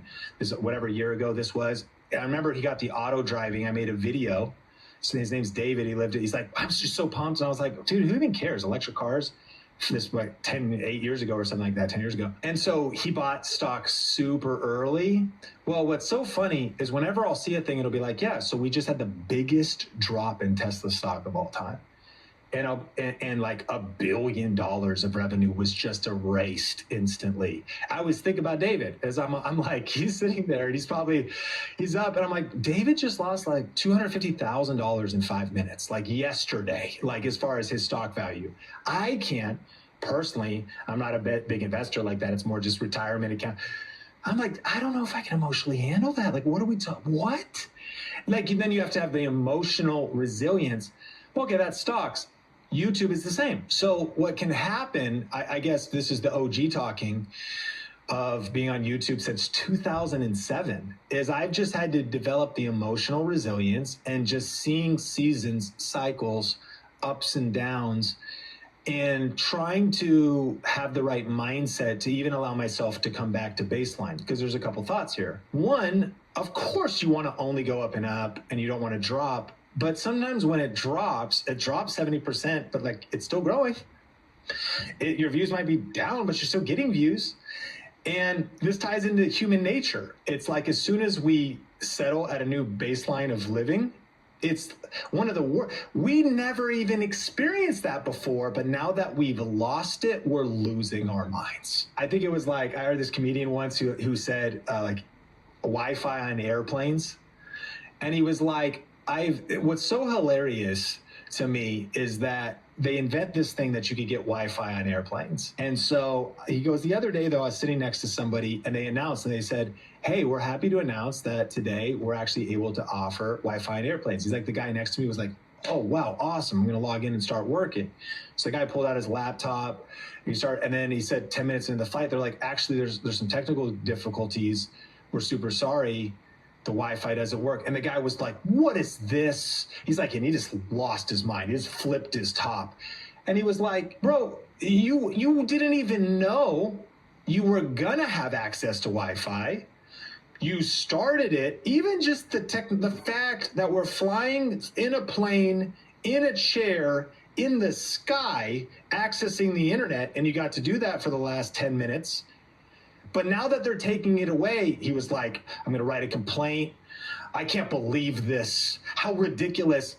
When he brought a book with him, he wasn't going to be on Wi-Fi anyways. But as soon as we establish a new baseline standard of life, a new baseline standard of views, it flips our psychology. So that's why I'm going deep on this, is like half of YouTube success is just mental resilience, emotional mastery, of course, diagnosing the issue, but just understanding, okay, if you took 10 steps forward, but 4 steps backward, you're still 6 steps forward and you're still making forward progress. Be okay if there's months of decline. The inevitable nature of 1 out of 10, multiple in a row, is how long can this last? Meaning, how many 1 out of 10s can you get? Like in perpetuity? Or you're going to have some 10 out of 10s. And with a couple bad months of YouTube, it'll reset your analytics and eventually it'll baseline again and then you'll start going for green again. And so those resets are okay. Let's focus on some practicals though. So if your subs went over, could it be because of YouTube Shorts? Absolutely. Number one, YouTube Shorts do not convert very well in terms of subscribers. That's universally understood. I can affirm that with my own behavior. I love consuming YouTube Shorts. It's entertaining. I move through a lot of creators. Even based on my consumption, I'll get suggested the same creators. I would say almost never, less than 10 times, and I'm a YouTube Shorts consumer, have I ever clicked the subscribe button on a YouTube Short. personally. I think a lot of people can relate to that. It's interest media. It's like the media is being brought to you. You're engaging with stuff. You might like it. You might comment. You might just move on. And with those times, the power of YouTube Shorts is there are moments where I'm like, dude, who is this person? This is interesting. Click through to their channel, check out who they are. By the way, typically that, for my case, the subscribe wouldn't be attributed to the short. It probably wouldn't even, it would be because I clicked on the creator, watched some long form, and then got the subscription. So it wouldn't even show you in analytics that the subscriber was led to a short in my case. So just knowing that YouTube subscribers don't really convert that well on shorts, and that could be why, if you went really heavy into shorts, and then you have to ask yourself, are you okay with that? Should you lean more into the long form? What is your goals? What's your bigger form strategy? Less long form content a lot of times is going to lead to less deep connection. Also, when it comes to shorts, you might I'm curious, are your views up? Your subscribes could be down, your views could be up, because shorts can reach untargeted audience, reach audience you don't want to connect with as much. One of the funny stories from Think Media podcast channel is I interviewed a guy named Eric. So number one, think about this from a personal standpoint, like personal brand standpoint. This is a strategy conversation. Teeth sensitivity is so common. It immediately feels like, somebody's poking directly on their nerve. I recommend Sensodyne. Sensodyne toothpaste goes inside the tooth and calms the nerve down. And my patients say, doc, it really works. iPhone 13 with 5G on us, with its amazing camera to capture the biggest moments. Total wireless in your corner. With Geico, you get custom coverage for your bike and accessories, so nothing can stop you from riding like you. Not even the giant inflatable, babies at your coworker's cousin's gender reveal party. So get going and get more with Geico. Clorox Sentiva cleans like Clorox, smells like grapefruit, feels like trusted clean, long-lasting freshness.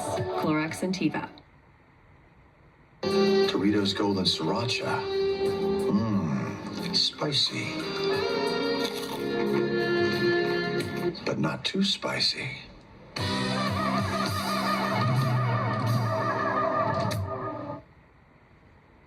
Think Media Podcast, there's a couple goals that I have. One, I want to build the brand, the Think Media Podcast.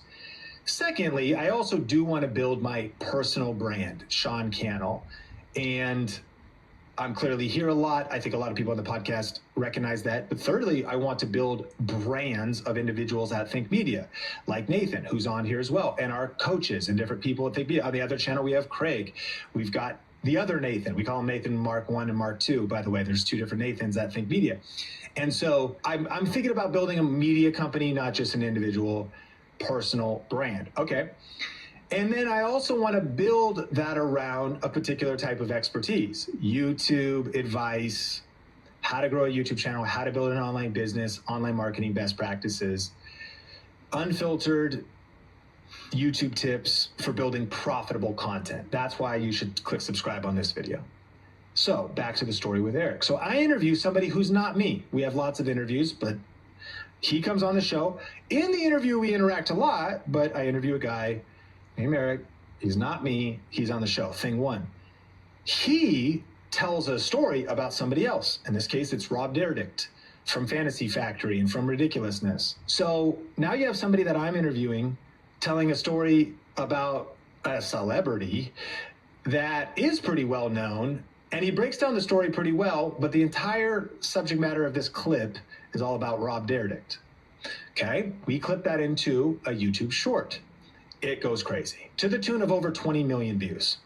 So that's what's wild. Now, by the way, the video earned actually $3,500, which is really good money, but that just tells you how many 20 plus million views to earn $3,000, which I'm not complaining about. Here's what I am complaining about. I'm okay with it, but here is the trouble with it, is let's talk about what happened there.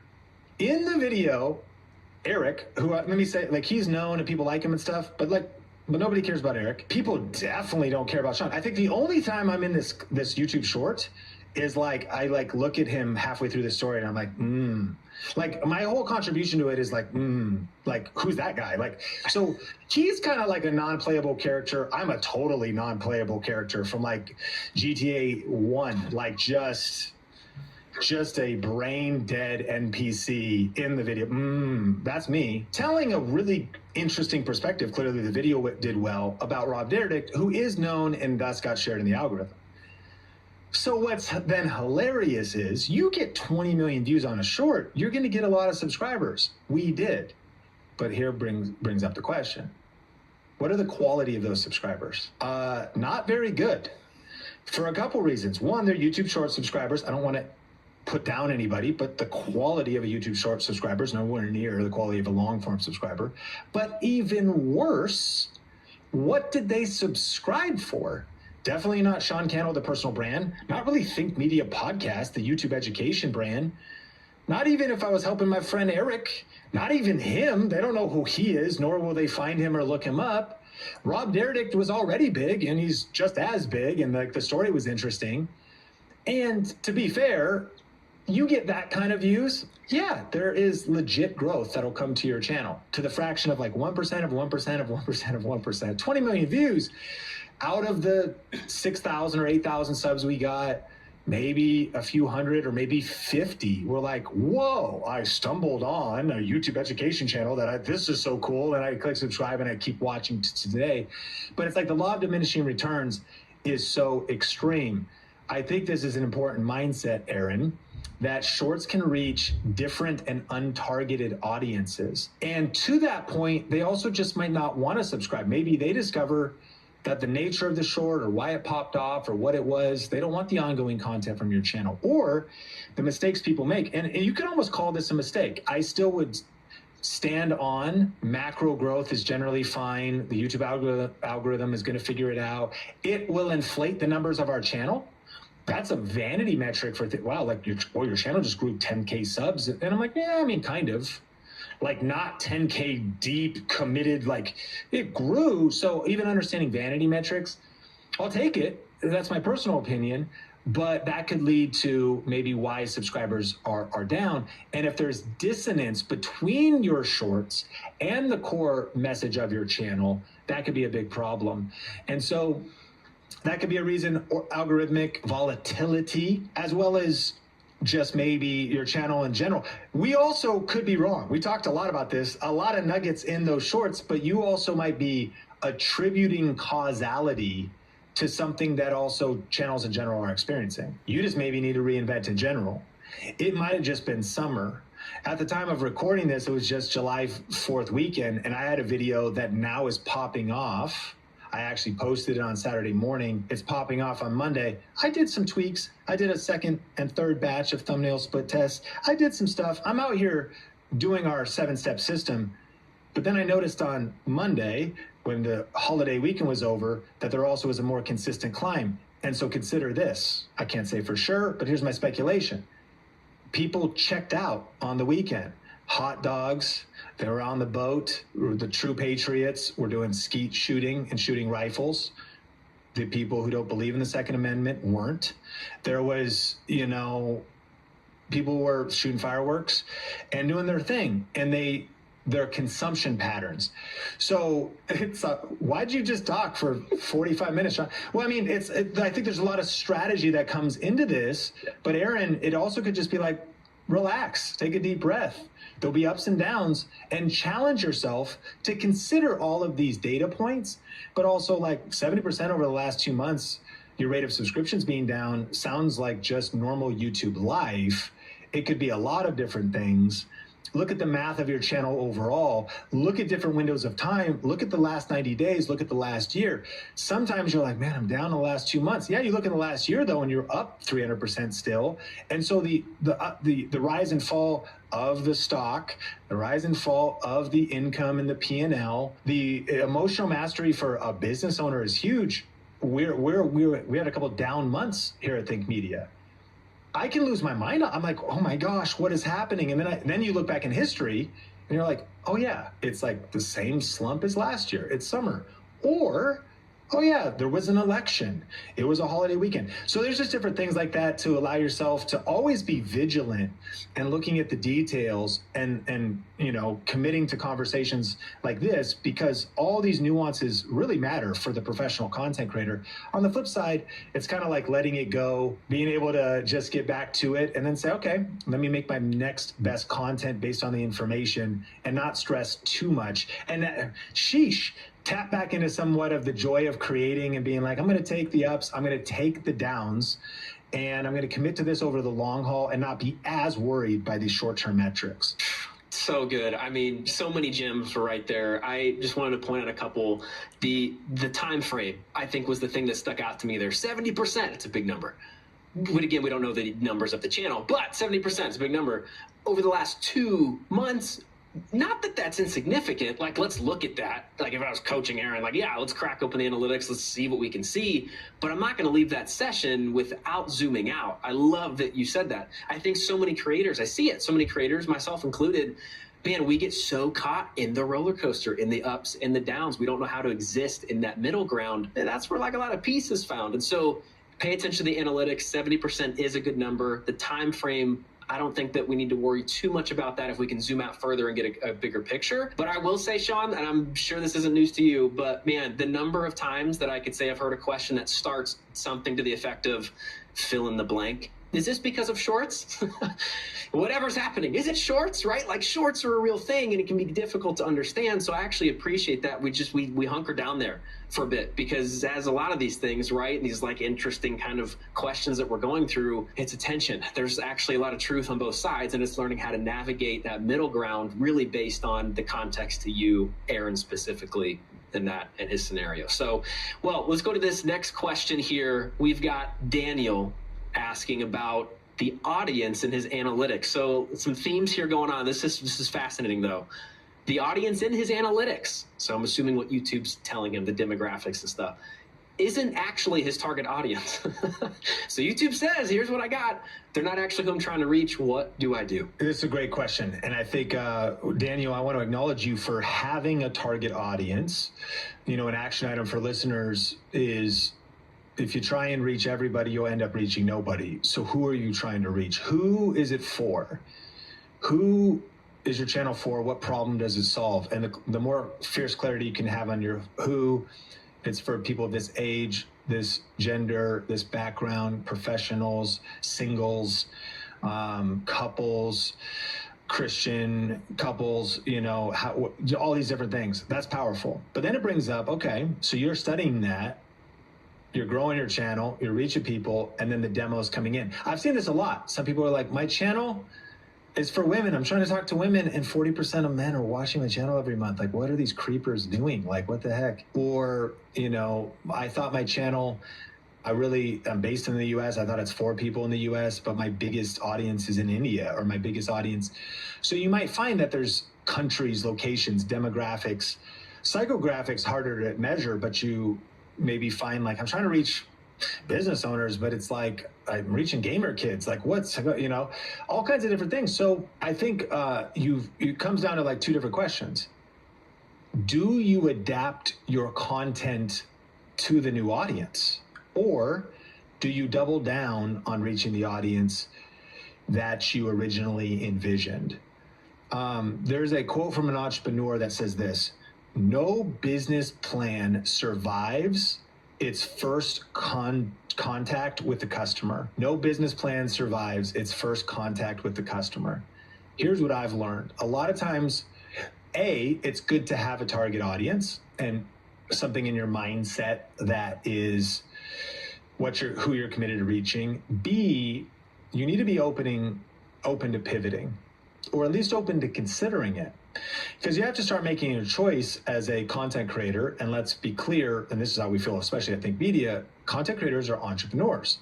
The mindset, you want to shift from you are a business and you are a business owner, and you want to think like a business strategist and think like an entrepreneur.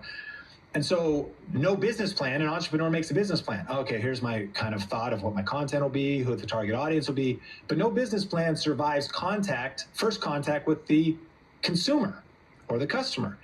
Sean, what do you mean with YouTube videos? Well, you start publishing videos and your customer and your consumer is the viewer. So then you might have some success, but this happens all the time. You'd be shocked how common this is. Like I started building a channel, it just became a community of people totally different than I thought. I thought I was gonna reach these type of people, but I'm reaching a different type of person. So that just shows that your plan did not survive first contact. So it's really up to you. You go, okay, do I like push to try to reject is a strong word, but like reject that audience and pivot away from that and change my titles or change my content and try to show up differently and reach a different audience? Or do I adapt and I roll with it? It's probably going to be, the answer is probably a hybrid of both. One of the episodes I'd recommend to listen to in the Think Media podcast library is my conversation with Nick Bare, the founder of Bare Performance Supplements and Bare Performance Nutrition. He is an awesome content creator as well, CEO content creator. Swiffer Mop Deluxe. With the new locking head, getting into tight spaces is simple.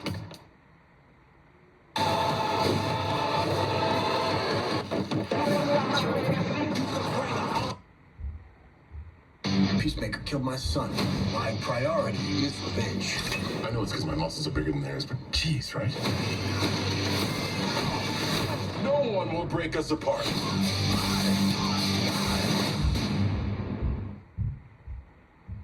Why get one sandwich for the price of one when you can get two for the price of one?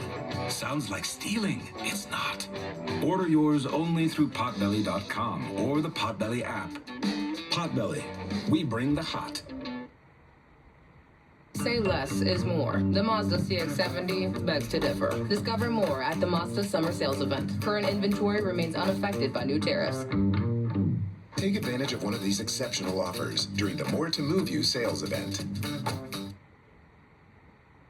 An episode with like 10 branding and marketing laws every creator needs to know. We'll link that up in the show notes. Definitely check it out. Super, super powerful.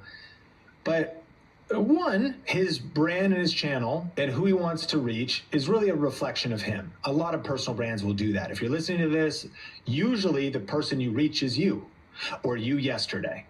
Like a lot of us as creators, you're reaching people somewhat similar to you or who you were yesterday. A lot of people that were reaching on this podcast are people who want to start YouTube channels. That's what I did yesterday. I started a long time ago, but yeah, previously. And so like, hey, Sean, you've been there, done that. And you also love YouTube. I'm getting into YouTube.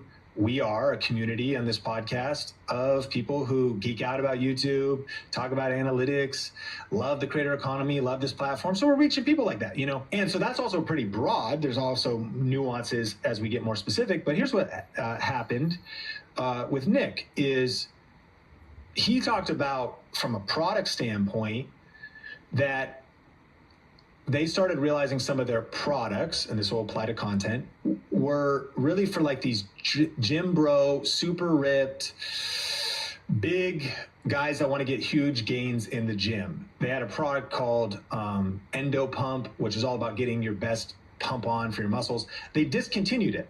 They stopped that product. Why? Because as their brand evolved, what they realized was that their brand was actually for hybrid athletes, people that want to run far and lift heavy. And you start learning about like niches in the niches, niches in the niches. You start learning about, okay, fitness is crazy diverse. You could have a CrossFit thing, powerlifting thing. It could be guys that just want to get big. It could be people that just want to be marathon runners. In their case, they cut out this whole thing called hybrid athletes. That's like, no, actually, we do want to lift and be. And so they started to steer their content to align with their content, their products, how they serve that group, to align with the developing audience. And it's a little bit of both ends. Nick himself was becoming that hybrid athlete, started to not just lift, but also started to run and do ultra marathons and all of this stuff. How does this apply? It just applies down to you being willing to take that data and say it's probably going to be a little bit of both. You letting go of maybe the rigidity with which you originally envisioned your audience and embracing, while staying true to, of course, your core values, your ethics, the vision you have for the channel, being willing to pivot and adapt. There's this quote from Eric Ries from The Lean Startup, which is a book about starting a business. And it said startups that succeed are those that manage to iterate enough times before running out of resources. Let's apply it to YouTube. The YouTube channels that succeed are those that manage to iterate or pivot enough times before running out of resources. The people that are going to succeed on YouTube are going to be ones that start, look at the data, and iterate and change before running out of resources, which could be energy, probably the biggest one, because when you're doing this as a side hustle, how most of our listeners, you're like, man, I edited for 7 hours. I only got 7 views. How long am I going to stick with this? Well, you stopping is you running out of resources. You ran out of will and fight and energy. It also could be money. Maybe you're diverting money to it. And if you're funding it with another job, maybe your other job's stable, which is great. But maybe you are starting this. And so I love this quote. The ones that succeed don't quit. They keep going. But they don't just keep going with something that's not working, they're willing to pivot. And I do think many fall into the trap of being way too rigid and too romantic of I wish it looked a certain way. I wish it's a tension between, is YouTube gonna be a hobby and an expression that's just for you to share your creativity, or is it gonna be shaped around what the audience wants? Caleb Ralston, who's coming on the Think Media podcast soon, a lot of people don't know, he worked for Gary Vee, Alex Hormozi. Now he's doing his own stuff. He's really smart in branding and marketing. And we go all the way back to a small town an hour north of Seattle. We grew up in the same church like 20 years ago. So that's wild. And he says, though, art is for you, content is for them. So you kind of have to make a decision. If you're going to be an artist, well, I want to make art and videos that are romantically what I want. Cool. Content? This is a point of view, but it's like, is it what the audience wants? And thus, as your audience is changing, you're like, it's not my target. But if it's resonating, you then have a decision. Do I want to lean into that? And there's not a right or wrong answer, but there could be a right or wrong answer if you're going to be successful. Because once your business plan makes first contact with the customer, you need to start pivoting. We just had Dan Martell on, and we'll link to that episode, also a must listen. And he said, it's not 10,000 repetitions that'll get you to success. Too many people mistake the quote of Thomas Edison when he said, I failed 10,000 times before I was successful. And so what people think is like the key to success on YouTube is I need to post 100 videos, 200 videos, and the repetitions alone are going to make me successful. It's not 100 or 200 or 1,000 repetitions. It's 1,000 iterations. What does that mean? It means that you iterate enough times. I'm just trying to go deep on this. Every single listener, including myself, could benefit from this. You got to be willing to change. Let go of the things you're romantic about. Let go of what you wish people liked or what you wish people accepted your product or your videos or your content or your brand. It's a both and. You got to stay true to yourself. You're not just selling out, or you're not just, but it's a both and. And so iterations mean, all right, well, I didn't think that series was going to be so successful. I didn't think that thing was going to be so successful. But if that's what the market is saying they want, then you have a decision to make. Do I lean into that, or do I take the path of the artist? I'll take less growth. I don't even care about money. I'll take less growth. I want to express myself. I just want to put my own ideas and my own art and my creativity out there. It's my tube. It's your tube. It's YouTube. Cool. But this doesn't mean the market's going to validate it, especially with their finances. There's one other quote from Paul Graham. Don't make something people want to want. Make something people actually want. And so, again, we could debate this, and we don't have time to do it. It is a creative tension between, man, where's the soul of YouTube or the spirit of YouTube content creators? Or are people just making stuff for the algorithm? Or are people just making stuff for clicks? Well, the answer is yeah, people are doing it. People are making AI slop right now for faceless AI money. Like, how artistic is it? Arguably, like, -5. Like, it is anti-art in by some respects. The question is, what are we doing? And why are we doing it? And it's a lot of things to do some inner searching. And I do think being a creator of ethics and long vision and being built to last does weigh these concepts. But that was a long answer, as they all were, to Daniel. You know, my audience in my analytics isn't my target audience. So what do I do? Your next mission, Daniel, should you choose to accept it, is to think through what we've laid out here and then to make a plan accordingly. What I wish people would do is actually be a little less critical and say that there's a right or wrong answer to the question. There really isn't a right or wrong answer. What I think there's an answer that is based on your goals, your ambition. I don't want to hate on AI slop too much. I mean, there's parts of it I might not love it. I might not be, it's not my favorite stuff. That's totally fine. I do think it can go too far, or where like artist work is being truly ripped off. And I understand that side. But I mean, I waited tables at Red Robin. You're going to work somehow to try to make money. So you could go work somewhere, or you could go do construction, or you could drive Uber, or maybe you're good at figuring out a window of opportunity to use AI to make a channel. We've coached creators. Nathan, you coach creators. And inside of our coaching program, some people have had success with AI-only content, and they have self-expressed. It's like kind of going well for me, but like my soul's not happy. I would say, I would affirm that. I'm like, okay, yes.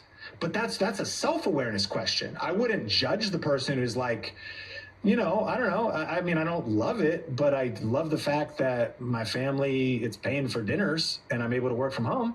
So, and I'm ethically doing, I mean, I'm staying within ethics and my soul's neutral and I'm expressing myself over here. Okay, cool. The aha moment would be if you're like, okay, after everything you've laid out, my mission is so fixed. This is the target audience I want, no matter what. If you have that level of fierce clarity, I respect you, Daniel, because that would be the thing. And I don't disrespect if you're like, oh yeah, I'm going to change the whole thing. I'm throwing out my business plan at first contact with the consumer. It pivoted, so I pivoted with it. That's more the entrepreneurial mindset. There's the creative mindset. There's the artist mindset. It's going to be a blend of all the above. Well, if you got value out of today, like, rate, share, review, wherever you watch or listen. This is the Think Media Podcast. I'm Nathan Eswine, and I can't wait to connect with you in a future episode.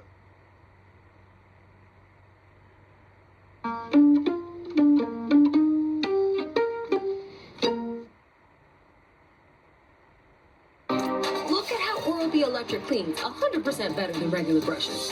It's time to switch. How does the YouTube algorithm work? Does uploading a new video kill the momentum of the recent or last video? How does YouTube determine impressions? One of the biggest hurdles for creators is getting over the idea that we make a video, we upload that video, and the algorithm pushes that video out. Try not to think about the algorithm too much, because the algorithm's job is to follow the audience. We're going to be unpacking really how to get views, how do impressions work, and even how do you create viral content. I'm joined by Renee Ritchie, who's the head of editorial and at YouTube Liaison, helping YouTube empathize with creators and helping creators succeed on YouTube. And he really is an incredible expert, because not only has he been creating content since 2008, one of his channels has grown to over 300,000 subscribers, and he is a practitioner himself, as well as working at YouTube and being at all the events. He really can give us some insider insights to help you create an unfair advantage in 2025 for your YouTube channel and your content. Renee, welcome back to the podcast. Thank you so much for having me. It's always great to be here. So we did a community tab post and so many questions came in, and I want to hit those in relation to the algorithm, impressions, videos momentum, why a video has momentum and loses momentum. But from a high level, can you explain how the algorithm works? Sure. So I think like one of the biggest hurdles for creators is getting over the idea that we make a video, we upload that video, and the algorithm pushes that video out to viewers, when it's actually the other way around. What the algorithm does is pull videos for viewers. So a viewer will open up the YouTube homepage on their phone or on their laptop or some other device, and within a few milliseconds, the YouTube algorithm will try to figure out what are the best videos for that person at that time, on that device, and populate those on the screen, the videos that they're most likely to want to click on, watch, enjoy, interact with, so that they have something that's going to be satisfying for them to watch. So the advice that we try to give people is try not to think about the algorithm too much, because the algorithm's job is to follow the audience. So if you have questions about the algorithm, replace it with the word audience, and almost all of the time you'll get a way better answer. And one of the things that everybody wants is views. Like, how do I get more views? But before you can get a view, you have to get an impression. What is an impression? So an impression is like, there's multiple traffic sources on YouTube. And one of the best pieces of advice I can give people is go into those traffic sources. Because a lot of times you'll open up YouTube Studio, you'll see like the click-through rate, you'll see like the view duration, and you'll just stop there and think the video is good or bad. But what you really want to do is see what those numbers are for search, for browse, which includes the subscription feed, the homepage, all of those things, because it can vary wildly within those. And impressions are specific mostly to the browse tab. Like anytime we show a thumbnail, I guess search as well, anytime we show a thumbnail on the page and a viewer has the opportunity to look at that thumbnail and choose whether to click or not, that's an impression. The thumbnail being there in front of a viewer is an impression. And so by nature, if a video gets 1,000 impressions, that just means like a chance to be viewed. And if the video had a 4% click-through rate, then it means you, out of 1,000 impressions, you would have gotten 40 views. Yes. Yeah. So yeah, it's that thumbnail was shown to a viewer as an impression. And if we break down these traffic sources, for those that are maybe thinking about how they could strategically use them, Shorts feed is a traffic source, and that's also a little bit different than impressions. An impression is kind of the same, but if it's actually being in the Shorts feed, it means it went through someone's feed. They may have swiped away from it, but it went through their feed distributed by YouTube, correct? Yeah. So with long form videos, when you look at those browse areas, those browse surfaces, you have impressions and click-through rate. Because the shorts are in a feed, there's no thumbnails, there's no browsing, there's no impressions. So there you have viewed versus swiped away. So if you put up a short and you have like a few hundred or a few thousand views, treat those as impressions, because it means it's the Shorts algorithm sort of testing that video with audiences the way that the long form algorithm would test those thumbnails with audiences. Okay, so then if we break down the long form traffic sources, YouTube, you explain these just kind of in a high level, simple to understand. What is YouTube search? So YouTube search is someone goes to YouTube, there's a search box at the top, they type in what they're looking for, and then it generates a ranked list of videos that YouTube believes best matches that query, personalized to the user. There's always two metrics. There's performance, which is how well those videos perform, which is more of an objective absolute. And then there's the subjective part, the personalization. You and I could both see a video that has the same performance, and you might, thumbs down, and I might thumbs up just because of our own personal taste. So it's going to rank based on performance and then re-rank based upon personalization, and you'll get that order in the search. And then if someone chooses your thumbnail, that impression would convert. Like you'd get the click-through rate for that impression to a view. So what are you telling me, that the search feed is slightly personalized, and perhaps meaning if I was to open an incognito window, I could get different results if I did a YouTube search than I would based on like my viewing history if I did a YouTube search? Yeah, that's one way that someone might say, I didn't see this video in my search. They like open up an incognito window and search and see what you get there. Got it. So there would be that idea that if someone is just going to YouTube or hasn't conditioned their account with their watch history, you might have kind of a universal ranking versus more of a personalized ranking. But the bottom line is there is the ability to search on YouTube. And in doing so, that becomes a source of impressions.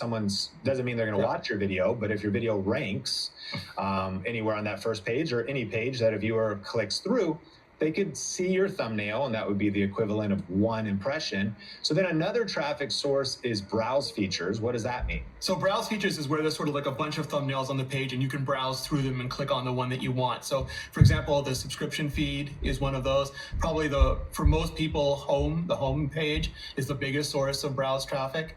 And then I think there's Up Next is also included in there. Got you. So that's traffic from the homepage or home screen, the subscription feed, and other browsing features. And then there's suggested videos.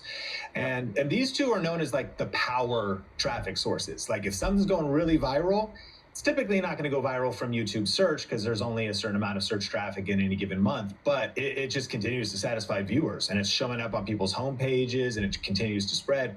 But suggested is a little bit different than browse. What is suggested? So suggested is, for example, the sidebar. If you choose a video and you're watching a video, there'll be other videos in the sidebar, or on mobile, there'll be other videos underneath it. It does cause some confusion because people will see videos that don't relate to the videos that they make, and they'll think that YouTube doesn't understand their audience. But what YouTube, again, is it's not centered, like the discovery system is not centered on creators, it's centered on viewers, and viewers typically have a wide range of tastes. So if I click on one of your videos, I might see like a couple more of your videos in the suggested sidebar. Then I might see videos from other creators who make things that are similar to yours. But then I might see other videos based on what I watched like 20 minutes ago. Like maybe it was I was watching a bunch of sports videos or coffee videos, and I'll see some there. So then if I click on a coffee video, they'll go into suggested and say, hey, they came from Sean Cannell. Does YouTube not understand my audience? But it's the opposite, is that we understand that people like varied topics and that people choose their own journey. Sometimes they want to keep going. Sometimes they want to change the channel, literally. So we make, so suggested is the videos that YouTube is recommending next to what you're currently watching. Yeah, it makes total sense too. Sometimes, especially if it's video podcasting or education or something, at some point, like you said, you're done, but you want to go then watch a music video, or you want to go catch up on a political town hall or something. And so it might seem completely unrelated, but YouTube is a massive, in a way, marketplace. It is not unlike hundreds of channels on DirecTV. So you're like, I'm done with Comedy Central. I'm ready to go catch into the news, or I'm ready to go learn something on the cooking channel. And so then there's other YouTube features. So what is that? And then there's even others. And so I'm looking at actually my back end right now and maybe list off a few things, because there's other places impressions and views could come from. Yeah, there's notifications, which is the one place where YouTube actually does push things out, especially if people select all, to get all notifications. And I'm blanking on it, so I don't have them in front of me, and there's a rather long list, but there's the Shorts feed, and there's just a variety of other things that are in there. Got you. Related video links are in there now. Someone clicked through from a short to go to your video. So Sure. it's just, yeah. And even, it goes even deeper. I guess you could have, if I look in here just to list them External out. is big. External, director unknown, notifications, playlists, related shorts, end screens, hashtag pages. Ads, if you run your video as an ad, you'll see like an ads traffic source there as well. I would encourage creators too to probably not get too distracted with those lower level ones. Who knows? You may have some miracle amount of traffic that comes from there. But if you take, for example, hashtag pages, I got 58 views, and it's equivalent of 0.0% of my traffic, compared to like actually Shorts feed was 2 million views, and this was on our Think Media podcast channel. So just different in percentages. Okay, so we're kind of established. Sorry, just for a second, like one thing that's really good though is like it's a way to judge your anxiety level sometimes, because we'll get a lot of times when people will say, like someone said they're not getting notifications, they're not clicking through to my video, and then I always encourage creators to go and look at the notification traffic, because like I know on my channel 14% of people have the bell set to all, 8% of those have turned off all notifications for the app, and you can only do that after you set the bell to all, which means at some point they just had enough of notifications, and then 1% click through because they're busy, their operating system stacked them or delivered them quietly or did an AI summary for them, and they just come, like they watch your video, but they do it from the homepage when they get home, and or when they take out their phone and it's convenient to them. So rather than, and some people will spend days, being super stressed about their notifications, and then they go and look, and it's such a tiny amount of views. I would just say, like, get a sense of where your traffic comes from and spend your efforts on nurturing the sources that you're really successful. Buy the Old Spice NFL collection. Buy the Old Spice NFL collection. No, like this. Old Spice NFL collection. Old Spice NFL collection. Old Spice NFL collection. Old Spice NFL collection. Okay.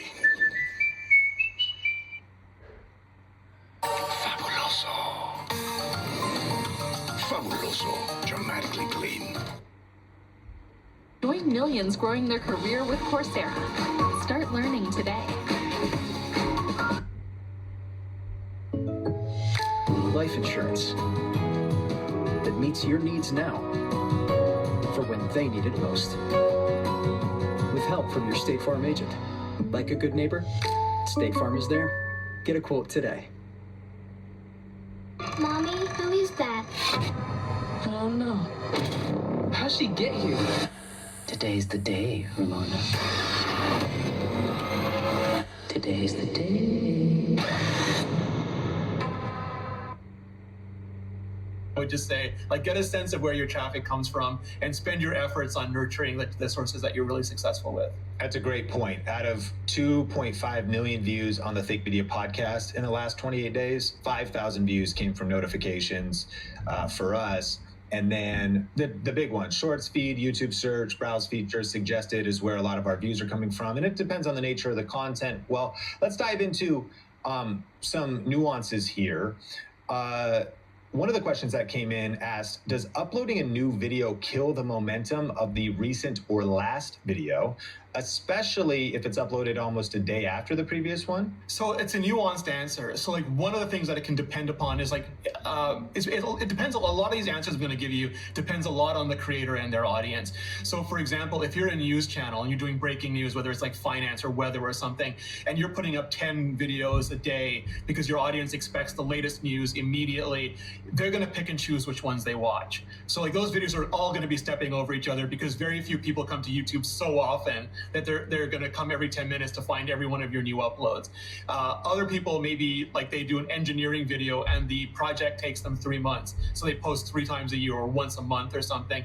And that next video is going to have very minimal impact because most people are going to come to YouTube way more than once a month. So a lot of it depends on your content. If you can figure out sort of like the rhythm of your channel, if you know people tend to come like every 3 days, it's unlikely that at the top of recommendations, they would have 2 recommendations for the same creator. So like you open up the YouTube app and you see like your first 3 videos, or you open up on the desktop, you see your first 8 or 12 videos. It's unlikely that if you've put up 2 videos close together, both of them will be there. They'll be the one that the YouTube system thinks is the most likely for the person to click on. And if they scroll down, they'll probably get to the other ones. But it does mean that at some point, people might start choosing in between your videos, depending again on the frequency and the urgency of those videos. Same thing, like if you post a video and then go live, a lot of people are going to say, oh, they're live, I can't miss this. And they're not going to look at your video. So maybe like go live and then tell everyone you're about to launch a video, and think of it strategically. So let me know if my thinking is correct here. You're saying it's unlikely that 2 of your videos would be recommended on like the golden opportunity of YouTube traffic would be someone logs in, your video's right there on the homepage. If it's on desktop, there's 8 choices. And if you're there with a great title and a great thumbnail and people click on it, love it, then you are theoretically going to get disproportionate distribution, and maybe the video even goes viral. It's unlikely there'll be 2 recommendations there. However, that could lead you to the idea that, well, I only want to upload 1 video so that a week, let's say, so that it has the greatest chance of like making it to the homepage, but that would not necessarily be the logic. Even if you were to upload 2 or 3 high quality videos, high effort videos, even though there might not be 2 there, you're also giving your chance more at bats. Because if your video doesn't perform, it's distribution, if even subscribers are skipping over it, well, then it's also maybe likely you would have 0 recommendations on the homepage, let's say. And so it's a nuanced answer to your point that if you're putting out great content, consistent uploads, are giving you more at-bats. Is my thinking correct? Yeah, and maybe like a video is overperforming, so you decide, you make a strategic decision to give it a little more space. Or maybe it's underperforming, so you make a strategic decision to upload another video closer. Or you know that these are just entry point videos, and they'll start watching the first one, but then they'll go to the second and third one that you know that someone who just loved that video would love to watch next. So it has to be part of an overall strategy. The only thing I'd call out there is that each traffic source primarily affects the same traffic source. So if you upload a video and your subscribers aren't into it, there's no like algorithm in the subscription feed, so it doesn't really matter. What matters is on the homepage is how people who watch on the homepage are reacting to it. Because I know some people are they worried that their subscribers won't be into it. Check to see how many subscribers actually watch the subscription feed versus the home feed, and then figure out, does it really matter if they aren't into it? As long as like if it's really compelling, great packaging, the home feed is where that sort of performance is going to be measured. So let me just then a totally personalized answer. We upload the Think Media podcast on Tuesday and Thursday as a target, and if Tuesday popped off, like you said, wow, that one's getting 2x, 4x our typical performance. It's a 1 out of 10. would you give it more space? I'm asking you personally, and maybe say, hey, let's push back the Thursday upload. Let's let this thing continue to run. And for us, we found that flexibility. We can study our upload times. When should we upload? We could upload on Friday or Saturday. And actually, as far as how many of our viewers are online, it stays pretty consistent, and we would be paying attention to that as well. But if what would Renee do if you really had a breakout video on that Tuesday? Would you give it some space? Yeah, so like the way I'm going to answer this is like there's two different like large categories of personality type. There's one personality type who really cares about the immediate performance of a video. If you are that type, it's easy to say don't, but if you are that type who like, I launched a video, I'm sitting there, I'm waiting for it, I would give yourself a little space. Like let that video perform as best as possible. But if you're somebody who uploads a video and then doesn't look at it for a week, you're like, whatever, system's going to do what it's going to do. We found that over the course of a month, when you publish doesn't matter that much overall, because those views will accrue. Like maybe like you won't get 2 videos in the top spot of recommendations, but maybe like 2 days later that person comes back to YouTube and the other video is there. Like, because YouTube doesn't give up on videos, it keeps testing them. So if you're willing to like wait and you're not sort of like bound to the initial day's performance, I would just stick to your schedule and not worry about it too much.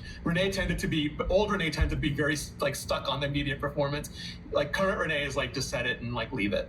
I think that's smart, and not to, I think either personality type I think is okay, but I almost feel like that's a more like maturing type of perspective as you've just been on YouTube over the long haul, not unlike me. I think we go into that, stick to the schedule, stick to the system, stick to putting out the best content you can, and just understanding the shelf life of YouTube videos. Like, I'm like anybody emotionally tied to the day of upload. Oh, 10 out of 10. I'm a failure. Of course, it's emotional roller coaster. But I have just learned, especially with our obsession at Think Media for ranking videos, that it's like, man, the first week or the first month, man, if you're especially creating evergreen types of content, videos could be getting views for weeks, months, and years to come. And 5 years later, if the video is still getting significant views per hour, you're not thinking back like, wait, was that a Tuesday or a Thursday? What was the upload time? Yeah. It's irrelevant, like ultimately, because the long game of YouTube on evergreen content sort of trumps all of this stuff. Absolutely. I came to this realization personally when I noticed that my videos that were 8 or 9 out of 10 were suddenly my biggest videos because they were evergreen, they were buyer's guides. And then like, so the answer, like the actual answer is yes, if you upload videos close together, they can have an immediate impact on other videos, but over the course of like a month, especially if they're not time sensitive videos, they'll probably end up at the same place. Okay, so another question is, how does YouTube determine impressions? For example, why does a video get low or no impressions after uploading? And what should a creator do to try to get that video impressions? And I'm sure a lot of creators are thinking, if I have a newer channel, and this question's kind of like, it's like, what comes first, the chicken or the egg? Like, we all should imagine, and YouTube is certainly giving creators opportunities, but I think people are wondering, how does it work? Like in the sea of all of these competitive content creators, how could I even get my initial impression? Why would I get an initial impression? And what are some opportunities to trigger that, or to, ultimately position our content for the best opportunity? Yeah, so I think like going back to like the 1 out of 10, 10 out of 10 things, I think like in some cases, like that is like we made an amazing video or you made like a not so good video. But I think in other cases, you can look at that as sort of market potential. Like I like to think every video is sort of bound by its market potential, and then within that range, your execution on that video. So like if you make the best video in the world, but it really only appeals to 5 people, like it doesn't matter that it's those people are super love it, and maybe that's what you really care about, but it's not gonna be like a 1 billion view video just because like there's not that big an audience for it. And so sometimes the 10 out of 10 videos aren't that they're not great videos, they might be amazing videos, it's that the potential audience for that video isn't very large. And so I think sometimes creators will make a video, like especially in their beginning, it might not be a great video, and then the answer to that is like keep making videos, keep learning, keep improving, make better and better videos, so that when people do give them a chance, they might like them, and then the system will kick in there. But the other thing is like, what is the potential audience of your video? So a video might not be getting a lot of impressions, it might not be performing well. You can do things like updating the thumbnail, updating the title, put your title on the homepage, look away, look back. Is yours the thumbnail that your eyes click on? Because because there's going to be a Sean Cannell video here, and there might be like huge challenge creator YouTuber video there, like other really popular video tech reviewer here. And like, did people even see your thumbnail? Like, it was on the page, but did they notice it, or were they too busy clicking on like the Sean Cannell video? And so be honest with yourself, like, did your thumbnail really lock someone's attention while they're looking around the page or scrolling on their phone? And then was it enough to actually get them to click? Like, did it make them curious enough or interested enough? Because it doesn't matter if it's a great thumbnail, someone looks at it and goes, I don't care, and then they just go on to the next video. So you have to really do those two things, capture attention and get clicks. And you can try other, like a new thumbnail, a new title for that. But also, if that's not working, maybe the addressable market isn't very large. And if you care about views, because some people don't, like, you have to be honest with what your goals are. We both know creators who make enormous amounts of money off very few views. Like, they just have a very specific, really high value audience. They get like a few thousand or whatever views, and it makes incredible amounts of money for them. So they have a very different goal than views. But if your goal is views, like, what is the addressable market of that video? And if the first one didn't take off, figure out, like, how can I make a version of this that would appeal to many more people? Rapunzel, Rapunzel, let down your head. The home with Duncan is where you want to be.